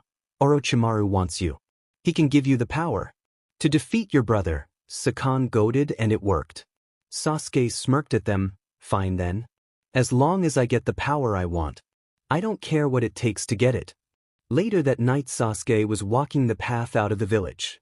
I thought I'd find you here, Sakura said as she stood to the side of the path. What are you doing here? Sasuke asked. Waiting for you. I love you. I don't want to be without you. I know I can't convince you to stay, but please take me with you, Sakura begged him, tears freely falling down her face. Sasuke simply stared at her before he continued on past her. Do what you want. Thank you, she said and made to follow him. And so the fate of the world changed that day. Fire Country, Konoha/Hokage's office, what do you mean they're missing? Kakashi's voice echoed through the halls of the tower. Shizune stood in front of him giving the report. You asked me to check on Sakura and Sasuke, but I can't find them anywhere. The guards assigned to Sasuke's room are missing too. I can't find any of them. Kakashi rubbed his forehead at that. How bad is it? Shizune took a breath for continuing. I went and checked with the security department and well, according to them there was a disturbance in Konoha's detection barrier late last night. It was so small that everyone thought it was a wild animal. Are you saying my students abandoned the village? Kakashi asked. Shizune shook her head. No, I'm not. Since the guards are gone, we can only assume that they were taken against their will. Kakashi nodded at that. Get me Nara, Shikamaru, and Yujito right now. Shizune nodded at the order. Yes, Hokage-sama. You wanted to see us, Hokage-sama? Shikamaru asked lazily. Yes, I did. Kakashi nodded. Late last night, Uchiha Sasuke and Haruno Sakura disappeared from the village. We believe they've been kidnapped. The Nara's expression turned serious. By who? We believe it was Oto. It's no secret that Orochimaru wants the Sharingan, the Hokage answered. Excuse me for speaking out of turn, Hokage-sama, but isn't this a job for Jonin or Umbu? Yujito asked confused. Kakashi nodded. Normally yes, but I have no one to spare for a mission like this right now. What are our orders? Shikamaru asked. Assemble as many experienced genin as you can and then head out after them. They're no doubt heading for Sound Country and they already have a 5-hour head start. It's best that you hurry, Kakashi replied. Understood, Hokage-sama. Yujito bowed respectively. Fire Country, forest/near Katana Mountain. It took them 15 minutes to collect the members of Team Shikamaru. It consisted of Chuji, Niji, and Kiba. Shikamaru was of course team leader with Yujito as second in command because of her rank. Everyone seemed okay with it, though Niji told her he would only go along with it because Naruto trusted her. Betray that trust and he would kill her himself. They're up ahead. They appear to be resting, Niji spoke up. Shikamaru nodded at that, probably from the battle Kiba smelled earlier. What do we do? Yujito asked as the group came to a stop. We stick to the plan, Shikamaru answered. Down. Yujito and Niji shouted as they pulled the rest of the team to the side. Explosion riddled the area where they once stood as the Sound Four appeared before them with what looked like a barrel. What plan is that? Sakan asked with a sneer. How did they know we were here? Chuji asked. It doesn't matter right now, Yujito said as she narrowed her eyes at the Otonins. You're demon right about that beach, Taiya smirked at them. Where are Sasuke and Sakura? Kiba growled at them. Wouldn't you like to know? Sakan mocked. I'll handle these heirs, Taiya said confidently. Sakan looked over at her and nodded. Don't take too long. Orochimaru-sama will not be pleased if you're late. Taiya nodded with a smirk. This shouldn't take long at all. The Sound Four minus Taiya disappeared into the trees with the barrel a moment later. Everyone get ready, We don't know what she's capable of, Shikamaru told his team when he saw her making hand seals. Kuchios no jutsu, doki. Tayuya slammed her hand on the ground. Kanji spiraled out of it, and in a poof of smoke 3 elephant-sized demons appeared. Let's play. Let's go wild. Yujiro shook herself. Why did I just think of Naruto? Tayuya pulled out what appeared to be a flute and started to play. A moment later, the 3 doki shot forward and struck down on the team with their weapons. Team Shikamaru evaded the attack however and quickly withdrew into the trees above. We need a new plan, Neji grunted as he stared down at where Tayuya stood. I'm thinking, Shikamaru responded. Think faster, Yujiro told him. Come on morons, I want to have some fun before I beat you. Tayuya smirked up at them as symbols started to move across her skin. What is that? Chuji asked in worry. That's... Uchiha-san had that back during the preliminaries. Neji told them. If you remember, he used it against the Oto team that was sent to the exam. It's a cursed seal, I've read about them. Orochimaru uses them on his subordinates to enhance their strength and loyalty, Yujito explained. Guys, is that what I think it is? Chuji asked with a start as he pointed towards the redhead below. Her eyes had changed. They were a different color, but the pattern of them was the same. It was the Rinnegan. Holy shit, she has the Rinnegan. Kiba exclaimed. That's why she reminded me of Naruto. Yujito's eyes widened. Shinra Tensei. Fire country, forest/near Katana mountain trees, boulders, hell, even the earth itself was blown away by the blast of gravity that was sent out. Team Shikamaru recovered however and looked at the source of the attack. A red-headed girl about their age with eyes that were all too familiar to the group. She has the Rinnegan. What the hell? I thought Naruto was the only one. Kiba exclaimed in surprise. Clearly we were mistaken, Neji mused upon seeing the powerful Dijitsu. This just got a lot more troublesome, Shikamaru said with narrowed eyes. Bansho Tenin, the group turned and evaded several trees that came at them. You can run but you can't hide from my eyes, little rats, Tayuya stated. Yujito stuck to the trunk of a nearby tree and kept her eyes on the Otonin. You all get out of here and go after the Uchiha and Pinky. I'll stay here and face her. You can't expect us to leave you to fight her alone, can you? Kiba growled out. I'm the only one here with any experience with the Rinnegan. I know its weakness. If you've got a better idea, I'd love to hear it, Yujito shot back. Besides, the longer we stay here, the closer our mission comes to failure. Get going. I can handle this, she told them. Shikamaru nodded in understanding. All right, but don't get yourself killed. Naruto would never forgive me if anything happened to you. He and the others disappeared after the other Otonins a moment later, deciding to face me alone. You are either brave or stupid, Tayuya mocked. Actually, I wanted to talk to you without anyone else listening in.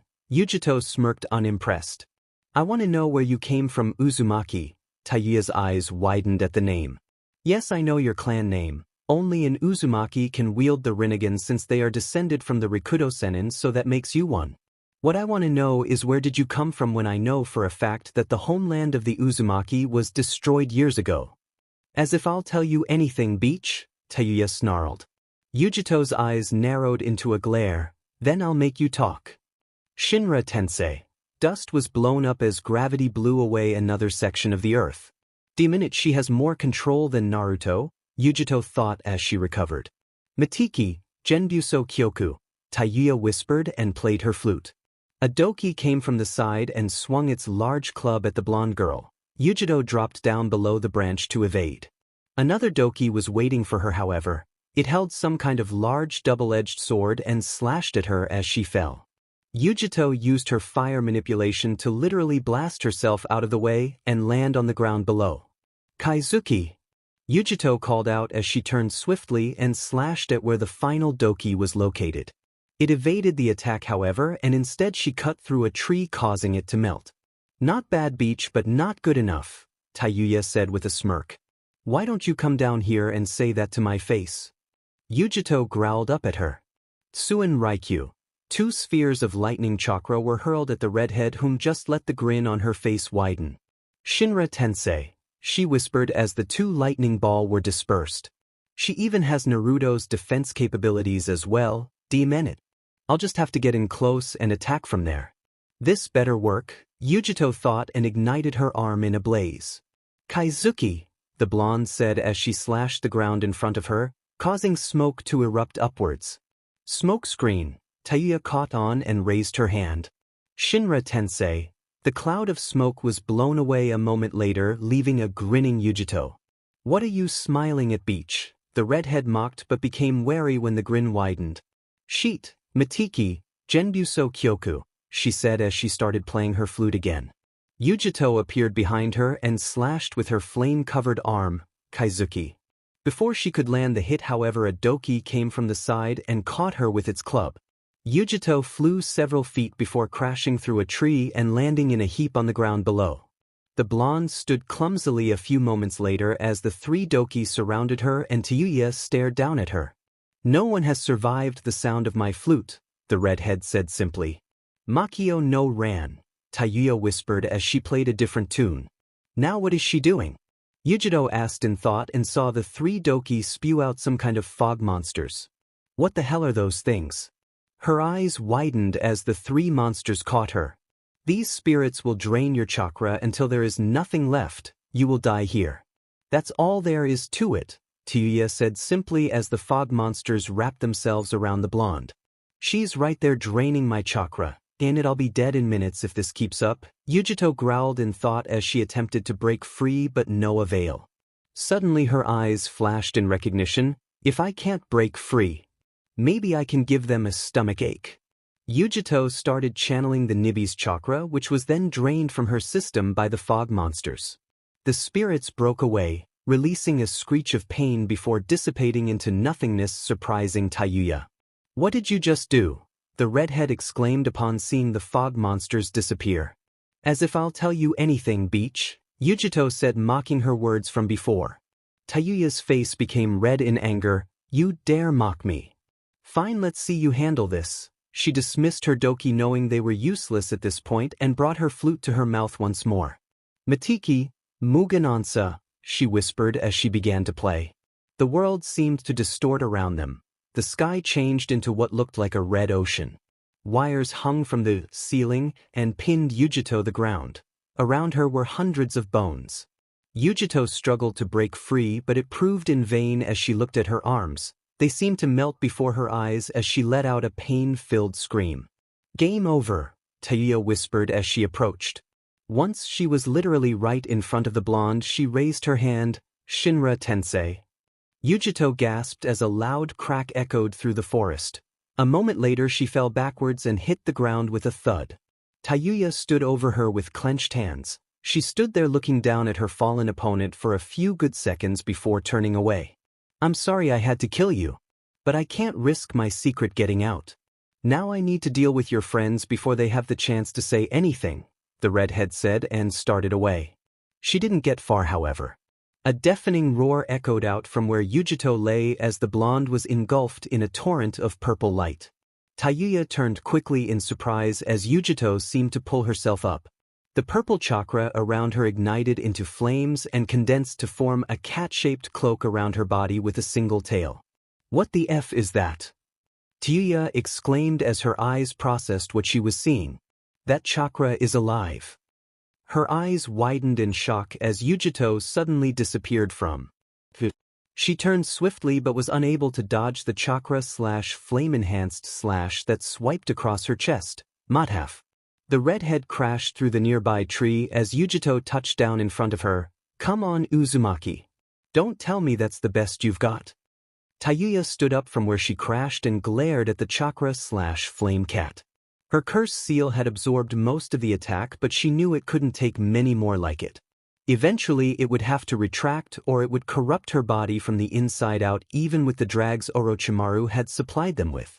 Even though she had been given a curse seal, she knew that Orochimaru didn't really want her. The reason he'd never taken her body was because of his need for learning jutsu. The Sharingan was a natural choice for him compared to the Rinnegan. She was very thankful for that. Bansho Tenin. Tayuya called out, knowing that Genjutsu would be useless in this situation. Several trees impacted where Yujito stood but were seemingly destroyed the moment they came close. Dinanit, why won't you just stop? Because I need answers. Yujito snarled as a ball of fire started to expand in front of her. Nikomata Enden. The ball suddenly exploded forwards in a stream of fire, incinerating everything it touched. Shinra Tensei. Tayuya called out as she covered her face with her arms. There was a resounding kaboom as the ball finally exploded upwards in a hail of dirt. Once it was over, Tayuya could be seen looking out of breath, her cloths torn and her curse seal beginning to retract. I see you're reaching your limit, Yujito stated with a growl. Tayuya just glared. Phew. You first, Yujito shot back as she started forming yet another compressed fireball. This speech is too strong. I need to use it or I'm dead. I can't survive another attack like that, the redhead thought as her hands settled into a seal she never used unless absolutely necessary. Nikomata Enden. The fire cat exclaimed as she shot the fireball at her target.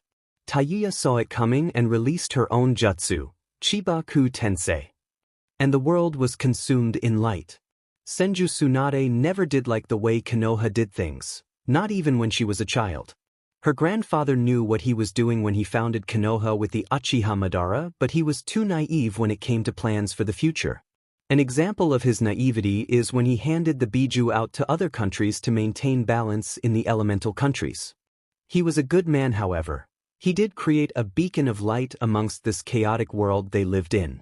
When he died and her granduncle took the position as Hokage, he revised a few details in the way Konoha was run and in so doing preserved the peace for many years until the first great shinobi war where he fell in battle. Then her sensei took the position and things really went downhill. Sarutobi Hiruzen was man of many talents, almost unrivaled when it came to politics and combat. However, his age quickly caught up with him after the Third Great Shinobi War. He knew this also and appointed Namikaze Minato as his successor since he was much better at keeping the council in line and was unstoppable on the battlefield, having practically single-handedly defeated Iwagakure no Sato. In all honesty, if it wasn't for the Kyuubi's attack on Konoha, then Minato would still be Hokage to this day and Kakashi wouldn't have had to take the position. The Kapinin knew he wasn't Kage level by a long shot, but it wasn't his strength that made him Hokage. It was his reputation. He was a man to be feared of, second only to Namikaze Minato himself. Ever since he became Hokage, he stopped slacking off and worked on regaining his lost strength from before Kyuubi attacked. He'd really let himself go over the years since Minato died, and he knew if Konoha was going to survive, then it needed a Hokage who could protect it with the will of fire, just like all the previous Hokages. That title brought up some unpleasant memories for one Senju Tsunade. Her fiancé Dan and her younger brother Nawaki were killed in service of Konoha during the Second and Third Wars. Because of this, Tsunade had ended up with thinking that Konoha was responsible for their deaths and disappeared for many years with the permission of the Sandaime Hokage. Truthfully, if it wasn't for the completely unpredictability of one Uzumaki, Naruto, she wouldn't have even stepped foot back in Konoha ever again. Then there was her new apprentice, Yujito. It was pretty obvious to her that she and Naruto were smitten with each other, but knew they needed to keep things professional while they were a part of the same team. It didn't really come as a surprise when she saw Yujito pull the two of them into a kiss as Naruto left with that pervert Jiraiya. When Tsunade took the young girl on as her apprentice, it was because she reminded her of how she was at that age. She stood up for what she believed in, always fought with all her heart, and was completely dedicated to helping people. When the young girl began working at the hospital, Shizune helped out too by giving her some textbooks on medicine and the like. Though none of the other villages admitted it, Konoha was and still is the best place to find medical help. Tsunade herself was a prime example of a medic nin. She could heal just about anything physically possible, and her talents had made her well known. Tsunade set up a test of sorts for Yujito. She had to perform a basic surgery on an unconscious fish which had becoming poisoned. It took months to get it right for even the best medic nins, so it came as a big surprise when she found that the poison was gone from the fish at the end of the day, and Yujito was looking quite smug standing off the two side. Yujito had passed her little test on her first try. That simple fact drove him one very significant detail about the girl. Yujito's potential in the medical field rivaled that of her own. So naturally she had a vested interest in the girl. Jiraiya had even made a comment over one of their drunken get-togethers that Yujito looked and acted just like she did as a teenager when she was with Dan. For Tsunade, that realization terrified her because it felt like she was looking in a mirror every time she saw the girl. Tsunade didn't want her to face the same hardships if she could help it. That's why she was out here now. When she heard that Yujito and half of the Konoha 12 had set off after a seemingly kidnapped Sakura and Sasuke, she knew something was wrong. She went with the medical team which had been dispatched following the team from Suna which had come as part of the now allied village to help. About 27 miles from Konoha, she felt the background aura of a disturbing chakra she knew to be that of a Jinchuuriki's Biju. Having faced several during the wars, she knew that they were not to be taken lightly and that it could only be Yujito. She had told the other medic Nins to continue on while she headed off to find her apprentice. The site she came to was not what she expected, however. There was a large crater about 80 feet across covered in debris. Flames dotted the area and she caught sight of two figures lying unconscious in the center of it. One was definitely Yujito, though she looked like she'd been through hell. She was bleeding extensively from her arms and her clothes were ripped as if something tried to tear them apart. The other girl wasn't much better off either. Her clothes were stained in blood, giving them a color that matched her hair. Upon closer inspection, Tsunade saw that she was an Oto Nin, which caused her eyes to harden. They were both alive, thankfully, though they weren't out of the woods yet literally. It took all of 5 seconds to come to a decision regarding the situation and quickly made a shadow clone. Tsunade and her clone picked the two up after she finished patching them up as much as she could, and they set off towards Konoha. You had better buy me some sake for making me worry, Yujito-chan. Fire Country, Konoha/hospital. The mission was a failure. It turns out that Uchiha Sasuke and Haruno Sakura had betrayed them all. They had abandoned Konoha and with the help of the Sound 5 managed to escape into Sound Country. With the aid of the team from Suna, the Sound 5 were all eliminated aside from the one that was captured. Tayuya. Tsunade had healed Lee's wounds and he had aided the squad leader Shikamaru during his battle with the leader of the Sound 5, Kagaya Kimimaro. While Lee faced the bone-wielding Oto Nin, Shikamaru headed off after Sasuke and Sakura to the Valley of the End. When he got there, however, things didn't exactly go as planned. Sasuke explained that he only wanted power and wounded Shikamaru with Chidori. Truthfully, if it were not for the quick thinking of Nara, then the attack would have most likely killed him there and then. Naruto may have survived it and perhaps Gaara and Yujito might have also, but a normal human wouldn't have been able to. It was a good job, it was only a glancing hit. The two traitors escaped into Sound Country and Shikamaru knew he couldn't do anything about it. He passed out just as the medics arrived and attended to him before bringing him back to Konoha. He had surprisingly sustained the least damage during the mission of all the members on the team. He was released soon after and had gone to check on the others that were in the hospital also. Shoji and Niji had the most injuries because of the physical wounds, both external and internal. Yujito was close behind, having practically had her skin burned away and her chakra network having been pushed to the extreme.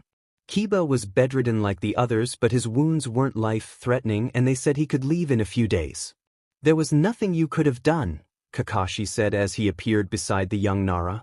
If it were Naruto that was leading the team, then we wouldn't have failed and none of us would be injured, Shikamaru countered, knowing how far his friend would go to keep them all alive. Well, you're not Naruto. You're you, and this time you were moved into a situation out of your control. As for the mission, they were my students. If anyone is to be blamed for their leaving, it would be me. I am the one who trained them after all, Kakashi told him. Shikamaru shook his head at that. Perhaps it's not anyone's fault this happened. They wanted to leave. And they did. Yes.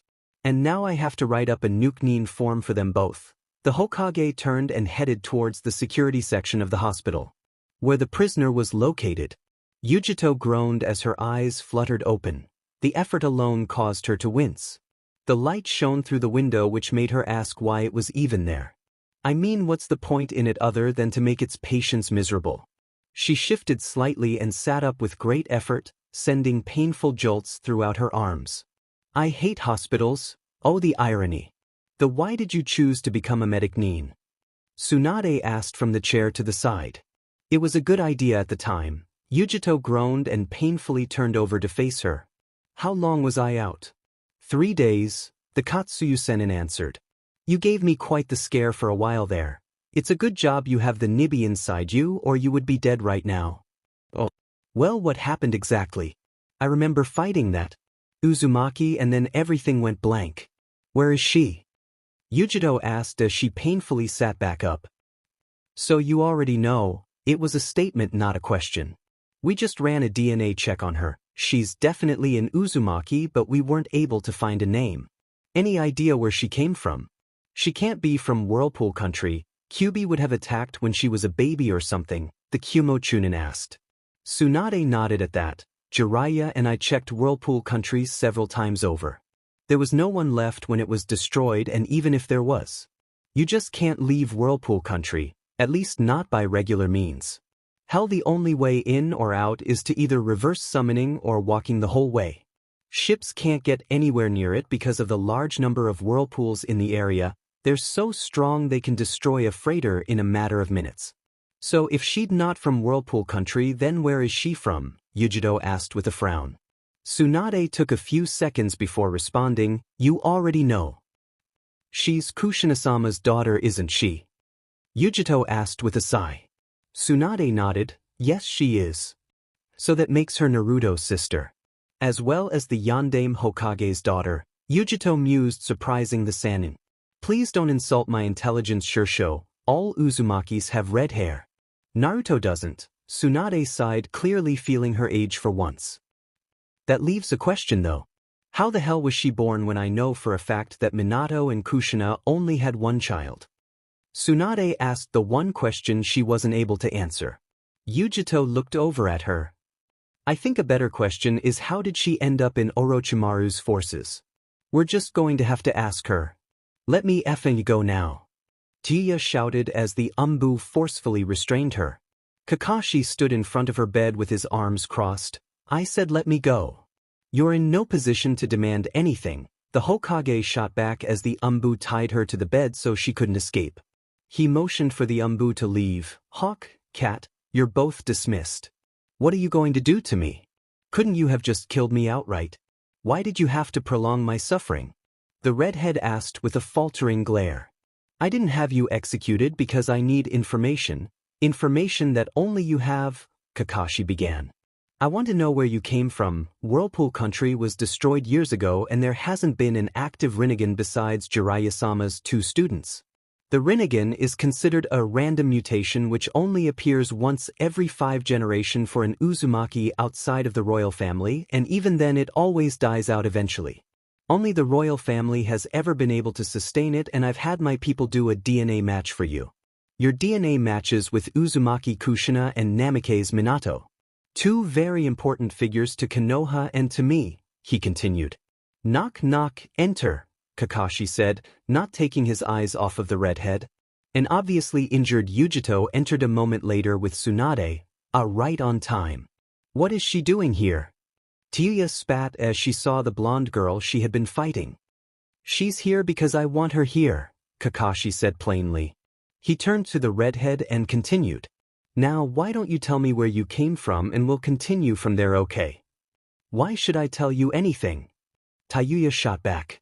Because it's either that or I turn you over to Ibiki and let him play with you. Anko might even join in. Now Tayuya may not have heard of Ibiki, but she sure as hell knew about Anko. You didn't last long as an Otonin without learning of the Hibi Sennin's old apprentice. Alright, I'll talk. Jackass. Tayuya muttered the last part bitterly. My name is Uzumaki Tayuya, and yes, I admit I have the Rinnegan. As for where I come from, I don't know, okay. The pedophile found me during a raid on Iwagakure no Sato 7 years ago, she explained. Unknown to her, Kakashi's Sharingan was focusing in through his Hitai and could tell she wasn't lying. I see. Iwa you say? He questioned. Tayuya responded mockingly, yes I say. The Hokage sighed at the answer. Iwa. I can't believe you lied to me, Minato-sensei. True, we had just finished fighting a war with them, but still. You should have told me. He turned to her again and asked, how old are you? What's that got to do with anything? Tayuya's voice almost sounded insulted. Then I think I know how you ended up in IW, Kakashi said with a sigh. Tsunade shot him a curious glance. You know something, Kakashi? The Hokage nodded. After the third great shinobi war, Kushina-sama was PRNT. This was before they married and he was still my sensei. How come I didn't hear any of this? Tsunade demanded. Kakashi shook his head at her. I only found out by accident and Minato-sensei told me that it was a MC, so I didn't bring it up again. Well, I think this little brat is living proof that it wasn't MC, the Sannin said, gesturing to the bedridden girl. Kushina-sama was captured by IWA after the war. She was missing for weeks before Minato-sensei found her and killed her captors. If she was going to give birth, it would have been then, Kakashi said, shaking his head. So what? They kept my mother alive just so that she could what? Give birth to me? Tayuya demanded. Kakashi shook his head again. No. They most likely wanted to turn you into a living weapon to be used by IW. Imagine it. The Rinnegan alone makes you very valuable, but being Minato-sensei's daughter too. That's practically asking them to turn you into breeding stock. She felt like she was going to throw up at that. It would have been the ultimate form of vengeance upon Minato-sensei. Didn't go as planned, I bet, or she wouldn't have ended up with Orochimaru, Tsunade said as she leaned against the wall. So what went wrong? You mentioned Orochimaru raided them and got you. He had to have known you had the Rinnegan, so why didn't he use you as one of his bodies? Me? A body? You don't know him at all, do you? He may be sadistic and cruel, but he doesn't do anything without a reason too. He knew about the Rinnegan, but he didn't want it. He wants to learn every jutsu in the world. To do that he needs the Sharingan. A Rinnegan is useless to him if he can't copy jutsu, Tayuya said bitterly. You don't like him, do you? You don't like him because he considers you to be second best, Yujito asked as she looked the redhead over. What was your first clue? The BSD does sick experiments on anything he can get his hands on. When he gave me the curse seal, it was to ensure by loyalty to him. Tayuya grumbled the last part. Well, that's funny because your curse seal is gone, Tsunade spoke up upon hearing that last part. Tayuya looked up at that, then checked her shoulder. How? The only time he destroys them is when the user is dead. Tsunade smirked at that. That's the thing. You were clinically dead when we brought you in. Why you mean I'm free? The young Uzumaki hoped this wasn't some sick joke. From his influence, yes. Free from us though. Not a chance, Kakashi declared simply. From where I'm standing you have two options. You can either be locked up or you can become a Konoha nin on probation until I deem it time for you to become a full kunoichi of this village. Tayuya, along with the other two, were surprised at the second option. Well, I would rather not be thrown in a cell. Nice to hear it. Kakashi's face instantly brightened with a creepy sunshine genjutsu behind him. As soon as you've recovered, report to my office. He left a moment later with the two blondes in tow. What was that about? Tsunade demanded, looking back at the room. Konoha could always do with another Rinnegan. Something tells me she will be a very powerful ally one day. I also owe it to Minato-sensei and Kushina-sama, Kakashi answered simply as he walked. You're playing a very dangerous game, Hokage-sama, Tsunade warned him. A game I intend to win, Tsunade Dano, was his response. Wind Country, Setsuna City Ruins, is this it? The young blonde asked as he looked over the decaying ruins of the largest city in the elemental countries. The old Sannin beside him nodded at his side. Yes, it is. It'll do. When do we start? The blonde Chunin asked. The Gama Sennin was already ahead of him. Let's find a place to stay first and set up camp. Once we do that, we'll start on what I have planned. This isn't going to be a walk in the park for you. Namikaze Naruto. Fire Country. Konoha/Main Gates. The village hidden in the leaves was a village of peace despite being a military fortress to the outside world. Being a ninja village meant it had a lot of BLD on its hands and was considered by many to be the most powerful of them all. In the 3 years since the failed Tsunoodo joint attack, all the damage to the village had been repaired and it was prospering again. Things had been quiet lately. The rest of the Konoha 10, meaning all of the rookies besides Sasuke and Sakura, were now Chunin or higher. Hyuga Niji, for example, was a full Jonin and had been considered the best out of the small group. Man, he is in for a wake-up call. At the front gates, a pair of very familiar figures were entering the village. One was a man in his mid-50s dressed in red with white-gray hair. The guards on duty immediately recognized this man as Jiraiya of the Sannin, a living legend if there ever was one. The second person, however, was a young 15-year-old blonde man wearing a red trench coat with black flames covering the bottom of it. Under it was a black-orange jumpsuit, and he had 6 distinct whisker-like marks on his cheeks. Naturally, the guards recognized him as Uzumaki Naruto, Jinchuuriki of the Kyuubi no Kitsune, successor of the Rikudo Sennin, living legacy of the Yondaime Hokage and student of the Gamma Sennin Jiraiya. That's quite a resume for a kid who graduated last in his class. He paid them no heed as he passed, too consumed with excitement at finally being home again. However, the excitement he felt was more towards finally meeting the one person in all of the elemental countries that he wished to see again. Not wasting any time, he jumped high and landed on top of a large post overlooking the village. Jiraiya smirked as he watched his student, the image of the boy's father overlaying his form. "Hello, Konoha," the blonde maelstrom yelled happily with his arms out. "Home is where the heart is, heir Sennin." Jiraiya snorted and leaned against the post. "Sure it is. Why do you think I'm on the road all of the time?" Naruto chuckled at that. "Because you're searching for inspiration for your books." "How true," a voice said from the building behind him. Naruto turned to see Kakashi sitting on the balcony reading an Ika book. "Long time no see, Naruto. You've grown up, I see. It's good to see you again." "You too, Hokage-sensei," Naruto said a little too cheerfully as he jumped over. "Please don't call me that," Kakashi groaned upon hearing the nickname. "You haven't changed at all," Naruto said as he landed on the balcony. "Oh, I almost forgot, I got something to give you." He pulled out an orange book which Kakashi instantly recognized. "Naruto Wayu.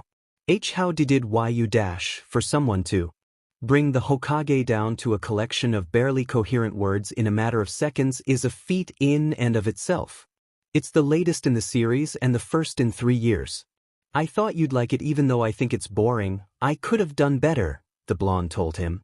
"It's so appealing." Tears were running down Kakashi's face as he cradled the book in his hands. Naruto just chuckled. "Now, I could do with some ramen." He jumped down a moment later and started towards his favorite ramen stand. Kakashi dropped down beside Jiraiya and they made to follow. "How good is he?" The question was simple. "Good enough to face you on even ground in an all-out fight," the Gamma Sennin answered. "It was the best I could do in only 3 years, unlike with Minato who I trained for 6 years." "Leadership skills?" the Hokage asked as they walked. "He knows when to joke around and when to be serious," Jiraiya told him. "Holy!" Naruto exclaimed as he turned a corner. There, standing in the middle of the street beside Senju Tsunade and a red-haired girl he didn't know was Ni Yujito. The Kumo Nin turned and stuttered upon seeing him. "Naruto." "Wow," was all he said as he gave her a once-over. She was taller and still wore cloths similar to the ones she wore 3 years ago, but they were more purple now than black. She'd definitely grown judging by her looks too. Naruto had to beat down his perverted side just to stop himself from having a nosebleed. Jiraiya was able to hold up a lot better since Tsunade went through the same thing. "You've grown," Yujito said, breaking the silence. "So have you." "More appealing, I mean," Naruto corrected himself. "Yes, I know, Star Wars Anakin and Padme, and you're a charmer now too, idiot," Yujito said with a smirk. Naruto gave a mock cringe. "Did you miss me?" "With every jutsu so far," she shot back. "You wound me so." Naruto gave a mock look of hurt as he placed his hand on his chest. "So you're Uzumaki Naruto?" the redhead asked, getting his attention. "Somehow I was expecting something more than a shithead," she scoffed. Naruto frowned at her. "Actually, it's Namikaze Naruto now, and who the hell are you exactly?" "Well, a friend of this beach here," she said, gesturing to Yujito. "Don't mind her, she's just being herself." Yujito waved the comment off. "If you say so," Naruto shrugged at that. Enough with the emotional reunion. Tsunade sighed from the side. Kakashi closed his book at that and caught their attention. "All right, Naruto. I'm putting you through the Jonin exam today, as in right now. From here on out. Playtime's over." Naruto nodded before asking, "Where are Sasuke and Sakura?" "I would have thought I'd have run into them by now," Naruto asked. Yujiro didn't know how to answer. Naruto. I think there's something you should know about that.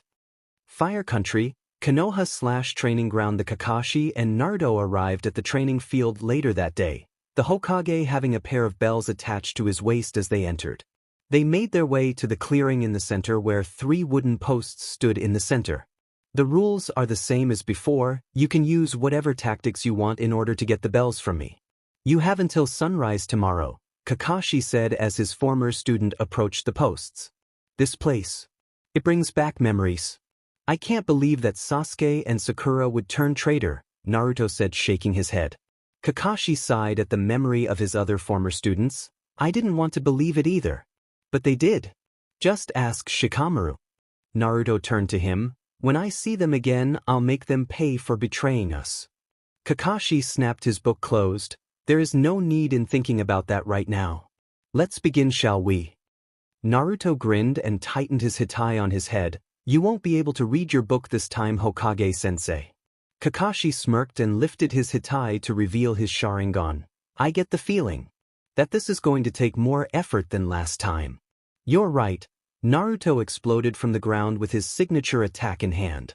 Rasengan, he called out as he hit Kakashi right in the chest.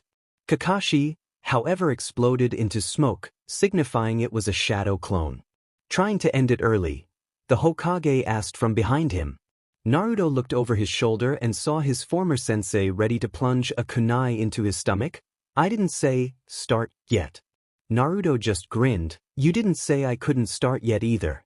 Another Naruto had somehow appeared behind Kakashi. Your move, Hokage-sensei. Kakashi took notice of the clone behind him. You've improved. He disappeared in a poof of smoke and Naruto dismissed his clone also. Come out wherever you are. The area was silent as the blonde looked around cautiously. You're not left.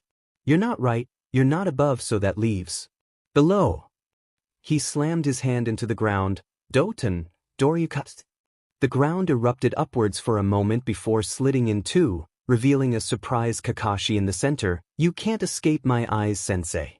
Kakashi smiled under his mask. You've grown quite well, Naruto. Now I don't have to hold back. He disappeared in a burst of speed and reappeared above the blonde, Rikari. Naruto's eyes widened and he disappeared in a flash of yellow. Shuinpa no Jutsu. Naruto skidded a few feet away as Kakashi touched down on where he had been standing moments ago. That was a little too close. That wasn't Hiraishin no Jutsu you just used, Kakashi commented with his Sharingan spinning. It's something I've been working on since my fight with Gaara. Naruto shrugged as his eyes flashed gray for a moment. Yes, but I can already see its weakness. It all depends on how fast your opponent can react, Kakashi stated. Naruto didn't respond to that. Taju Kage Bunshin no Jutsu. Hundreds of shadow clones appeared around them and charged. Kakashi saw them coming, however, and reacted the way he normally did when outnumbered. He outmaneuvered them and seemingly effortlessly destroyed them using nothing but taijutsu. It took 27 minutes to eliminate them all, and he never took his eyes off of the original Naruto. Kakashi jumped high onto one of the branches and looked down at the blonde who stood amongst what was left of his clones. Once he was in position, Naruto executed his plan. He formed a set of hand seals and attacked. It was one of the 2 most powerful wind jutsus in his arsenal, which he learned when they were in Wind Country 2 years ago. This plan he created wasn't meant to hurt his opponents. It was meant to stop them in their tracks. Futon, Kazuryuden no Jutsu, Naruto whispered as he launched his attack. At first Kakashi thought it was the Kyuubi, but when he turned he was met with the sight of a large dragon made of wind barreling at him. The Hokage was obviously surprised at that attack and narrowly evaded as the dragon crashed through the forest, blowing away trees and forcing Kakashi back to the was followed by Naruto jumping high into the air and launching his next attack. Futon, Renkuden. An Oni-jutsu designed by the Ichibi no Tanuki, Suna no Shikaku, which could be used by humans. Sadly, most weren't able to use it effectively because of the chakra requirements. In fact, Jiraiya was only able to use it once a week because it drained all of his chakra with a single usage. Because of the Kyuubi, Naruto didn't have that problem, however. Kakashi disappeared into the ground just before it impacted. Doton, Mogirgakur no Jutsu. There was an echoing explosion. as trees and dirt was blown away under Naruto's seemingly endless onslaught. After the dust settled, Naruto stood in the center of the small crater he had created and was using his Rinnegan to track Kakashi underground. Just then Kakashi exploded from the ground behind him with a fist covered in lightning. "Raikiri," he called out as he made to stab the blonde. Naruto knew he couldn't dodge this time, so he fell back on his defenses. Shinra Tensei. The blast of gravity flung Kakashi back into the trees again, but he recovered quickly and stood up straight once again. "Your reaction time with the Rinnegan has gotten better. Your use of different elemental jutsu also shows how much you've improved. I'll even go as far as to say I underestimated you, but you still haven't got a bell yet." Having been around Jiraiya of the Sannin for 3 years, Naruto was no stranger to mind games, so he knew when to shrug off what his opponent was saying. Even so, he knew he was reaching his limit. He'd been using nothing but high-level jutsu since this fight started and knew that the large amount of shadow clones he had created earlier had used up a good portion of his chakra reserves. He would need to end this soon or he would lose, and they both knew it. The only other option he had was to retreat and wait for his reserves to regenerate, but knew Kakashi would just follow him wherever he went. Just then he and Kakashi locked eyes, and suddenly the world around him disappeared, only to be replaced by Kyuubi rampaging through what looked like Konoha. Naruto placed his hands in a seal, expelled a large blast of chakra, Kai. The genjutsu shattered and Naruto saw that his surroundings had returned to normal. "You've broke out of my genjutsu, that's good, but we both know that Itachi is better," Kakashi stated. "Well then let's try this." He suddenly shot a dog made of lightning towards the blonde. It dissipated the moment it touched Naruto. "I see you've been able to make your jutsu automatic now, so you don't have to consciously control it all the time." Naruto raised his hand and whispered, "Bansho Tenin." Kakashi was suddenly being pulled towards Naruto, who now held out another spiraling sphere of chakra, Rasengan. The moment his attack hit, Kakashi phased out of existence and turned into sparks of lightning. The electricity that was released shocked every nerve in Naruto's body, causing him to fall to his knees as the real Kakashi moved in to finish the job. The moment he was within range, however, four seals quickly activated on the ground around the Hokage, forcing him to stop. "A Fubako Hajinha. Using your own body as bait and then luring me into this. A very effective trap if a bit reckless," Kakashi mused as one of Naruto's clones appeared and pulled the real Naruto away from him. "This won't hold me for long, Naruto, you know that." "It doesn't have to," Naruto grunted in pain, held up his hand. "Bansho Tenin." The bells were suddenly pulled away from Kakashi and into Naruto's hand. "It doesn't matter if you can beat me, sensei, I still win by default." Kakashi chuckled at that and clicked his fingers. The seals around him were destroyed and he walked over to the blonde. "Congratulations, Naruto, you just made Jonin. You parents would be proud." Naruto gave out a sigh of relief. "Don't worry about the jutsu I hit you with, it will wear off in a little while." Fire Country, Konoha/Marketplace. "You know, shithead, I had pegged you out as having more guts than brains, but to use your own body as bait. That really takes the cake. What the hell were you thinking?" Tayuya asked as she, Yujito and Naruto made their way through the village. Naruto just shrugged. It seemed like a good idea at the time. Yujito sighed at that. "You're still a reckless idiot." "Oh man, I am starving. Come on, let's get some Ichiraka ramen," Naruto groaned. "Does that mean you're paying?" Yujito asked him as they walked. Naruto looked over his shoulder. "Well, I do have some money on me, but it might be a little close." "Define a little," Yujito said with narrowed eyes. Fortunately, he was interrupted when a pair of familiar ninja appeared through the crowd. "Oh hey, it's Shikamaru and Temari. Hey, you two over here. Look at who decided to show up at the front gates this morning." "Naruto?" Shikamaru asked in surprise. "Hey Shikamaru, are you two on a date or something?" Naruto asked as he looked between him and the Sunanin beside him. Shikamaru shook his head. "Not even close." "Oh please, like I would ever. It's almost time for the Chunin exams again, and since I'm the Suna ambassador, I'm being forced to attend. This lazy bum is supposed to be my SRT, Temari explained. "Chunin exams, huh? I just finished my Jonin exam this morning. I take it everyone else are Chunin now?" Naruto asked. "Mostly though, Niji, Lee, Yujito, Kenkro, this lady here and I are all Jonin now," the Nara explained. What about Gaara? Naruto asked them. He's the Kazekage now. Temari was the one who answered. Demon, he beat me to it. Oh well, I'll get there eventually. Naruto sighed at the information. So you understand what I'm asking of you? Kakashi asked as he leaned back in his chair. The Hokage's office hadn't changed much except for the atmosphere in the room. I understand, Hoka-sama, the Umbu standing in front of him responded.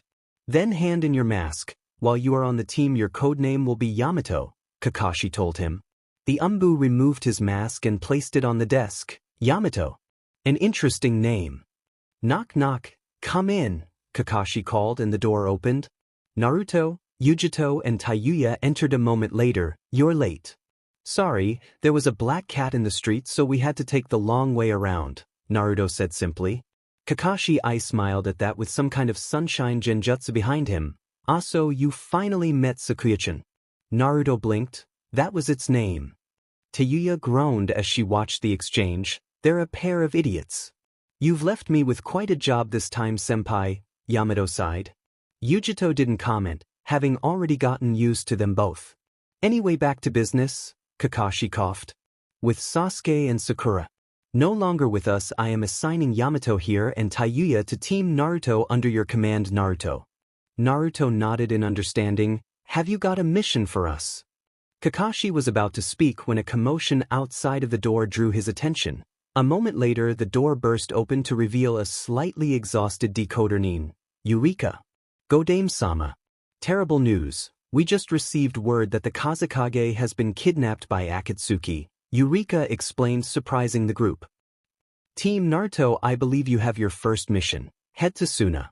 Assess the situation and report back to me. Then assist in the recovery of the Kazekage, Kakashi ordered. Yes, sir. 10 minutes later at the main gates, Team Naruto were ready to head out with Tsunade, Kakashi and Irika there to see them off. Good luck, Irika told them. Thanks, Naruto said as he turned away. Try to keep them in line, Yujito-chan, Tsunade said to her apprentice. I'll try, Yujito responded. Come on, let's go already, Tayuya said impatiently. Just then a white and red blur dropped down in front of them. Hey Naruto, are you going on a mission? Jiraiya asked. Yeah, we're heading out to Suna now, Naruto explained. So you already know about the Kazekage, Jiraiya stated. He turned to Kakashi. Is it wise to send these two? Kakashi took a moment to respond. Maybe not. But I'm confident that they'll be fine. If you say so, Jiraiya sighed and motioned for Naruto to follow him. Come over here for a second, Naruto. The blonde did as told and they walked a few feet away, out of eavesdropping range. Don't push your luck when it comes to Akatsuki. They aren't to be taken lightly, and please do not use that jutsu. You remember what happened last time, right? Naruto sighed and nodded. I know, Ero Sennin. You don't have to remind me. I was in a hospital bed for a week after it.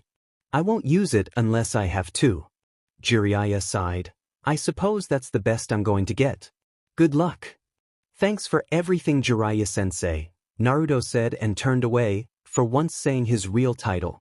Let's go, he said, and the team took off into the trees. After traveling for about 30 minutes, they came across a figure walking through the forest. Hey, it's Temari, Yujito said, and the team dropped down beside the Suna Kunoichi.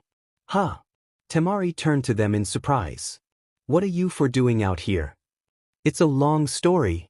Wind Country, Suna/main entrance. The team plus Temari dashed across the dunes at inhuman speeds, trailing dust and sand behind them. It had taken them 3 days to reach Suna, and they were only now just arriving. They arrived at the village a few minutes later and were approached by a slightly panicking Suna Jonin. Temari-sama, you've returned. Please right this way, the Suna Jonin said frantically. She led them through the village towards the hospital while explaining the situation. Kazekage-sama was kidnapped, as I'm sure you're aware, but Kankuro-sama chased after them and has been poisoned. Kankuro too? Temari asked, horrified that her two brothers had been beaten so badly. How long does he have? About a day at the most, the Suna Jonin answered. Let me see him, I might be able to help, Yujito said, taking a step forward. They made their way to the room where Kankuro was being held and quickly approached the bed. The room was filled with doctors and several elders who seemed surprised at their arrival. An elder woman spotted Yujito and immediately lunged right at her. Naruto appeared between them, however, in a flash of yellow light and knocked her back as Yujito regained her footing. "It's been a while, slug woman," the elder woman said. Another elder held up his hand. "Look closely, sister. Despite her looks, she is not Tsunade-san." The woman focused for a moment before laughing it off. "Oh, I see. Sorry, my dear. You just look so much like that slug woman I mistook you for her." Yujito shook her head and turned to Kankuro. "Whatever." Naruto sighed and turned to Yujito, who was now working on Kankuro. "How is he?" Yujito used her medical ninjutsu to extract what looked like a blob of dark substance from the Suna-nin's chest and sealed it in a small container a moment her. "He's not out of the woods yet, but I have extracted the poison. I still need to get rid of the remaining toxins in his system," Yujito explained as she placed the container down on the table to the side. "Can one of the other medic nins do it?" "We're on timer here," Naruto asked her. Yujito nodded. "The only thing people need is the supplies and the right formula. Let me write it down and we can go." "How do we track these freaks?" Tayuya asked from the side. "That's simple," Naruto said as he placed a hand on Kankuro's head and closed his eyes. His eyes opened again to reveal the Rinnegan glowing as he concentrated. "Akatsuki's general direction is towards the north. Seems like they may be using an old cave system to hide long enough to extract Shikaku." "How did you do that?" Yujito asked, surprised. "All modern-day ninjutsu is descended from the teachings of the Rikudo Sennin and the Rinnegan. Where do you think the Yamanaka ability to read minds came from?" Naruto responded. "That's pretty hand," Tayuya said with a frown. "Why don't I have that ability?" Temari said one last thing before the team could leave. "Wait, I'm going with you." "No, Temari, I will be representing Suna during this escapade. You need to stay here and look after everything while we go search for Gaara." The old woman from before. "Besides, it's been so long since I've taken care of my adorable grandchild." "Grandchild?" Naruto questioned. "Sasori of the Red Desert. It appears my grandson has joined these Akatsuki. I want to meet him again," the woman explained. "You got a name, old lady?" Tayuya asked bluntly. "Call me Chio and do not call me old." "To be young again," she muttered the last part. "But," Temari said with clenched fists. "Naruto, Yujito, Tayuya. Please bring back Gaara." Naruto just waved it off. "Don't worry about it. I'm going to become the next Hokage, but for now I'll settle for the Kazekage owing me a favor. Let's move out," Naruto ordered, and the team plus Chio made their way out of the village and towards the mountains to the north of the desert. "Everyone stop now," Naruto ordered, and the team entered a large clearing. A shadowy figure stood a few meters away, staring at them. "Oh, see. Is that?" Yujito trailed off as she recognized him. "He's wearing an Akatsuki cloak. Who is this BSTRD?" Tayuya asked as she looked the man over. "Those eyes." Chio mused when she saw the red tint in the man's eyes. "Uchiha Itachi," Naruto declared as his own eyes shifted into the form of the Rinnegan. "You've got a lot of nerve, showing yourself like this." "Naruto-kun, Yujito-chan. It's been a long time." Itachi's voice was harsh and seemingly uninterested. "Not long enough," Naruto shot back. "I'm here to take you both in, Naruto-kun," Itachi stated clearly. "You can try," Naruto shot back, and the world around him suddenly exploded in smoke. It died a moment later to reveal his team on the ground unconscious. "What did you? Jinjutsu has to be." "You cannot win, Naruto-kun," Itachi said as his body turned into a collection of hawks. "Kai." Naruto expelled a blast of chakra, but it was no use. "DMN. It didn't work. Guess I'll have to go with my backup plan," Naruto muttered before taking out a kunai and stabbing himself in the leg. The illusion shattered around him, and he pulled out the kunai as the wound healed. "Using self-inflicted harm to escape my Jinjutsu. Interesting," Itachi mused. "If you liked that, then you're going to love this, right?" Rainami. Two bolts of lightning shot out of the Kyuubi Jinchuuriki's hands and sent Itachi crashing into the ground, dust blowing up behind him as he struck the surface. "I see you've got a few new tricks," Yujito smirked when the attack died down. "Everyone fall back into the trees," Naruto ordered the group and they jumped back into the trees. Any advice on kicking this guy's but old hag? Tayuya asked. Shio snorted. Just don't look into his eyes and you'll be fine. And don't call me an old hag. Keton, Gokakyu no Jutsu. The large fireball came from above them. Watch out. Yujito warned and they broke apart. Fujitsu Kyuin. Naruto said as the fireball seemed to dissolve when it touched his hands. So it appears you've mastered the ability to absorb ninjutsu also, impressive considering your age, Itachi commented as he came from the side and aimed a punch for Naruto's head. Shuinpa no Jutsu. Naruto flash-stepped away in order to create some distance between them and formed a hand seal. Taju Kage Bunshin no Jutsu. Dozens of shadow clones suddenly popped into existence around them. Itachi dispatched the first clone that came at him from the side. Another dropped down from above and made to stab him with a kunai. Itachi fell back, evading the attack and knocked the clone away. 3 more clone came from below this time and knocked him skyward just as several other clones jumped to intercept him. Katon, Gokakyu no Jutsu. A large fireball exploded from Itachi's mouth and incinerated the shadow clones below, setting the forest on fire as well.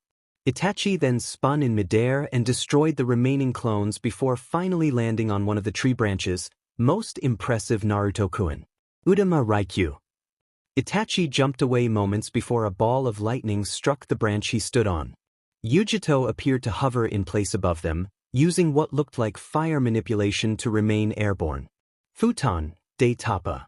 The wide blast of wind knocked down several trees and hurled a surprised Itachi back into the clearing. Naruto dropped down in front of him as he got back up. We've got you outnumbered, Itachi. Surrender. Itachi didn't reply and instead formed several hand seals. That was when Naruto felt a pull and looked down to see that his arms and legs were encased in thin metal wires. Katon, Karyu Enden. Itachi called out as fire erupted down the wires in the shape of a dragon, causing Naruto's eyes to widen in surprise. Shinra Tensei. The words were not spoken by him, but the flames were snuffed out just the same. He looked behind him to see Tayuya standing there with a very familiar set of eyes. You have the Rinnegan, Naruto said upon seeing it. He turned back to Itachi, whom was also surprised at this development. We'll talk about this later. Tayuya nodded just as Yujito dropped down behind the Uchiha and 2 of Naruto's clones appeared at his side. Raitun, Reimu. Yujito exclaimed as she threw a spear of lightning straight through the Nukanin's shoulder. Yujito dropped back with the others as Itachi's body was shocked until it was unable to move on its own. Finish him. Naruto held out his hand to the 2 clones and they immediately started charging the jutsu he still has yet to perfect. Chakra spiraled in his hand, which was soon followed by the wind itself, creating a sickening bell-like screech. He shot forward and slammed the glowing white jutsu into the Uchiha's stomach. Itachi gave a smile as his world was consumed in light. Futon, Rasengan. Everyone covered their eyes as the countryside was reduced to a small crater. The dust soon cleared to reveal the crater and a disfigured person in the center of it.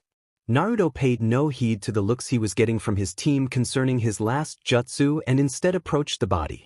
Whoever it was not Itachi. That was too easy. Fire Country, Konoha/Hokage Tower, where do we stand on this team? Kakashi asked as he leaned back in his chair lazily with Jiraiya and Tsunade in front of him. Naruto still needs a bit of work, nothing serious. Well, except senjutsu training. I couldn't fit it in the time we were given, Jiraiya sighed. He's recreated some jutsu I think he got from the Rinnegan, and I have taught him a few jutsu for each element. I admit I was reluctant to teach him ninjutsu, but he needed help to control the Rinnegan. Unlike the Sharingan, the Rinnegan doesn't actually copy a jutsu if it sees one but instead allows its users to learn it. I see. Anything else you would like to mention? Kakashi asked after a pause. He isn't able to control Kyuubi's chakra. The Rikudo Sennin was the ancestor of the Uchiha and the Senju, 2 very powerful clans who were able to control the Kyuubi no Kitsune. Naruto is most likely the only man alive in the world right now who even has a ghost of a chance of actually controlling it. I have a feeling that Minato knew this as well, Jiraiya continued. I've seen Naruto access Kyuubi's chakra before, He was able to remain on control before he left with you, Kakashi stated. Jiraiya nodded before continuing. Minato split the Kyuubi's chakra into two halves. The yang half was sealed inside the containment seal with the Kyuubi's soul, and the seal on Naruto allows him to draw on its power. However, the yin half wasn't sealed in Naruto. I don't really know where the yin half of it is, but I assume it is a part of the ki itself. I'm not exactly sure why Minato split it, but I believe it has something to do with the ki. What happened? Tsunade was the one who asked, sensing tension in the air. I used the key to twist Naruto's seal so he could access more of Kyuubi's chakra, and I inadvertently released Kyuubi from its cell, Jiraiya explained, getting horrified looks from the other two occupants in the room. Is Naruto okay? He seemed fine earlier, but if Kyuubi was released then he should be dead, not to mention if it is out then it'll probably come after Konoha again, Kakashi asked as he got to his feet. Relax, Kyuubi's still trapped thanks to Naruto's will and his Rinnegan. He held it off long enough for me close the opening in the seal that I made. That surprised the pair. How? The Yamanaka couldn't even touch the thing, Tsunade questioned. Jiraiya snorted. Where do you think the Yamanaka's jutsu came from? The Rinnegan, of course. Those eyes of his allows him to read people's minds if he holds their head and makes it extremely hard for someone to invade his mind. But like I said earlier, he can't control the Kyuubi yet. The first time he tried using 4 taels worth of power. Let's just say Setsuna City is looking a little different this summer. Jiraiya shivered when he spoke the last part. I thought Setsuna City was left in ruins during the clan wars. What were you doing there? Tsunade asked. Training Naruto, of course. The place was abandoned and seemed like a good idea for a training ground. That city is long gone now though, Jiraiya stated. Of course it's long gone, it was reduced to a bunch of ruins during the clan wars. Tsunade nodded as she spoke. Jiraiya just scoffed. I don't mean destroyed like leaving a pile of ruins. I mean gone as in the entire city is nothing more than a load of craters now. They fell into silence after that. How many taels can he use safely? Kakashi questioned. Jiraiya sighed and answered, 3.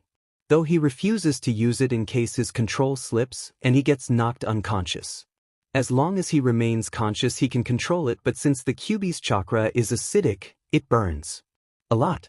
If it does enough damage to him, especially if it starts affecting his brain, then he will fall unconscious and the chakra will consume him. If that happens then Kyuubi is able to take control and will attack everything that moves, friend and foe alike. Hopefully Yamato can keep an eye on that, Kakashi sighed. I wouldn't count on it. Naruto is the only one who can suppress that chakra. It's that simple, Jiraiya finished. We'll keep an eye on him, Kakashi declared and turned to the other Sannin in the room. Well, unlike Naruto, Yujito's history over the last 2 years isn't that colorful. You should know some of it, Kakashi. You did help train her after all. She knows a few fire and lightning jutsus and her skill with medical ninjutsu is extraordinary, Tsunade stated almost smugly. Does that include your monster strength, Heim? Jiraiya quipped. She sent him a glare for that. For your information, no it doesn't. Because she is a Jinchuuriki, her chakra is in a constant state of flux just like Naruto's is thanks to Kyuubi. She may surpass me in the medical field if she's given time, but she physically cannot use her medical ninjutsu for offensive purposes. What about the Nibi? Jiraiya asked her. Tsunade nodded with a reply. She can control it. Somewhat. I wouldn't go near her when she's using it though. She knows what she's doing, but her attacks are very difficult to avoid when you are trying to assist her. Sounds like Naruto on a bad day, Jiraiya commented. What about the other member of the team? Kakashi asked after a moment of silence. If you mean that Uzumaki girl, then I'll tell you right now that is total bullshit. I'm having a pretty hard time coming to terms with the fact that she's the brat sister. She may look like a carbon copy of Kushina-chan at that age, and may even act like it, but the simple fact is that she was one of Orochimaru's personal guards. You know, the guards who helped kill Sarutobi-sensei. The only reason I haven't went to interrogate her personally is because of Minato and Kushina-chan, Jiraiya stated firmly. She's older than him, Jiraiya. She also activated the Rinnegan first. By law she is the first heir to the Whirlpool country's throne, Tsunade stated clearly.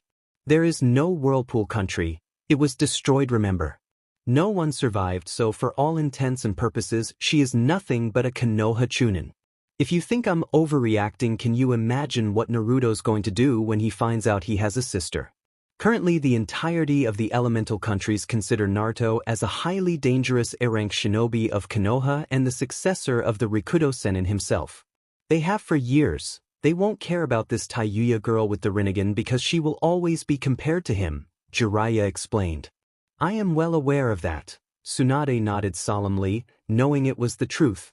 But Tayuya is a resourceful one. She'll find a way to stand on her own somehow, just like her mother.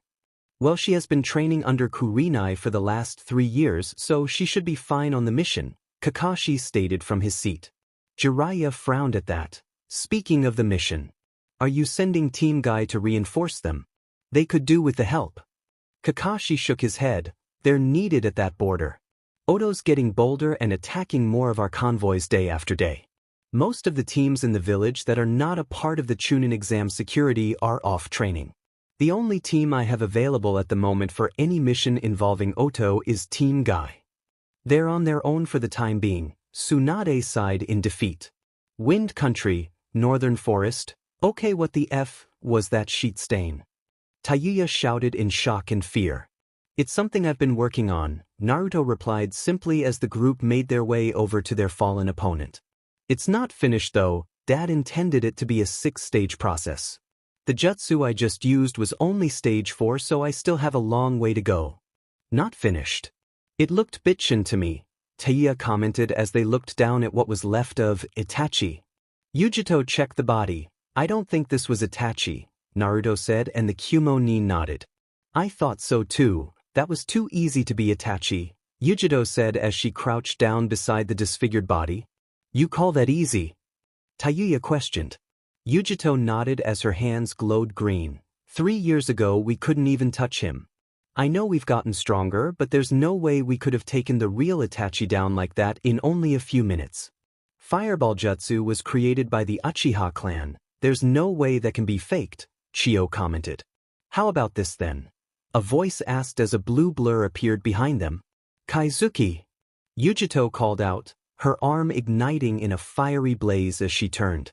There was a loud clang as the jutsu connected massive sword the man wielded. The others jumped away as Yujito held her ground. Tayuya was the first to react and raised her hand towards the two. By some invisible force, Yujito was pulled back towards the group, surprising the newcomer. Bansho Tenin, the redhead whispered as Yujito landed beside the team. So, another Rinnegan user, huh?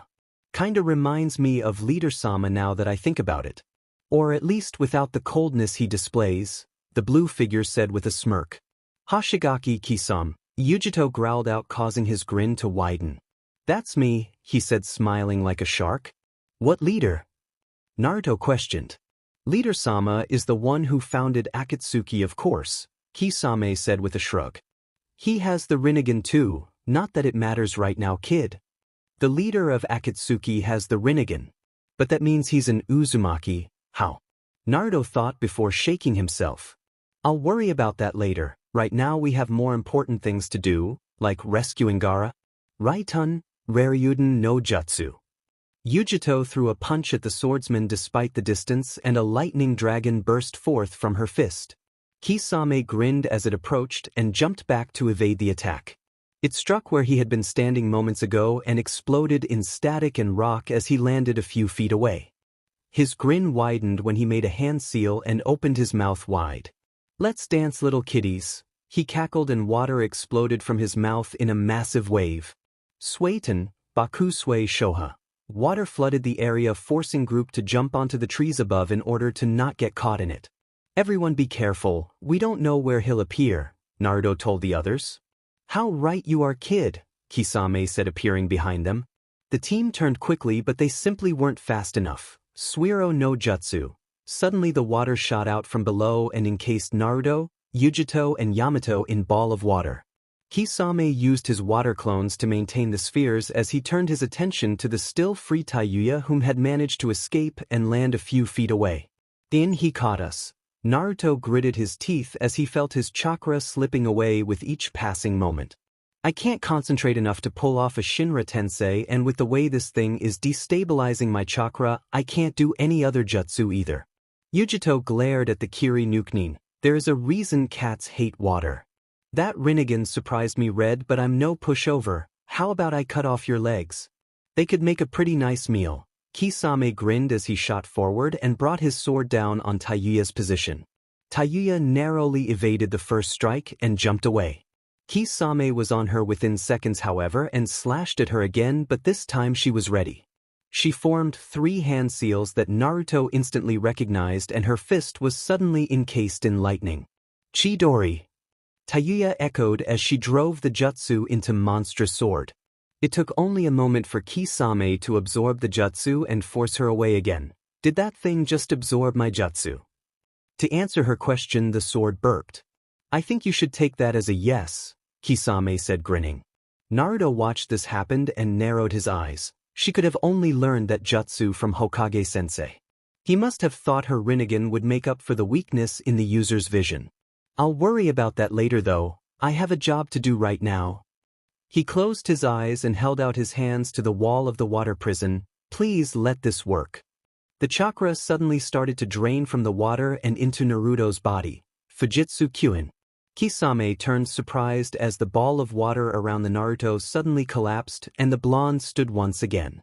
The swordsman sent an annoyed look when he went to free his team from their own prisons. He didn't let up on his assault, however, and landed a kick to Taiyuya's midsection. Before she could get far, however, the swordsman grabbed her ankle and threw her straight down into the water. Let's see how you like this. Kisame hoisted Samehada onto his back and began making hand seals. He slammed his fist into the water and called out, Swain, Gashokuzame. Suddenly 5 sharks made out of water formed beneath the makeshift lake and swam towards where Taiyuya had fallen.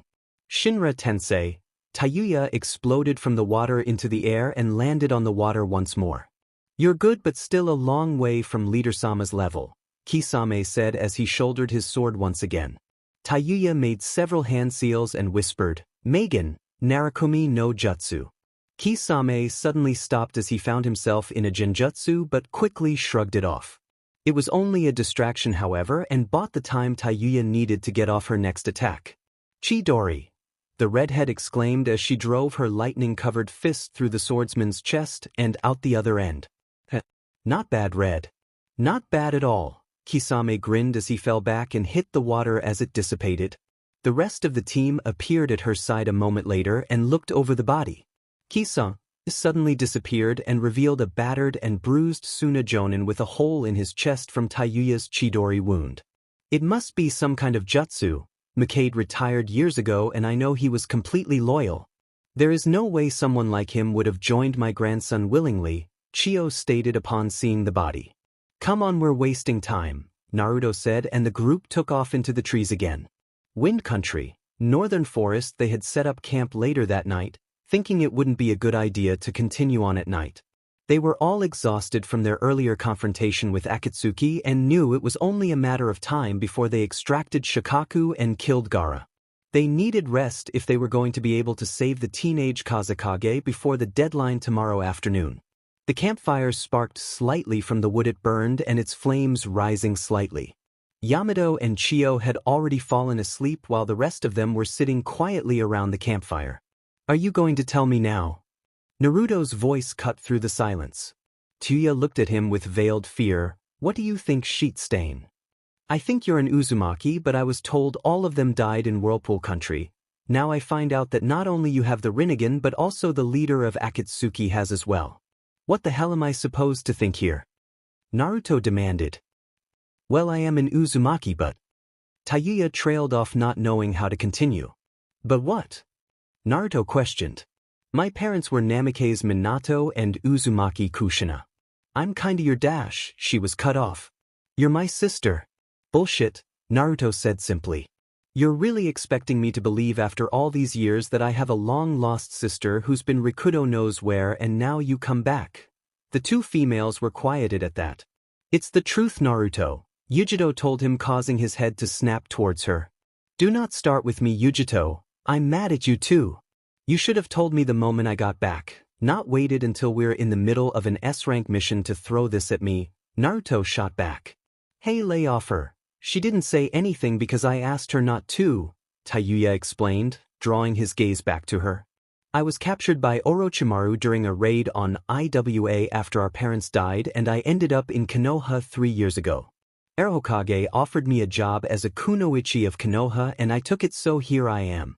Naruto just stared at her for a good 10 seconds before standing up and walking away without a word. Don't take it too personally, Kyuubi, Yujito told the ex-Odo Nin.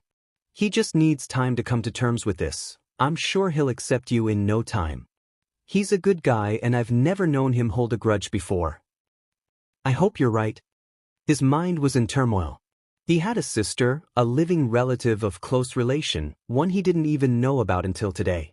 His first thoughts were of betrayal, then anger at being lied to, and finally landing on confusion. What was he supposed to do?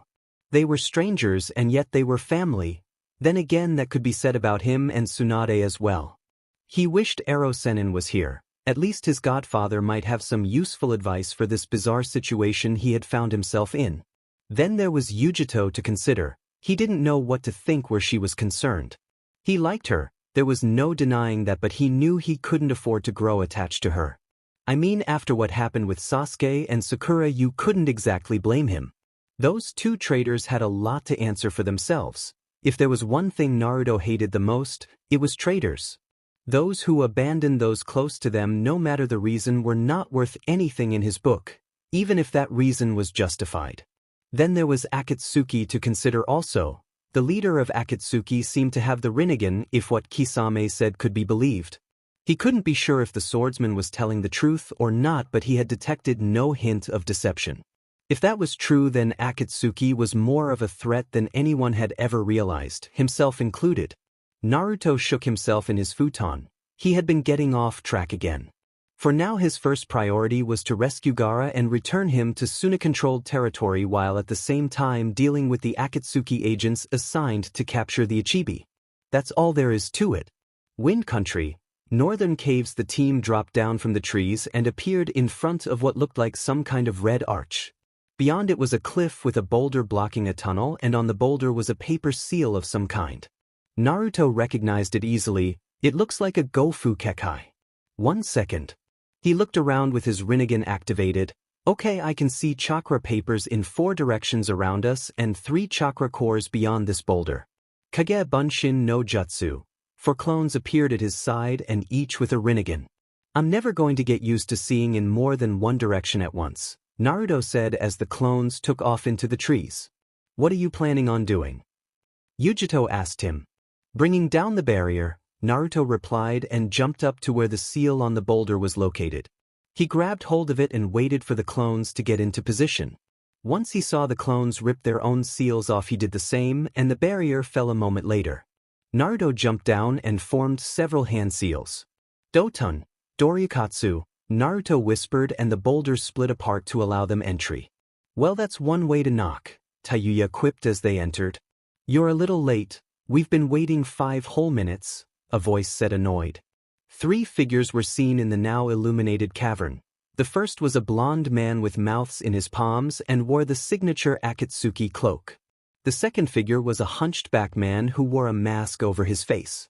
The final figure was lying on the ground behind the pair. After a moment, Naruto spotted that the figure had red hair and assumed it was Gaara, though with the lighting in the cave being minimal it was difficult to tell. Gaara, Naruto whispered upon seeing the teenage Kazekage's unmoving form. The little runt was tough, but he still fell in the end. Now which of you are the Kyuubi and I the Jinchuuriki? Deidara asked with a smile. Who do you think a-holes? Yujito shot back. Give Gaara back now, Naruto demanded. Deidara chuckled and turned to his partner. I know. You don't want to hear this, Sasori, but let me play with the Kyuubi Jinchuuriki. No, I will face the Kyuubi Jinchuuriki. You've already fought the Ichibi Jinchuuriki, so you can have the Nibi this time, Sasori told him simply. Doton, Dorikatsu, Naruto slammed his palm into the ground and the earth split in 2, separating the 2 Akatsuki members. Bansho Tenin. Kyuubi followed this up instantly and pulled Gaara towards her. She caught him a moment later as the Akatsuki agents recovered. I believe he told you to give the Sandmen back to us heirs. That was very rude, Deidara commented in annoyance. Focus Deidara, Sasori stated. Art is an explosion, the former Iwa responded. Yamato, take Gaara and the old hag and get out of here. Head for Suna. Hopefully they've sent someone to back us up, Naruto ordered. Good luck. Yamato nodded and dashed out of the cave with the unmoving form of Gaara in his arms and Chio close behind. You're going to pay for this, UBSS, Naruto stated clearly and cracked his neck. Yujito, Tayuya, you two deal with the gender-confused weirdo over there while I deal with this doll-loving prick. Alone? Yujito asked him. Naruto nodded as his eyes flashed red. I won't be holding anything back. It's too cramped in here. I think I'll take my art outside, Deidara said as he created a dragon made of clay. He jumped on its back and it took off a moment later. It flew out of the cave entrance and arched away with Yujito and Tayuya in pursuit. Come on, let's go after him. Tayuya shouted and they took to the trees. Back in the cave, Naruto and Sasori were staring each other down. It's just you and me now, Naruto said clearly. Sasori's cloak was cast off to reveal a massive scorpion-like puppet covering his body. What the F are you exactly? A puppet, Mstr. And this is my act. I call it Hirako, Sasori replied and launched a volley of kunai from his scorpion mouth. With his Rinnegan flaring slightly, Naruto evaded the volley and rolled to the side.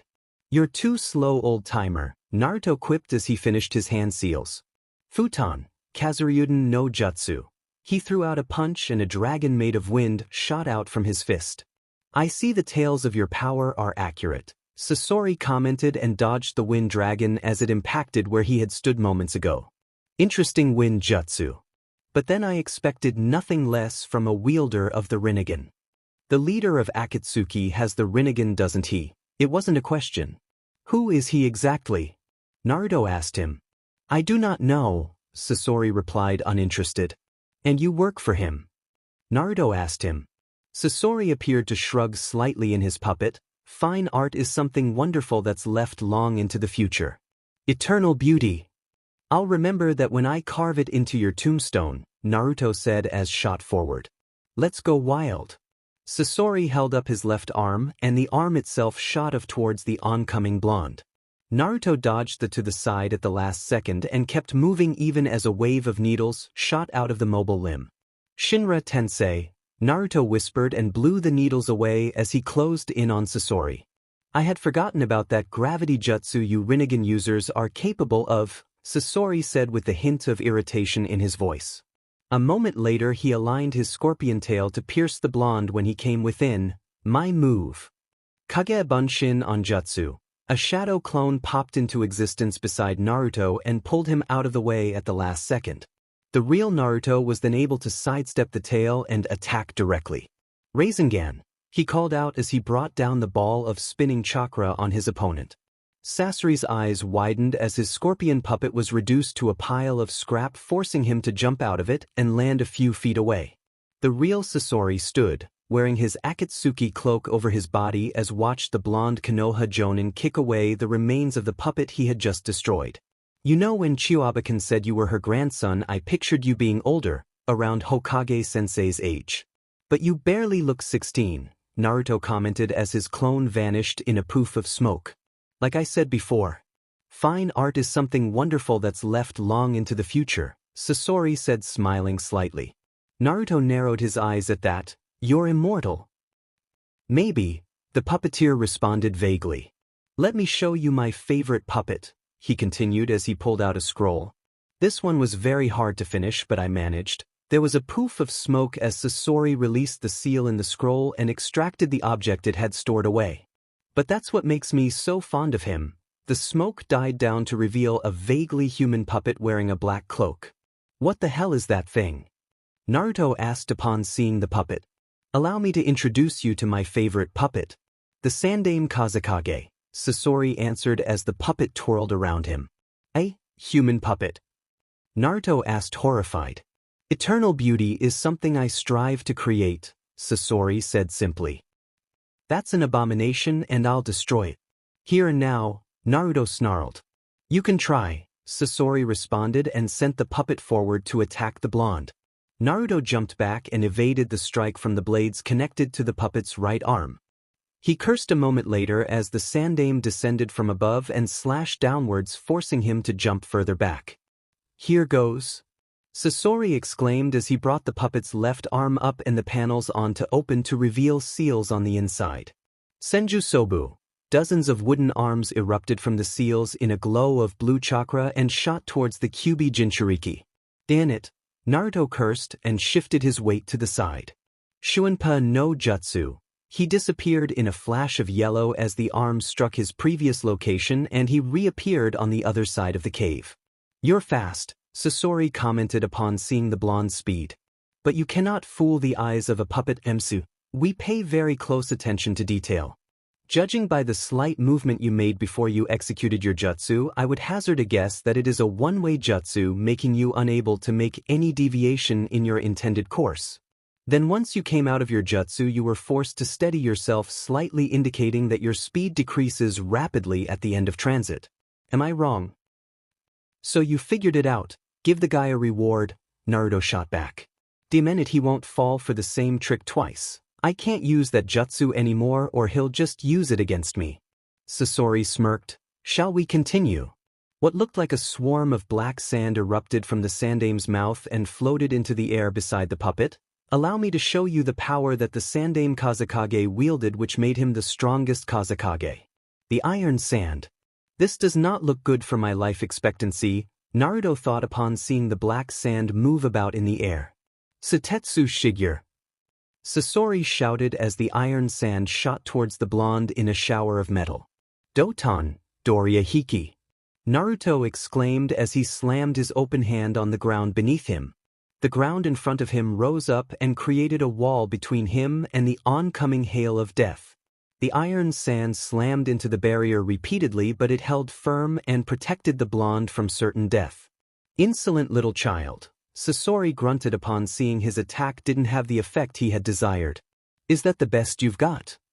Naruto shouted as he rested his back against the makeshift barrier. "Satetsu Keshu," the puppeteer whispered, and the iron sand collected itself in midair to form a pair of objects. The first was a large hammer and the other was an equally large spear. "Kyodai Tetsui." "Oh, see," Naruto muttered and shot out of cover just as the barrier was knocked down by the hammer. "Kayadeso." Diminute. Naruto repeated as he rolled to the side, narrowly evading the large spear which lanced out at him. The iron sand suddenly backed off and was brought together near the ceiling. "Now what?" "Prepare to die," Sasori said simply. "Sorry, I'm not interested," Naruto told him and made a hand seal. Kage Bunshin no Jutsu. Two clones popped into existence beside him. He held out his hand towards the pair and they immediately started charging his next jutsu. The distinctive sound of explosions was heard as chakra and fire came together to form a quick spinning sphere in the palm of the blonde's open hand. He held it up towards the gathering of iron sand and it shot outward at high speeds. Katon, Resenden. The fireball impacted the iron sand with a resounding bang before it exploded in a blast of heat and fire. The ceiling was blown away and the iron sand disintegrated a moment later. Sasori sent the blonde a glare once it was over and Naruto sent him a smirk in response. "You shouldn't play with fire. You'll get burned," Naruto told him. "A minor setback, I can always create more iron sand," Sasori told him. Naruto's smirk widened into a grin. "Don't you need the sandaime Kazekage for that?" Sasori's eyes widened as he turned his attention to his favorite puppet. "No." Raisin Rengen. Another Naruto struck from above with a pair of spiraling spheres which destroyed the puppet and sent its remains clattering to the rubble-covered ground. "You," Sasori said with venom lacing his voice as the Naruto that he had first thought was real poofed out of existence. "You really thought I was going to let you get off another jutsu?" Naruto taunted. Sasori grunted at that. "You're quite the odd one, Kyuubi Jinchuuriki. But I haven't been forced to solve a problem this way since I first joined Akatsuki. I wonder how long it's been." The Akatsuki member shed his cloak, revealing that his body definitely wasn't human any longer. "You turned your own body into a puppet." Naruto asked when he saw the mix of wood, plastic and metal that was Sasori's body. It's been a while since I last used myself, the red-headed Akatsuki member stated. Wind Country, Northern Caves. Sasori came in from the side with his 2 spinning blades rotating as he drew near. Naruto reacted instinctively and jumped over the attack only to get caught in the shoulder by the tail end of the cable that came at him next. He winced from the pain it caused but shrugged it off and took a look at his shoulder. It was green and he knew instantly what that meant. Your attacks are poisoned, Naruto stated. Of course. Sasori bellowed with a haunting look and pointed the tubes coming out of his hands at the blonde. Naruto ducked down under a patch of upturned earth as flames erupted from the tubes and blanketed over the area.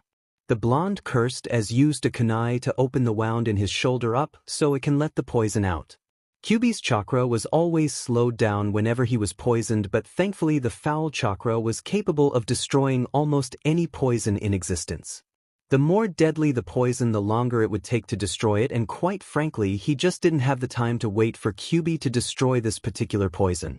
Naruto stood up and dashed out of cover, Sasori's flamethrowers trying to catch him as he did. The blonde jumped a moment later as high as he could go and formed several hand seals before taking a deep breath. Sasori's eyes widened as a massive blast of wind exploded from the blonde's mouth. Futon, Renkuden. The already destroyed cave was blown away by the explosion of wind, nearby trees collapsed also, and what was left would make a nice little lake in the future.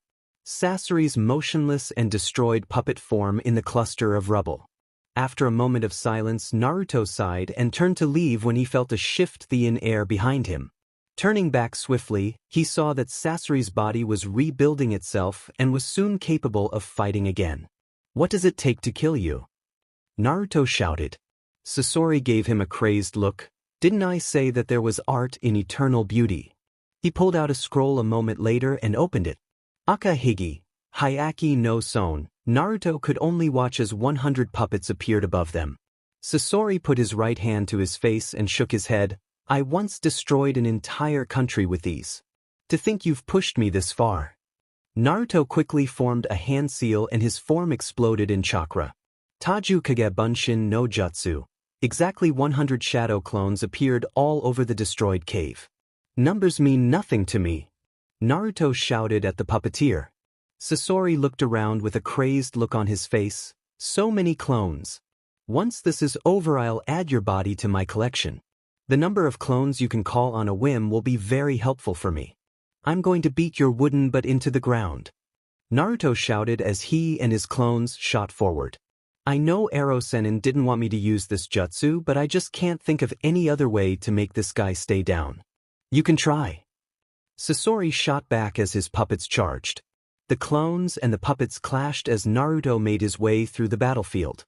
His clones intercepted the attacks that the puppets sent at him as he drew closer to his intended target. 2 puppets came in front of him to block his path, and he threw a single kunai through the rapidly closing gap towards Sasori. Once it was through, the kunai exploded in smoke and transformed into the real Naruto, Henge no Jutsu.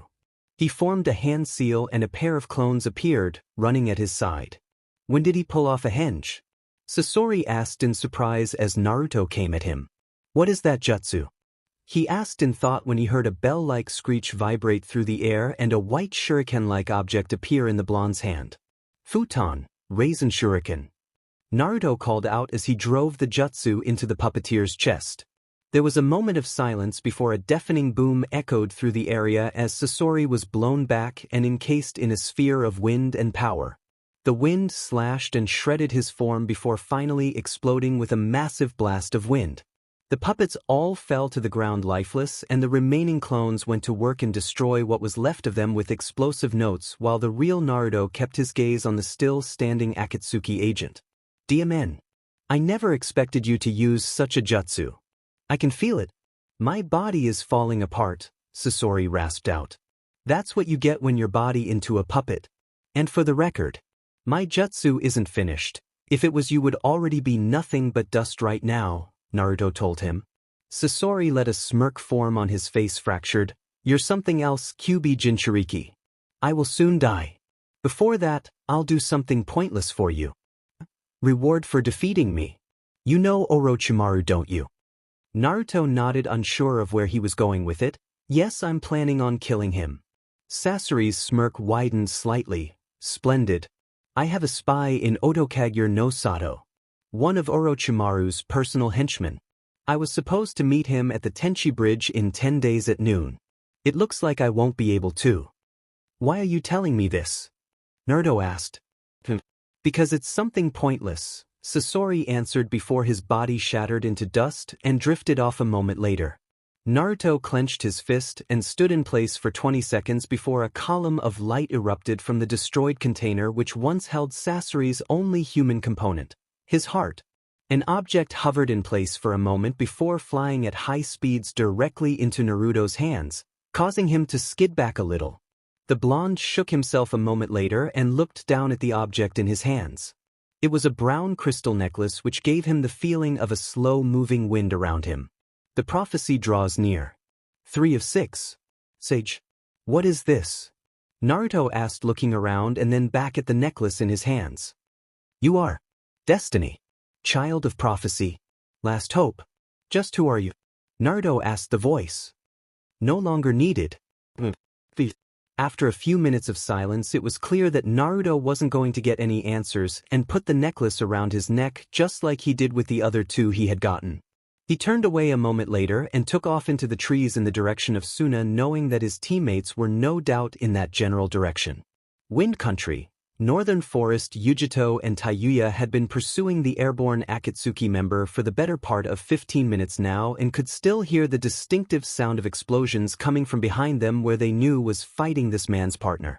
Above them, Dara flew atop his clay dragon and sneered back at them as he banked higher into the air above the small valley. Taiyuya, get ready, Yujito told her as she ignited her arm in flames. Your move, Beach, the redhead responded with a grin. Katon. Dai Kaizuki. Daidara's eyes widened in surprise as a long blade of fire extended out towards him. He tried to maneuver around it but was unable to dodge in time, and it sliced clean through his arm, causing him to gasp in pain. That Beach, she just took off my right arm, Daidara growled in thought before sensed a presence behind him. He turned swiftly to see Taiyuya descending towards him with her fist cover in lightning. Imminent. Chidori, the redhead called out as Daidara jumped away. Taiyuya cut right through the clay dragon and the two ninja dropped down into the trees below. Are you okay, Taiyuya? Yujito asked as she appeared at her side.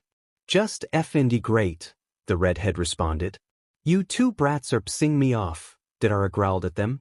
We'll kick your butt BSTRD, Taiyuya shot back. You kill innocent people and think you can get away with it. Don't even think that for a second, Yujito told him. If by innocent people you mean I the Jinchuuriki, let me tell you something. We've captured 2 of them already, not including that red-haired brat of a Kazekage, and in both cases they were disgusting creatures who hated everything and were hated themselves. No one lifted a finger to help them or defend them. People were actually glad to see them go, Daidara said with a grin. All monsters don't deserve to live. Just like you. Taiyuya looked over at Yujito and saw the stone expression on her face. The redhead turned back to their opponent and shouted in anger, Who are you to decide who should live and who should die? Seems to me that you're the only monster here, BSUE. Taiyuya, stop, Yujito told her before she could rush forward. The blonde Kunoichi looked over at the Akatsuki agent again and said simply, If anyone doesn't deserve to live here, it's you. Daidara scoffed at her, Whatever you say, demon. You're too careless, Yujito commented with a smile that belonged on a predator. Daidara turned swiftly as he felt a figure drop in from behind him. It was another Yujito with her arm covered in flames. Kaizuki, she exclaimed as she sliced her jutsu through the Akatsuki member's other arm and severed it from his body. You Beach! Daidara roared and made to kick her. Chidori, Taiyuya whispered as her lightning-covered fist tore through the man's back in a spray of Biel. Tanesh, Dara rasped out as Taiyuya removed her hand. He fell to the ground a moment later. He didn't get up. That was too easy, Taiyuya said simply. I know. He must have run out of clay when he fought Kazesama. Yujito mused, remembering what they were told about the man while in Suna. She checked the man's pulse just to make certain he was dead. There was none. What do we do now? Taiyuya asked her. We meet up with Yamato and the others, a voice said from behind them. They turned quickly before relaxing when they saw it was an exhausted Naruto. Are you two all right? We're fine. The guy was pretty much out of chakra and weapons to throw at us. I think we can thank Kazekage-sama for that, Yujito told him. Yeah, the heir went down in only a few moves, Tayuya agreed. Akatsuki have 3 of the Biju in their possession now, including the Ichibi, Yujito informed him. Naruto sighed and nodded. Let's get out of here. He sealed away the body and the 3 took off into the trees once again. Wind Country.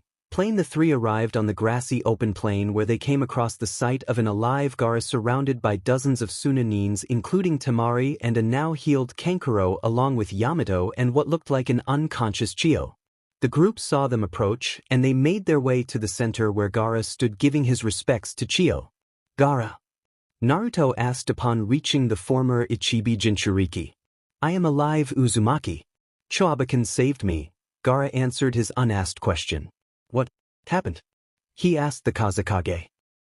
She gave her life for mine, Gaara replied as he gazed upon the woman who died to bring him back. She gave me a message to give to you. She said that the world will always belong to the younger generation. Naruto didn't know what to say to that. We must return to Suna.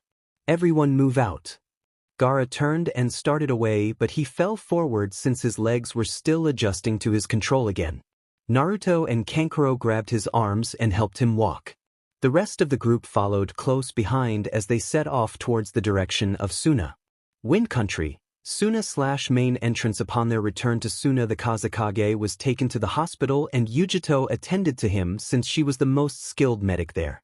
Even without the Ichibi sealed within him, Gaara still had some lingering abilities that the demon had. Most notably were his ability to control sand and quick recovery rate. 2 days after they returned to Suna, Gaara was allowed to leave the hospital and return to his duties as Kazekage.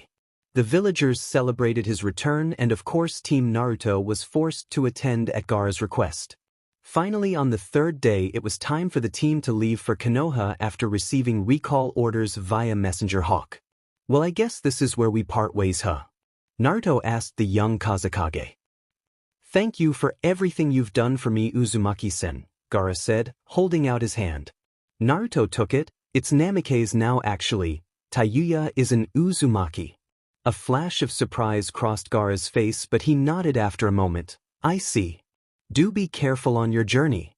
Hey, it's me, Naruto said indignantly. That's why I worry, Gaara grunted. Akatsuki now has 3 of the Biju. They will come after you and Nisan soon. We'll be ready, Naruto told him. I hope you are, Gaara nodded and took a step back. Come on, let's go. I want to be back in Konoha in 3 days, Naruto said to his team and turned away. Hey, wait for. Tayuya called as she took off after him. Cousin-sama, Yujito bowed before following. If you find out anything about Akatsuki, please send a message to the Hokage, Kazekage, Yamato said and soon followed after them. What do we do now, Gaara? Temari asked her brother. We prepare, Gaara said as he turned and entered the village.